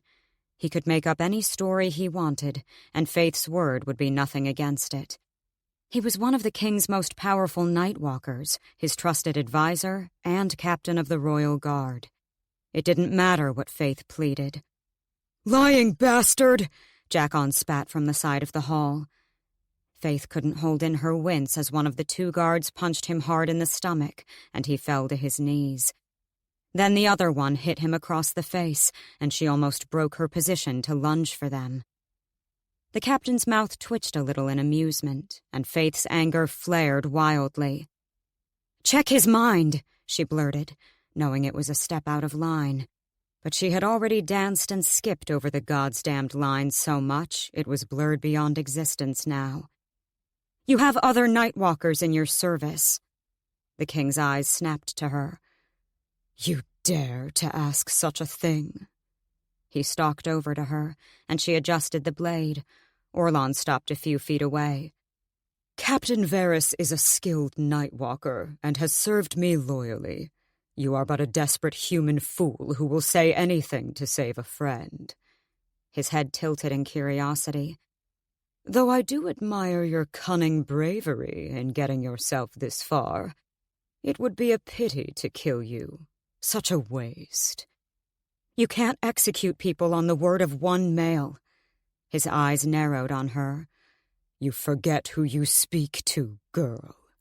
Then his eyes turned upward, to the main doors she had entered through, and a satisfied grin spread across his face. "Ah, my son, I'm glad you could join us." Faythe was about to turn in case the prince thought to try anything smart, but instead she gripped her hostage tighter and cast a glance to her friends, who went absolutely chalk-white and wide-eyed as they stared. Faythe's own panic rose at their reaction, and she braced herself. When she felt the prince at her side, everything slowed. He stepped around her and came to stand a few feet in front of her. She stopped hearing, stopped feeling, stopped seeing anything but him. Noticing her slackened hold on the ward, the prince's eyes left hers for a split second, and he gave a quick nod to the guards she hadn't even realized had snuck up behind her. With a few quick movements, she was disarmed and detained, and the female was ushered away. Faythe didn't fight, didn't struggle. All she could do was stare and stare, rooted to the spot in a state of frozen shock. Her heart shattered, and the world tilted as she looked straight into the expressionless eyes of Nick. Chapter 47. "Well done, Nicholas." The king's voice was faint, but when she heard it and whom he spoke of, Faythe snapped. The guards had a hold of her upper arms loosely, as they no longer considered her a threat. As quick as a fae in her blind rage, Faythe reached to her side, drew her sword, and lunged for the prince. She barely made it a step before she was tackled. Her face hit the cold stone floor, sword clattering out of her hand as a weight pressed on her back. Her vision blacked out from the force of the blow to her head, and her already injured ribs stabbed excruciatingly. She swayed a little when they pulled her up to stand again, and blinked slowly, waiting for the dizziness to pass. When it did, her eyes met the familiar emerald-green stare, and she fell apart inside. He kept his face neutral, no hint of the kind, tender male she had come to know, even started to love. The male looking at her now held no warmth and no recognition. She glanced to the silver-banded crown over his sleek black hair in utter disbelief. All this time, he had played her for a fool, and she had been stupid enough to walk right into his deception. Had his plan all along been to discover the true extent of her abilities and offer her as a prize to his father? It made sense. He was always pushing her, always curious to know more, and she had confided everything in him like a damn naive child. She should have trusted her instincts. She was no better than chattel to the Fae, and she led herself right into the abattoir. Her heartbreak was overshadowed by cold, simmering fury. She wanted to make him suffer. "I'm growing bored of the theatrics. Bring them all to me," the king said, strolling toward the dais. Nick turned and followed. With a rough pull, Faythe was dragged along too. The king stepped up onto the dais but never took a seat on his throne. Nick stayed below the platform and turned his face forward again, but he did not meet her eyes this time. Faythe was forced to her knees before the king, and her friends joined her on either side. She didn't look at them for fear it would break her. She kept her eyes down on the white marble floor as her mind rattled through ideas that could still save them. "What is your name, girl?" the king spoke. She said nothing, an act of defiance that didn't sit well with him. A second later, a guard grabbed the back of her head, forcing it up to lock eyes with the king. She clenched her teeth to prevent the hiss of pain, not wanting to give any of them the satisfaction. Her gaze darted to the side, where they met with the black holes of Captain Varys. She wanted to tear him limb from limb at the look of victory and amusement on his face. He had gotten exactly what he wanted, more even, to see her go down with those who were most precious to her. "I won't ask again," the king warned. When she kept her mouth clamped shut, the king gave a quick nod to the captain, who smiled in wicked delight as he drew his sword and stalked to Marlowe on her left. Faythe's eyes widened in horror. "Faythe!" she shouted. Then she snapped her head to look the king in the eye. "My name is Faythe," she hissed through her teeth. "Resistance is not bravery, Faythe. It's foolish." She bit back her retort, quickly realizing an argument with the king of High Pharaoh would not end well for anyone in the room. She was running out of options. "Please," she begged, "please spare my friends. They have done nothing wrong." She had no other way out of this.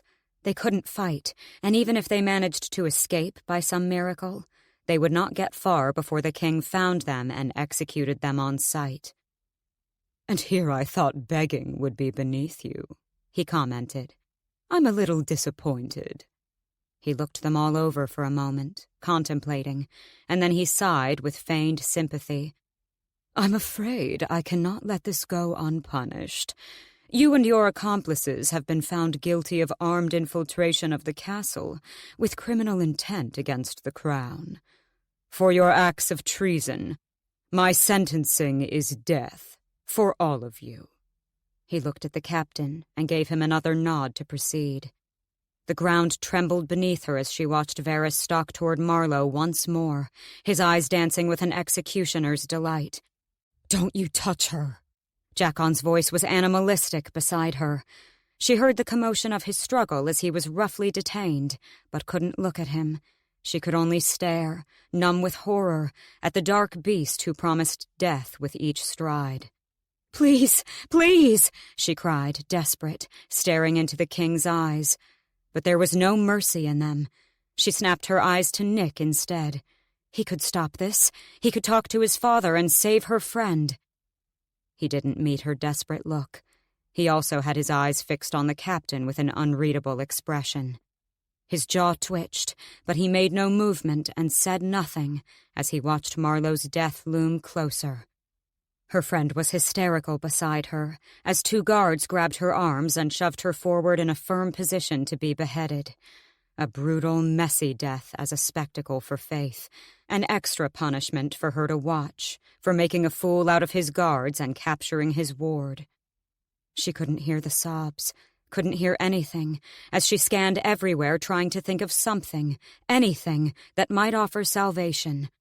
Her golden eyes settled on the captain who lifted his sword skyward. Her whole body shook, numb and ice-cold, and a high-pitched ringing filled her ears. When his eyes met hers, a cruel smile appeared in the corner of his mouth. He wanted to delight in her reaction at the exact moment he took her friend's life.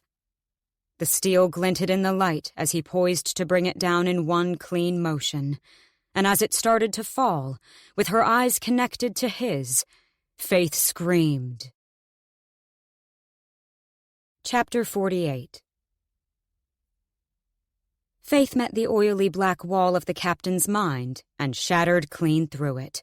She heard him choke slightly as she instinctively seized control, and his hands halted the mighty blade in the air above Marlowe's head. "Captain," the king demanded at his paused execution. She didn't know how she was doing it, but in her moment of terror and desperation, she had latched herself to the part of his mind that could command movement. As easy as if she were telling her own body, she ordered him to step back and drop his sword to the ground. She could see his physical resistance as he strained against her influence, but reluctantly his feet moved, and the loud clash of metal against polished marble ricocheted through the great hall. "Explain yourself," the king bellowed in outrage. I can't," the captain tried, but she could take away his speech, too. His eyes remained on hers as disbelief and fear crossed his face. A sly smile tugged at the corners of her lips, and the realization made his eyes bulge when he finally fit the pieces together to discover she was the one in his head. "You've made the biggest mistake of your miserable life when you decided to go after my friend," she said into his mind, bringing the captain to his knees. The king's voice boomed again. "Captain Varys, you will stand at once!" But he couldn't take his eyes off Faythe even if he wanted to. She held them fixed on her. Everything inside his mind felt wrong. So much malice and hatred in his thoughts. He relished in pain, and his anger surged through her. He wanted to kill her. That thought was loud and clear above the rest. And while she was in there, she realized she could kill him. She could shatter his mind or command a sharp enough twist to snap his neck. With his rage and thirst for violence pulsing through her and mixing with her own emotions, it took everything in Faythe to keep herself separate and remember who she was. She would gladly rid the world of such an evil and not think twice about it, but her logical mind sang through, and she knew it would not win favor with the king if she killed his captain. But she could at least hurt him a little. Reaching in to grab his deepest fears, she turned his internal monsters into a vivid vision. The captain began shouting in terror and thrashed wildly from his position on the floor, fighting off foes that were not visible to anyone else in the room. The guards around him shifted in bemusement, angling their swords to strike the phantom danger. "Enough of this! Seize the girl!"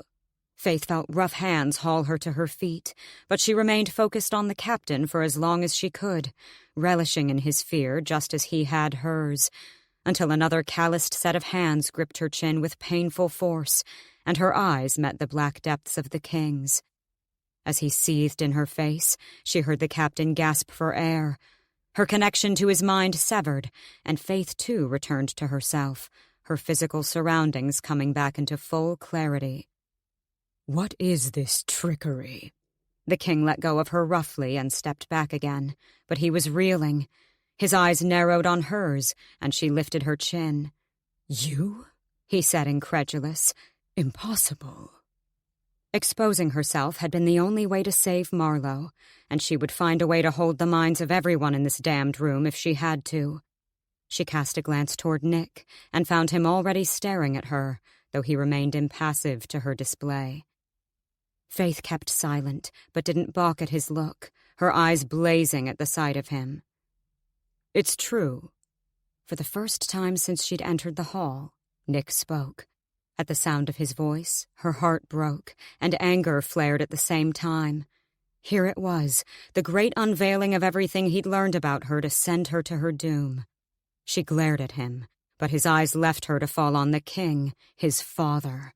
The thought was still inconceivable. "I've been watching her for some time now, gathering what I could to bring her to you.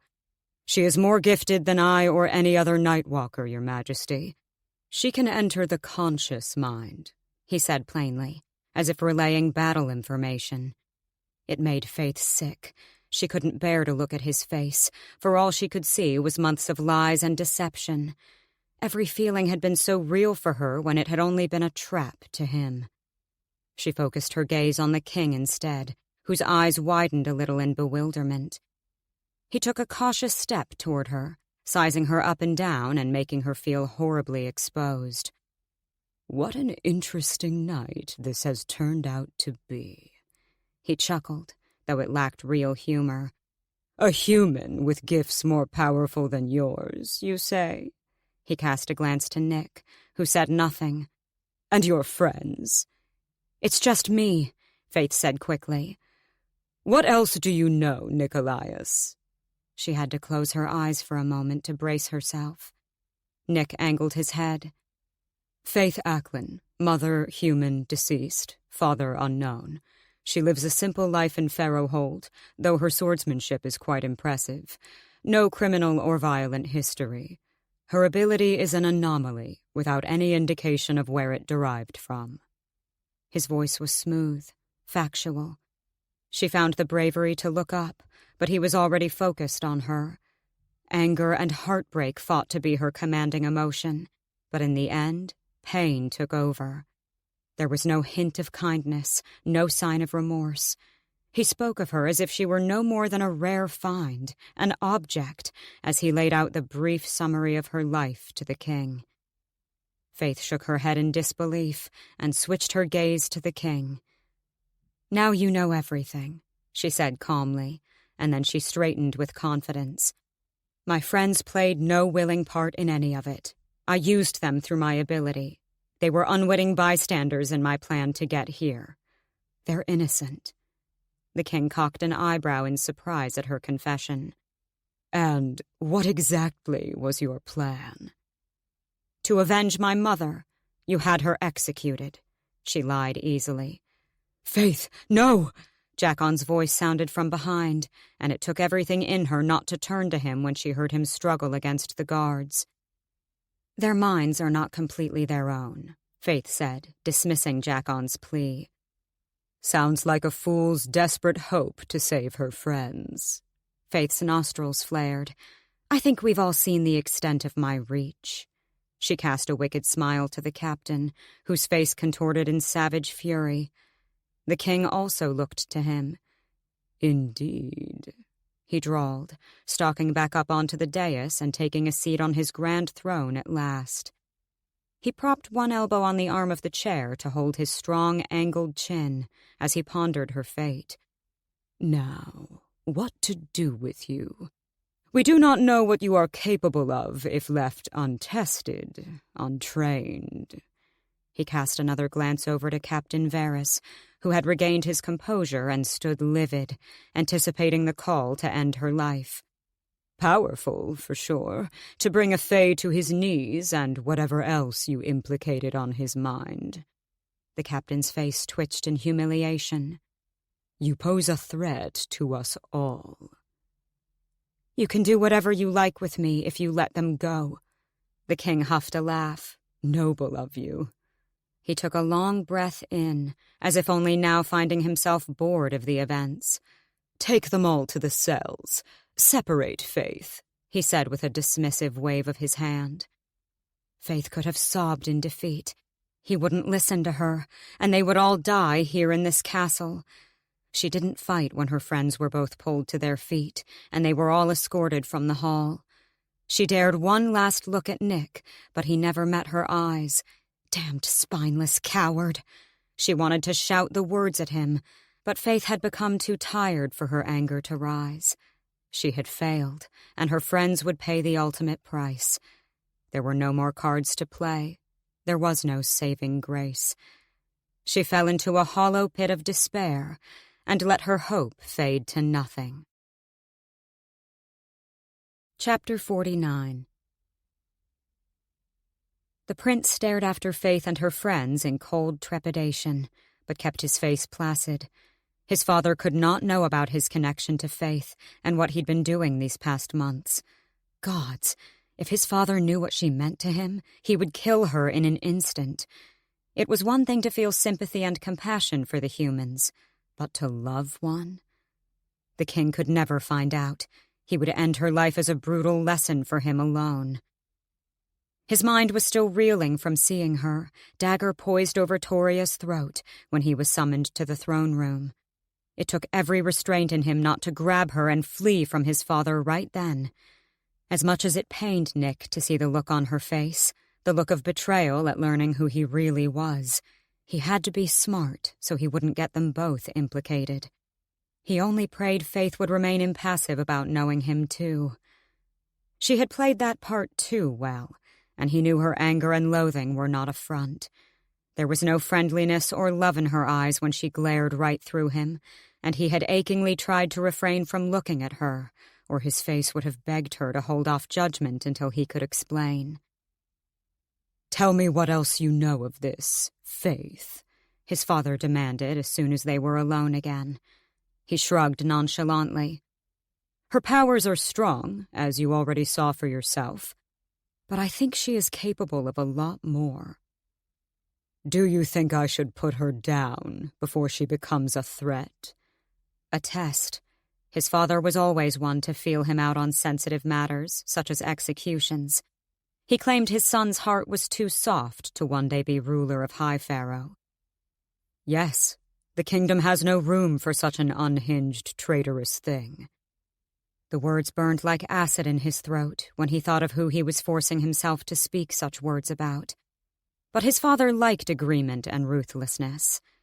After a pause to let his satisfactory answer settle in, he continued, "But then again, she could prove to be a useful weapon." The king raised an eyebrow in surprise. "Oh?" He didn't let himself back out of the horrible fate he was about to propose.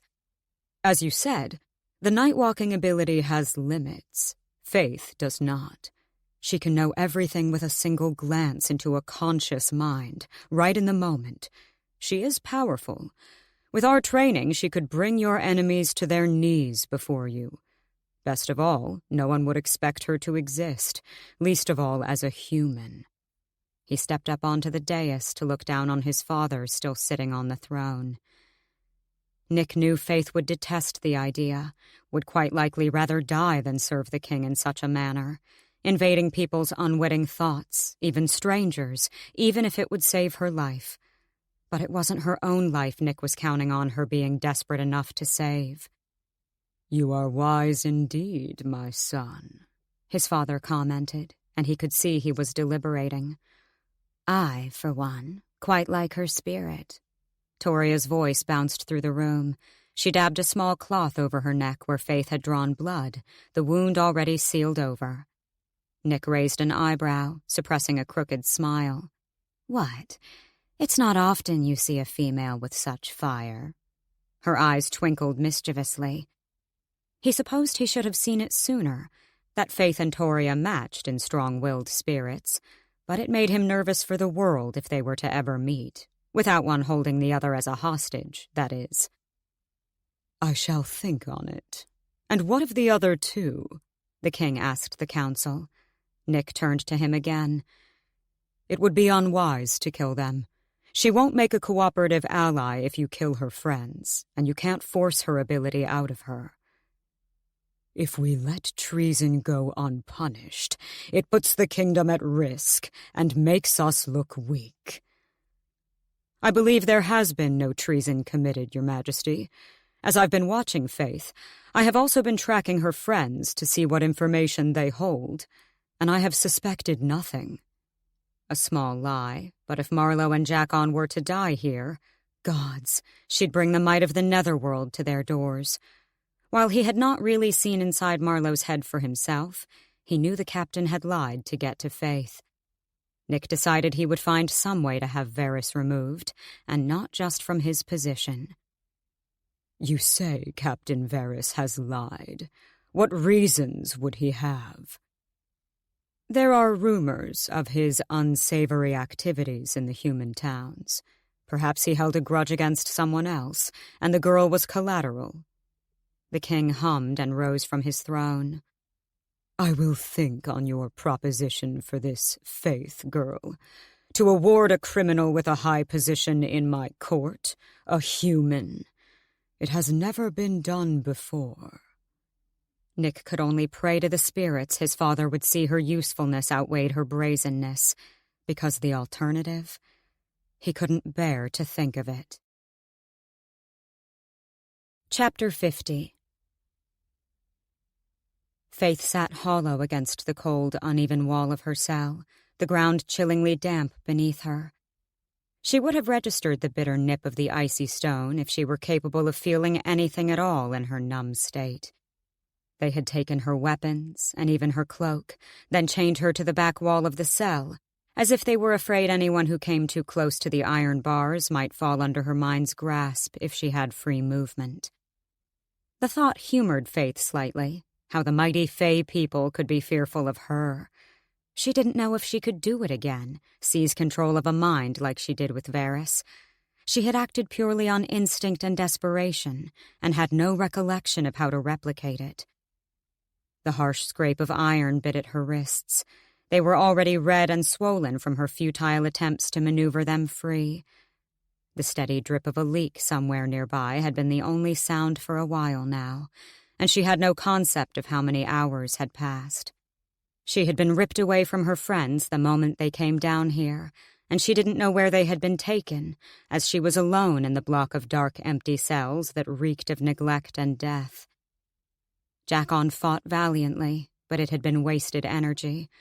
Marlowe only cried, and Faythe was too broken to do anything but watch helplessly as they were separated without a chance of saying goodbye. Faythe wasn't even sure if they were still alive, or had been executed the minute she was not there to stop it. So she lay down, the sound of her chains echoing through the loneliness, and slept for a temporary escape from her crippling pain and grief. When she awoke again, it was to the screeching cry of a door opening and rough boots shuffling against gravel. She groggily propped herself up to lay her head back against the wall and brought her knees up in a casual position to greet her guest. Captain Varys came into view, and Faythe huffed a laugh, all fear she had of the male gone. When his eyes flashed in rage, she laughed harder until she was clutching her stomach while the space echoed eerily with the sound. Recalling the look of helplessness on his face and the sight of him thrashing in terror made the laughter rumble through her in her state of delirium. But there was no humor, and she simply relished in making him angry. If these were to be her last days, last hours, she had nothing else to live for now. He had taken everything from her. The captain slammed his palms against the bars, and the loud clash of rattling metal cut through her chuckles. She slowed her giggling to a stop, but kept her wide smile.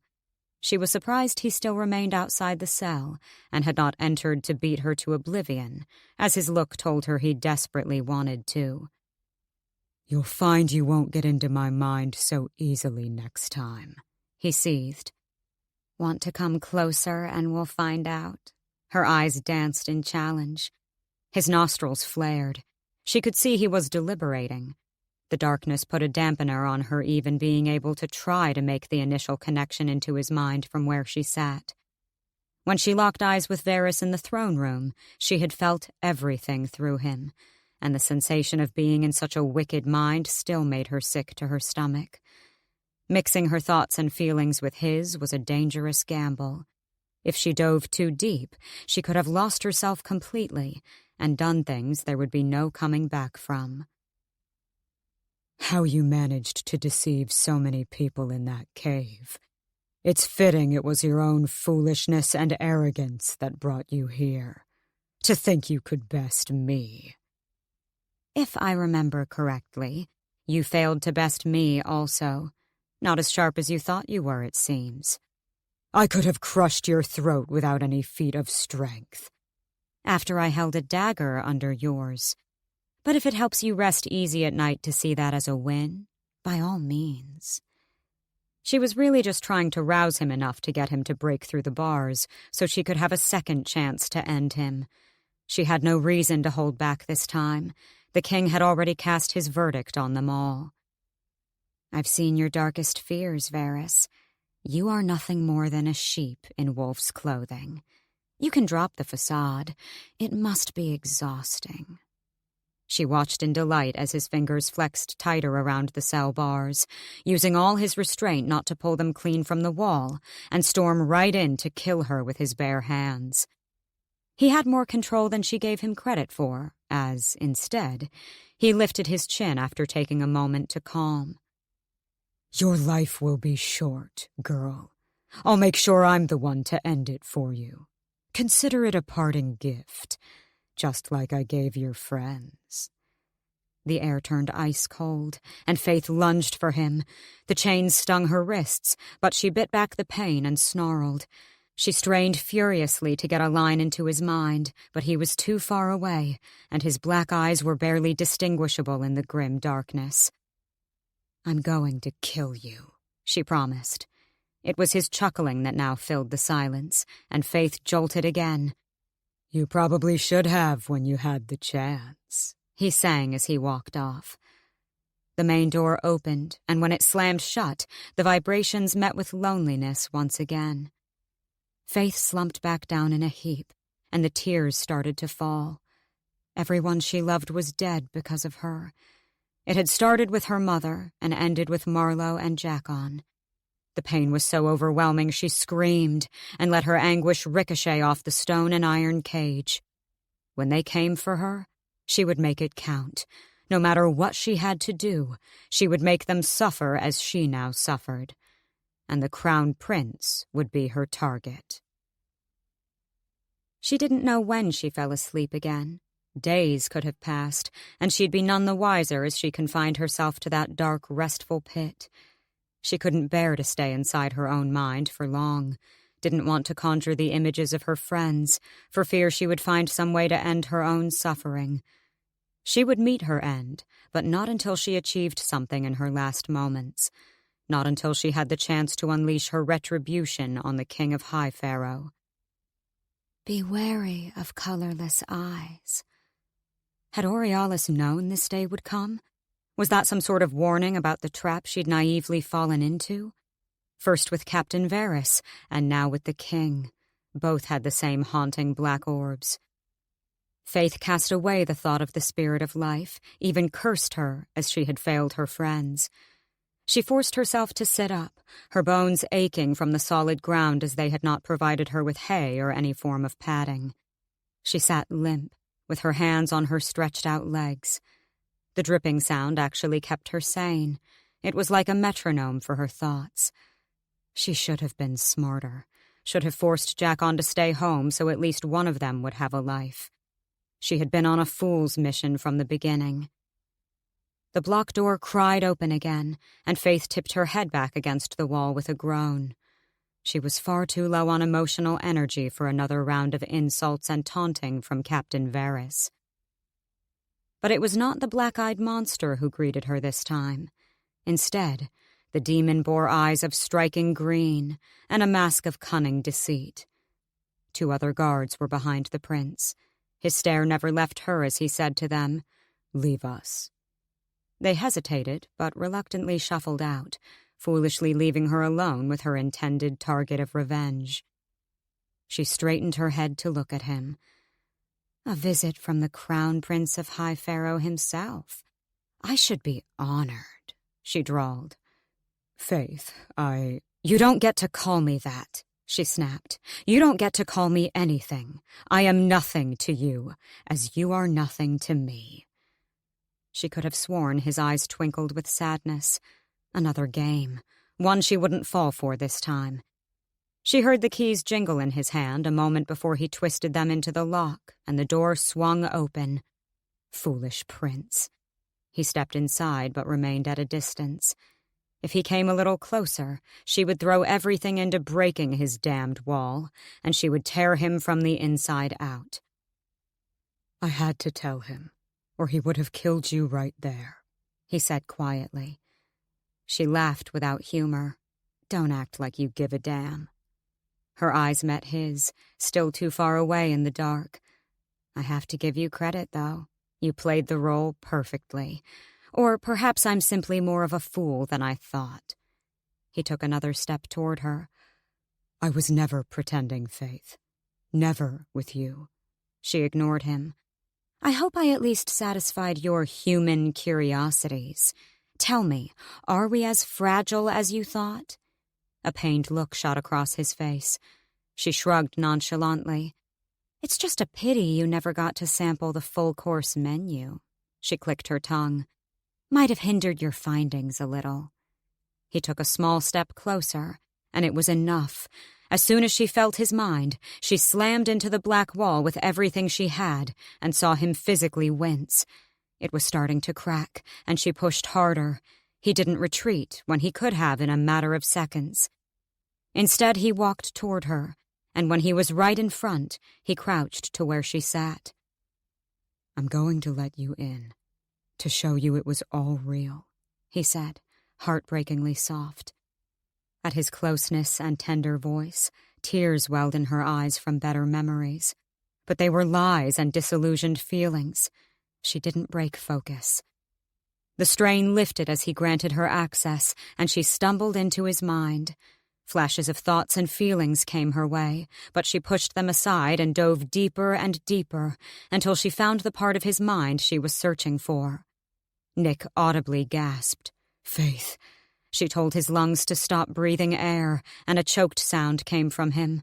She forced his knees to meet the hard stone, and she too shifted herself to kneel in front of him. His eyes were wide as he gasped for breath. She took his face in her hands. Tears trailed down her cheeks, but she made no sound as she watched the prince before her flounder for breath, unable to inhale.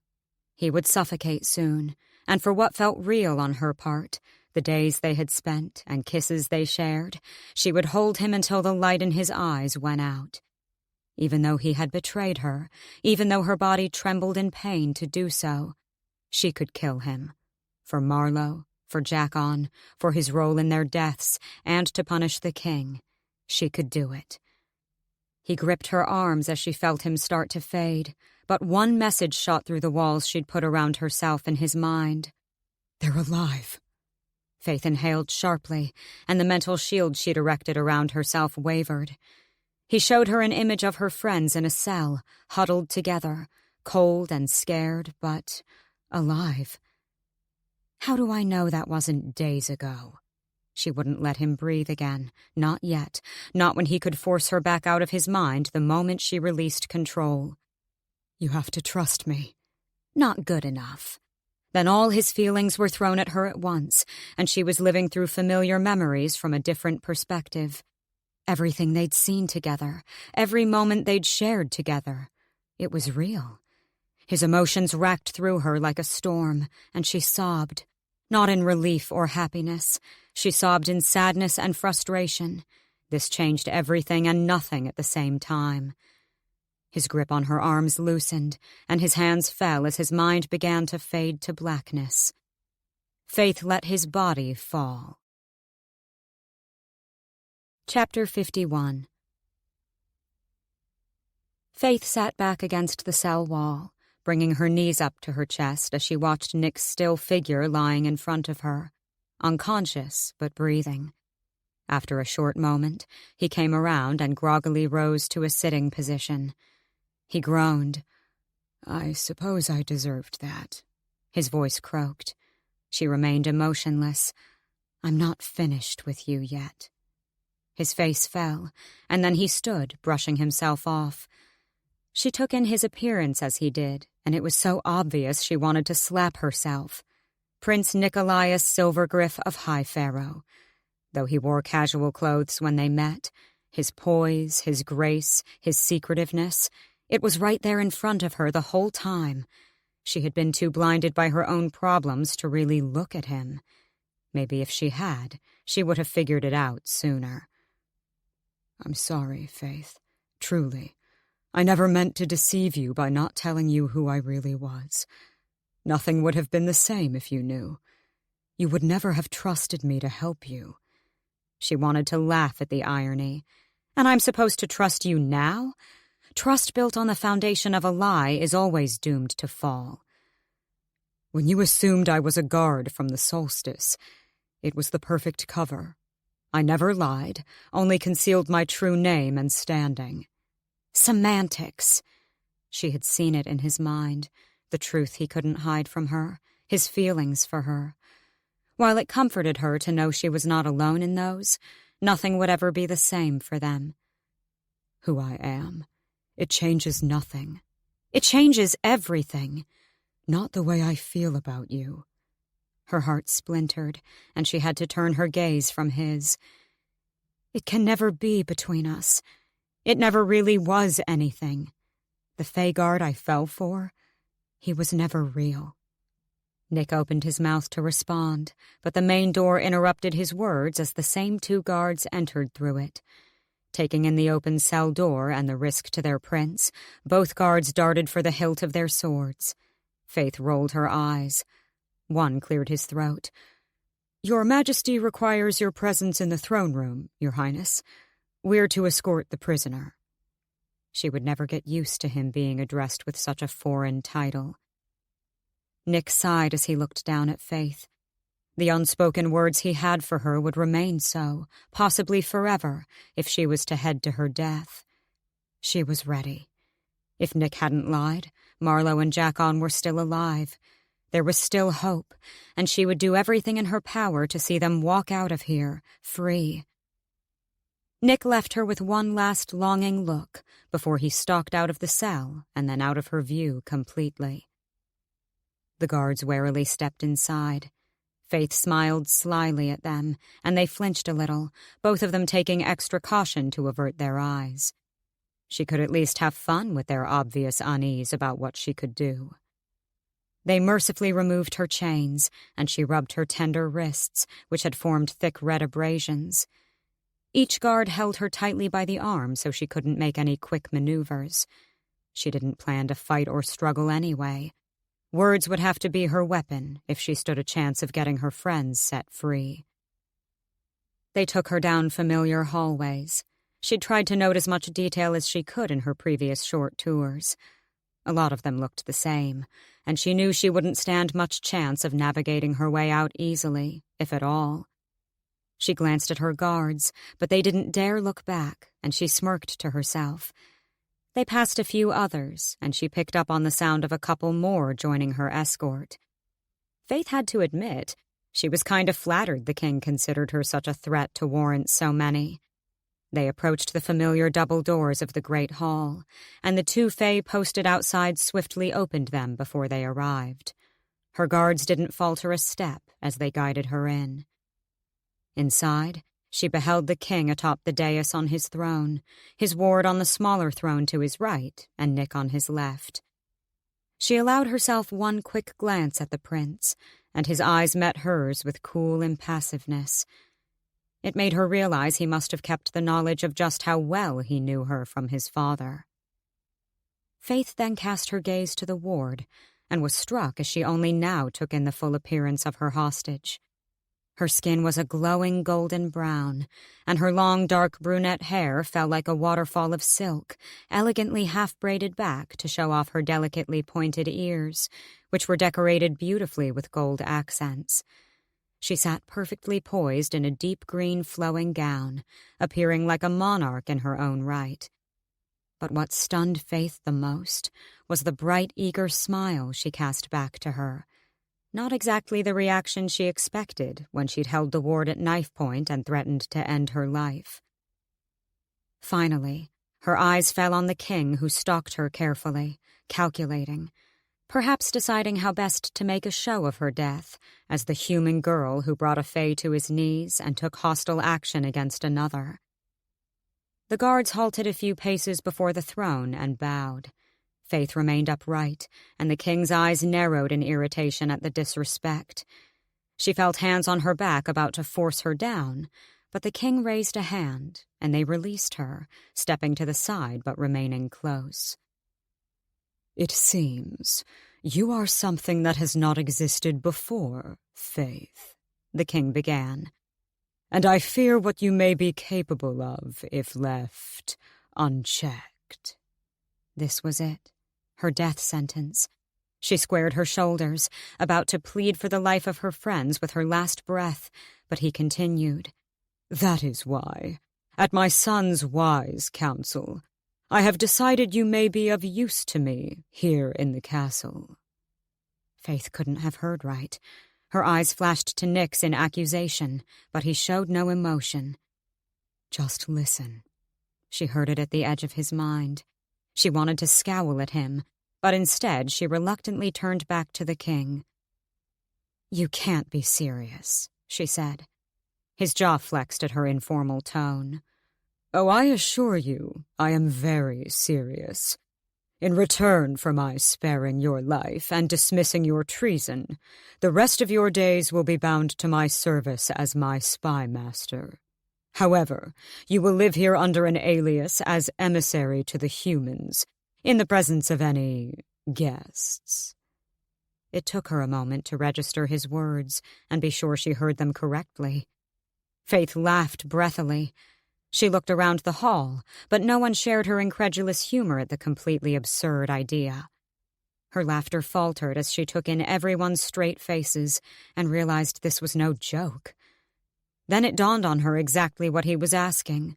No, not asking. Ordering, or it would indeed be her life. But to be his spy master? "I won't." His eyes flashed at her defiance. "I throw you a lifeline, a very generous offer, and you have the audacity to decline me." His voice dropped low. She tried not to let the dark tone rattle her. "I will not do your dirty work. If you can't trust those in your company, Your Majesty, I suggest you seek new counsel." His nostrils flared, and he shot to his feet. The sudden movement made her flinch, but she did not retreat back as he stepped down to her level, still casting a shadow as he stood a foot taller. "You would rather die? Miserable, pathetic human," he spat. "Perhaps I didn't make myself clear enough." He motioned his hand to a guard, and a second later she heard a clamor to her right. Her head snapped to the side at the commotion, and her entire body fell with relief upon seeing her friends alive. Shaken, but alive. "It was not a request." He gave a small nod in their direction. Steel flashed and sang through the hall as the guards who held them drew their weapons, poised to strike the instant the command was made. "Wait!" she screamed. I'll do it. Please. If you let them go, I'll do everything you ask. I won't resist it." Her eyes met those of her friends, and her heart shattered at the sight. Even Jackon looked weak and exhausted, but the fire in his stare remained at least. How would she ever get them to forgive her? The king scoffed. "So weak, you humans." He stalked back up to the dais. "I'm glad we could come to an agreement. Your friends will be free to leave tonight. You, however, will remain." She sagged in overwhelming relief. They would live and get to go back to their homes, to be with each other. That was all that mattered. She had tethered herself to the netherworld to do it, but she supposed that was always her end destination anyway. "All I ask is a moment to say goodbye. Please," she begged. The king contemplated. As if deciding it wasn't worth the argument or her outcry if he denied her, he simply waved a bored hand, permitting her to go to them. She briskly made the short walk to the side of the hall, and the guards stepped away from her friends as she fell into them with an arm hooked around both. They all held each other in silence for a moment, relieved none of them would be meeting an inevitable end. Then she pulled back, unsure of how many precious minutes the king would have mercy for before they were snatched away from her again. "I'm so sorry. I know you can never forgive me, but—" "There is nothing to forgive," Marlowe said softly. "Thank you for coming for me. I will never forget it." "What have you promised them, Faythe? I'm not leaving without you," Jackon growled. "I'll be okay. They're keeping me alive, at least. They seem to think I might actually be useful to them." She huffed a laugh to disguise her revulsion at what they had planned for her. "You need to go, and promise me you'll look after each other. This is not goodbye, not even close. I'll find a way to see you again soon." Her throat burned with a painful lump as she tried to keep her voice steady and not break down completely. Jackon pulled her to him, his arms tightening as if he planned to screw the odds and run off with her. "One word. You get one word to me, and I'll tear the damned wall down to get you out," he mumbled into her hair. Gods, she knew he would, or would at least die trying. "I'll be okay," she repeated. When Jackon released her, Marlowe immediately pulled her into her own bone-crushing embrace. The quiet whisper of her voice in her ear sent a shiver through her. "This is the right path, Faythe." She could have collapsed, as a million thoughts hit her at once at those words. Did Marlowe know the captain would come for her? Had she simply played her role, knowing this would always be the outcome? Faythe didn't get to ask any of it out loud, as Marlowe went on to answer her unspoken questions quietly but cryptically. "Nothing is certain. Fate can change. Good may not always triumph. But you are on the right path toward the beginning of the end." It was all riddles to Faythe, but she understood Marlowe's gift as an oracle meant she couldn't press for information, at the risk of altering far more than her own life, it seemed. The spirits worked through her. Knowledge was both a blessing and a curse for the blacksmith. She had the power to guide the light, but the burden of knowing impending darkness and being helpless to change the order of events. There could be no victory without suffering, no compassion without pain. Faythe's grip tightened on Marlowe. "It doesn't feel like the right path," she admitted, perhaps selfishly as she thought of her wicked role for the king. They released each other, and Faythe cursed the tear that rolled down her cheek. Marlowe wiped it away with a sad smile. "That's enough.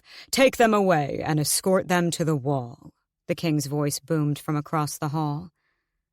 Faythe quickly reached under her suit and tugged hard at the pendant hanging there. The thin rope snapped, and she pressed it into the blacksmith's hand, looking her dead in the eye. Its effects are true. Marlowe's eyes widened as she heard Faythe's thought in her mind.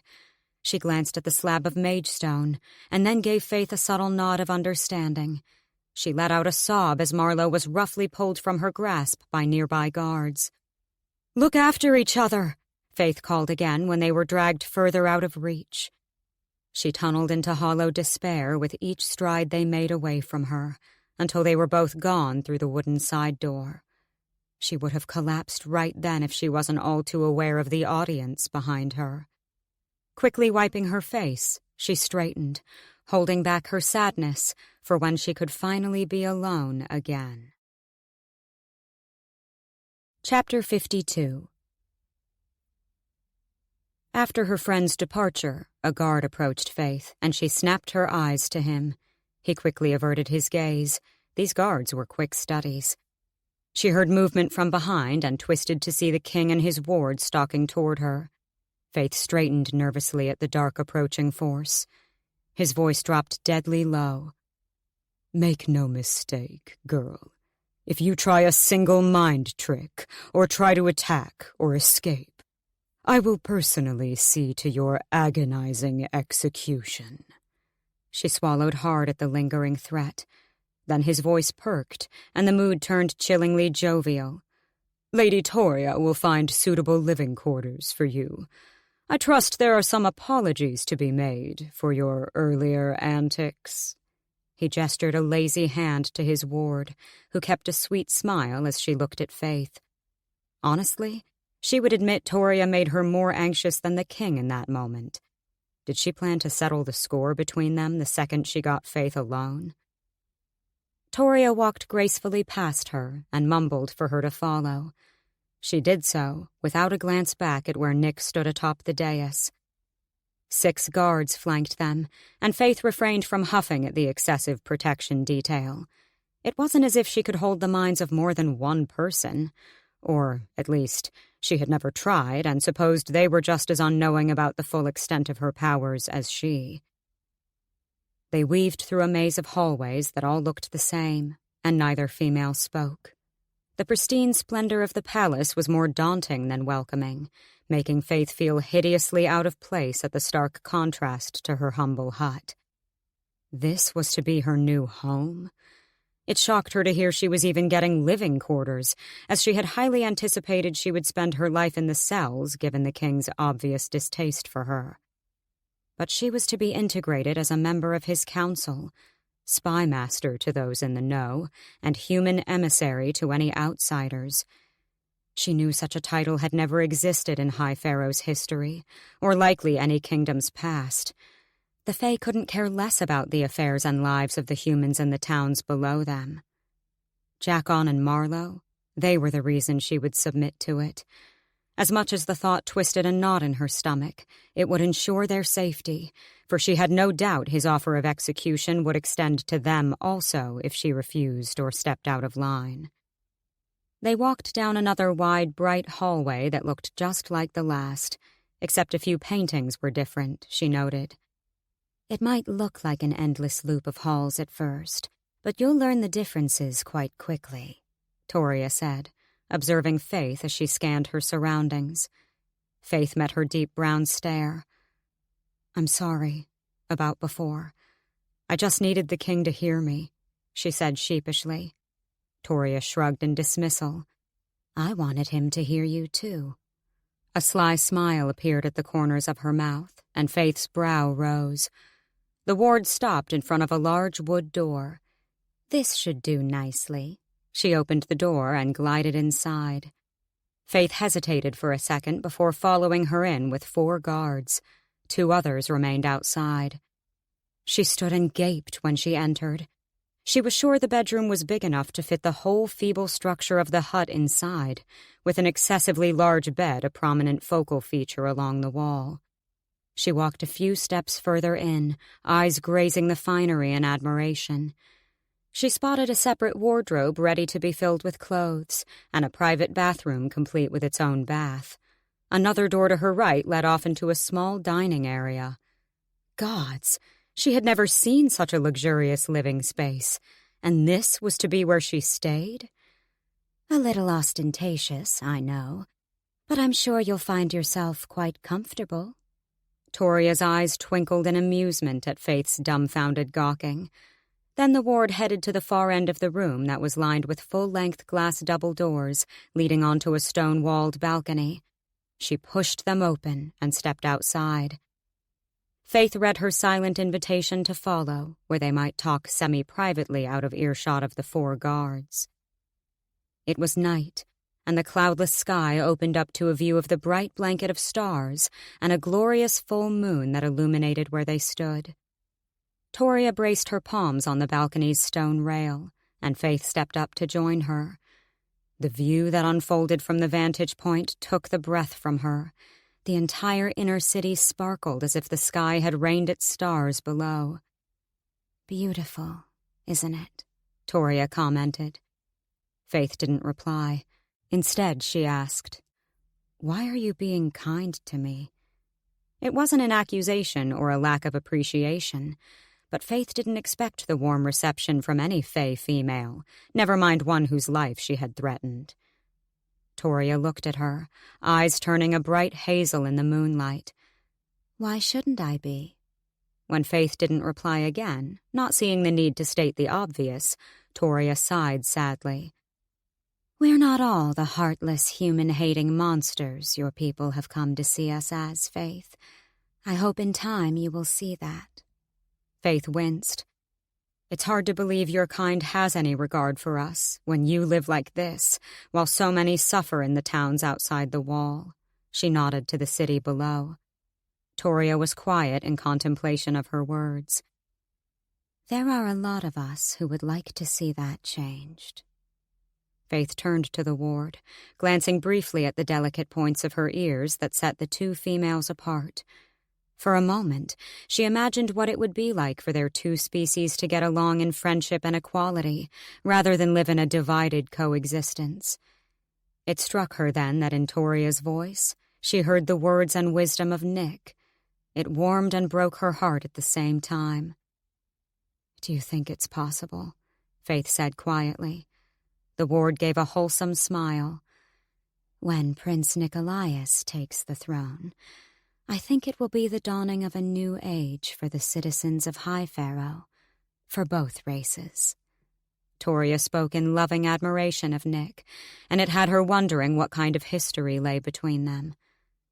They stood in silent thought, and Faythe tried to imagine her kind living side by side with the Fae in the star-kissed city below. The image put a smile of hope on her face. Toria released a long breath. I'll leave you to get acquainted with your rooms. She turned for the glass doors. I'll have one of the servants stock the wardrobe with clothing for you, and you'll have a uniform for any meetings and formal business the king requires your presence for. Toria glanced over her, and Faythe shifted. You can bathe and freshen up in the washroom. I'll have fresh clothing sent up and a hot meal. Toria twisted and strolled back into the room. Thank you, Faythe called. The ward paused to look back over her shoulder. She answered with a nod and a small smile. Faythe welcomed the solitude when the guards filed out behind her and the door clicked shut. She remained on the balcony, letting the cool, crisp air engulf her, while she pondered her new twist of fate. She looked past the sea of lights, over the waves of uneven rooftops, and reminded herself of one thing. Though she was now physically chained within the castle, her spirit would remain free and unbroken. True to Toria's word, a short while later there was a quiet knock on her door. When Faythe answered, 2 young women stood holding fresh clothing and a meal tray. Her stomach grumbled and ached at the sight, and she wondered when she last ate. She let them inside and went immediately for the food they left on the dining table before even considering a bath. Is there anything else we can get you? One spoke timidly. Faythe looked up at her and smiled gratefully. They were both human, and it was a comfort she desperately needed. No, this is perfect, thank you. The women looked a little taken aback at her warm response, and it pained Faythe to think of what kind of reception the human servants in the castle were used to from the Fae. They bent over in a short bow and went to leave. Wait, Faythe said quickly. What are your names? They blinked at each other and didn't immediately respond. I'm Elise, and this is Ingrid. We'll be your personal servants, lady. Faythe nearly choked on her bread. Please, my name is Faythe. Just Faythe. Elise gave her a small answering nod. Faythe had not expected to have anyone tend to her, and she would have refused their service. But she had to admit, having frequent human company might just keep her sane in this place. Would you like us to help you bathe and dress for bed? Ingrid asked. Faythe shook her head. No, thanks again, Elise and Ingrid. They both took their leave, and Faythe greedily devoured everything they had brought for her, stew and bread with a side of cheese, grapes, and wine. The food was glorious, and she couldn't help but feel guilty for fine dining while all the people she loved still lived in poverty in comparison. At least she knew Jackon would have all her coin from the cave. It would keep him and Marlowe comfortable for a while. She stretched from the dining table and wandered into the bedroom. Elise and Ingrid had laid out a short silk nightgown and a soft robe for tonight, as well as a rather lavish gown for tomorrow. She was to be blended into court as one of its ladies, so the Fae wouldn't undermine her presence when it came to the important tasks. They could dress her in all their best finery, but it would never disguise her human heritage, and she was sure she would never truly feel at home among the Fae. At least, not under the current social divide and friction. Toria's earlier words echoed through her mind, offering hope for the future. There was a sharp knock on her door, and then a pause before it opened. A familiar head of sleek black hair cautiously stepped inside, deliberately closing the door slowly to give her the chance to cast him out. Nick lingered just in front of the closed doorway, and they stared at each other for a moment. He cleared his throat. I just wanted to see how you were settling in, he said awkwardly. It pained her to see Nick standing before her now as a different male to the one she'd opened her heart to. She pushed back the ache and huffed lightly. It'll take time to adjust, for sure. He nodded in understanding. The views are... Why are you really here, Nick? She cut in, not in the mood for idle chatter. His face fell, and he came a few steps closer.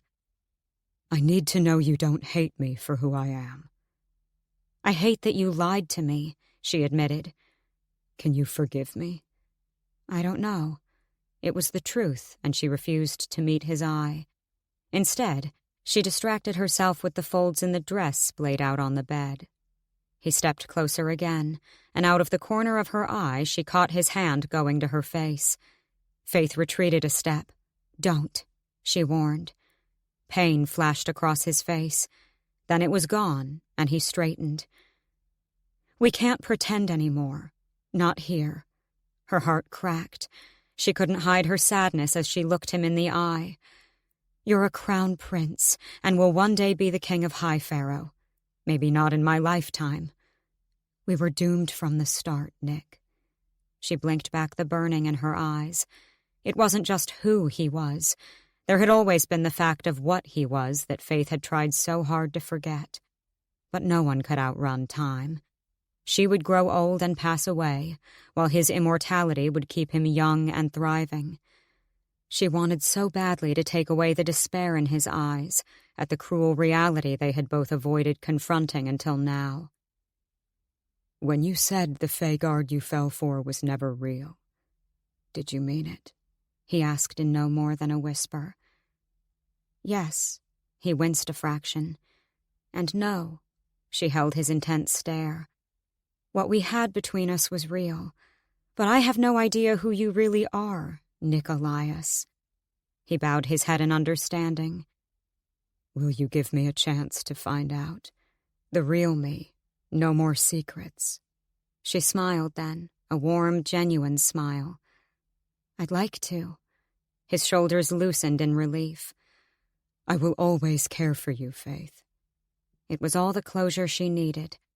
Though it was torture to have him close and not be able to find comfort in his touch, she would be able to move on knowing she had a true friend in him for as long as she lived. There was no denying the bond between them. "I will always care for you too, Nick." They went out onto the balcony and sat chatting together on the cushioned chairs. She listened, awestruck, while he talked passionately about his life as the Prince of High Pharaoh. It was liberating to finally learn more about the Fae male she spent months in the company of, the one who had saved her from herself and then from his father. Despite everything, she would always owe him a great debt for what he had risked, more so now, as she discovered how difficult it must have been for the prince to roam incognito through the town. "Toria seems like an interesting female," Faythe commented when Nick mentioned the ward. He huffed a laugh. "You two could wreak havoc in this castle." Faythe grinned wide, and for the first time in what felt like a lifetime, it was genuine happiness she felt. Her friends were safe, she was alive, and her ability had become her salvation instead of her doom in the face of the king. Her secrets were out and could no longer destroy her.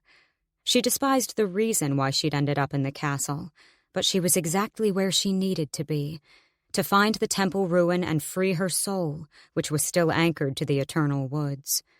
Whatever else she learned about herself from the spirit Aurealis, she would be ready for it. "I knew your path would lead you to the royal household. That is all." A small smile tugged at her lips in awe and disbelief. Whether Marlowe had known before exactly how she'd come to be here, Faythe couldn't be sure. She supposed it didn't matter. She turned her head to look over the glittering city. If she had to now call this home, she could at least make the most of it. With a mischievous smile, she said, "I can't wait." Epilogue. Reuben. The faint intermittent scraping of scuttling rodents had been the only sound for some time now. Still, Reuben remained silently cramped in his small wooden cell, not even daring to breathe too loud. Every time a rat screeched or clawed at the ground, the disruption of the deafening stillness sent his heart into a frenzy. He knew they had docked from the loud commotion of exiting crew members a while ago, and the fact he no longer swayed nauseatingly with the motion of wild, thrashing waves. He was relieved he had managed to hold back the vomit that rose in his stomach too many times on their journey across the sea. He couldn't be sure how many days had passed since leaving High Pharaoh, or how many hours since they'd finally reached their destination of Lake Laria.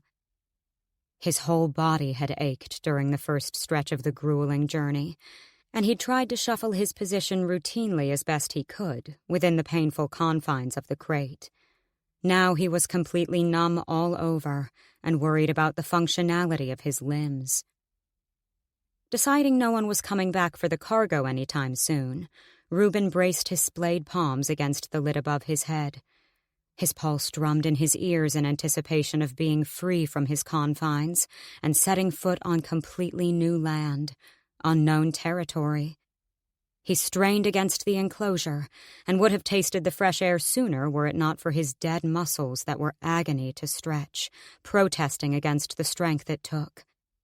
Finally, the lid popped off, and he slid it to the side with steady caution. He tuned his hearing again. Silence. Though he couldn't be sure if there were any Fae stationed outside the ship, they were likely to detect him from inside if he was brazen in his movements. Reuben was slow to rise from his crouched position as pain started shooting up every muscle and bone that had sat dormant for days. He knew it was dark in the cargo hold from the small cracks in the barrel, but he could barely make out the distorted shapes of the other containers around him when he fully emerged. He felt around and braced against the solid form beside him. Then, as stealthily as he could, he hauled himself free at last. When his feet met solid ground to stand straight, he almost buckled under his own weight. He took a moment to stretch and then reached back into the barrel for his very few belongings. Turning, he spotted a rectangular slither of light, a door, the only one he could see. He crept toward it, wincing with every creak of the cursed floorboards. When he crossed to it, he paused for a moment to press his ear to the exit. Nothing alerted him to any man or Fae within hearing distance.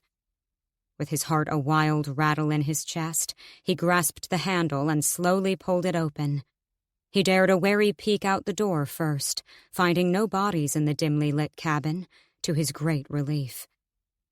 Reuben didn't have a plan, but once he made it off the ship, he supposed he would be able to find another human and beg for refuge, if the Fae didn't catch him as a stowaway first. He was never blessed with the skill of stealth, not like his childhood friend Faythe. The thought of her, the thought of every friend, and his mother. He'd been forced to leave them behind, and it sent him into a dark pit of despair. He couldn't think of them right now, not until he at least got to safety, or he would be crippled with grief. Reuben felt the wisp of wind before he found a sure exit off the ship. He followed that wind, and it took him up a set of narrow, winding stairs, down another damp and dingy hallway until... the outside, at last! Moonlight signaled the way out where it pooled in from a doorless gap at the end of the passage. His steps quickened, so eager to feel the force of fresh air on his face that he momentarily forgot his life depended on him being slow and quiet. He approached the exit with caution, stopping to crane his neck around and scan the main deck. Surprisingly, there was not a soul, man or Fae, left on the ship or the sandy shore. Reuben straightened and strolled out of the cabin. Out in the open, he filled his lungs with the salty fresh air and welcomed the blissful freedom. He didn't feel the need to hide or remain inconspicuous, as it was clear the docks were abandoned and unpatrolled during the night. A relief, since it was unlike High Pharaoh, where Fae soldiers crawled at all hours. He disembarked the ship with a slight skip in his step. Perhaps this kingdom wouldn't be so bad after all if they were lax on security and control. The thought made him smile, and he crossed the sandy shore to head into the woodland. It reminded him a lot of Westland Forest, though he supposed little could be different about a woods. It was too dark to pick out anything that might set the scene apart from his homeland. It was quiet, however, almost too quiet, but he put that down to the late hour and the fact there maybe weren't as many small woodland creatures in Lake Laria. There wasn't much he could remember about the mighty land from old teachings in school, but he knew from maps that Lake Laria was famously named for its channels of water that ran throughout the kingdom. There was one chilling tale that had stuck with him since childhood, though. This was once a kingdom ruled and occupied by the sirens, who held the ability of song to lure man into their waters.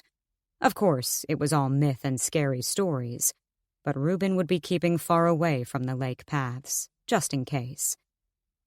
Walking through the crooked rows of trees, he was eager to get out of the woods that were starting to make his skin crawl.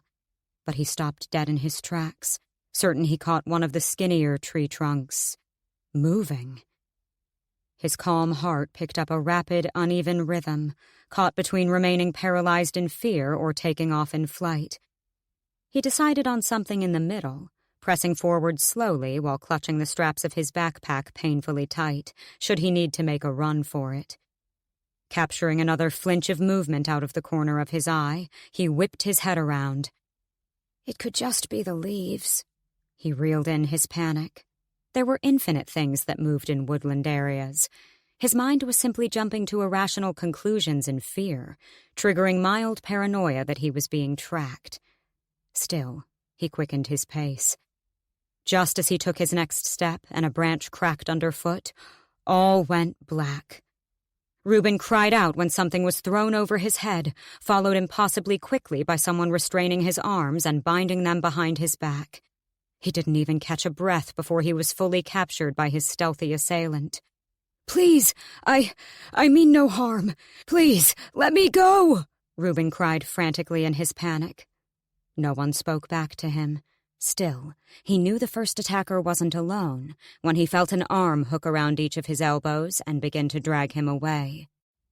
He didn't have it in him to fight as his crippling fear froze his movement, triggering an incoherent slur of pleas and protests instead. His captors paid him no attention and didn't loosen their grip or slow their fast pace that had Reuben tripping over his own feet. He soon gave up trying to walk and let them drag him. It was the most agonizingly long few minutes of his short life, and it shook him into a frenzy to imagine they would be his last if he was being led to his death. He heard the screech of door hinges, then he felt the change in the ground. His toes didn't turn up dirt or catch over sharp branches. Now they glided over a far smoother and much more even surface. Then they halted, and he was suddenly released. Reuben went from dangling limply in his captor's arms to falling against the cold ground, his shoulder taking the brunt of the force thanks to his bound hands. He shuffled himself to his knees, and then the bag over his head was roughly snatched away. His neck snapped back painfully with it, and he blinked rapidly to the beat of his heart as he adjusted to his new surroundings. He was now indoors, in a shoddy hut that was barely illuminated by some nearby torches. He glanced to the side and shrieked, flinching back at the sight of two huge Fay males, cloaked and hooded in a black uniform. He knew that uniform, and when realization hit, Reuben thought he would pass out from the wave of flashbacks to his last encounter with such a force. Valgard. He stared at them wide-eyed and wide-mouthed, unable to speak, move, or switch emotion from cold-blooded terror.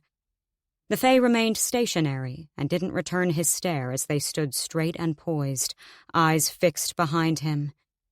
The floorboards creaked, signaling a new presence in the room. Reuben snapped out of his shock to whip his head around. Only, when he did, he wasn't met with the death-promising brute-force male he expected. Instead, his horror soothed into gawking awe at the tall female Fae who emerged from the dark hole in the wall. He was struck by her beauty. It was matched by no Fae or human he had seen before. Her hair blazed such a dark amber it was almost red, and it moved like real flames. Her face was delicate, pale, perfect. But when he looked into her eyes, he'd seen those eyes before. Their color. "No, it's only a coincidence." She came to a stop in front of him. The female crouched down to where he knelt, paralyzed by bewilderment more than fear. She wore a feline smile that made every hair on his body stand on end. She was beautiful, but dangerous. He didn't know what it was, but something told him not to be fooled by her graceful exterior. With the beauty of the leopard came the capacity to kill. Finally, the temptress spoke. Yes, she said in an elegant melody. "I think you'll be of great use to me." Even her voice sounded not of this world, hypnotizing. And he felt it, too, as he couldn't tear his gaze from her.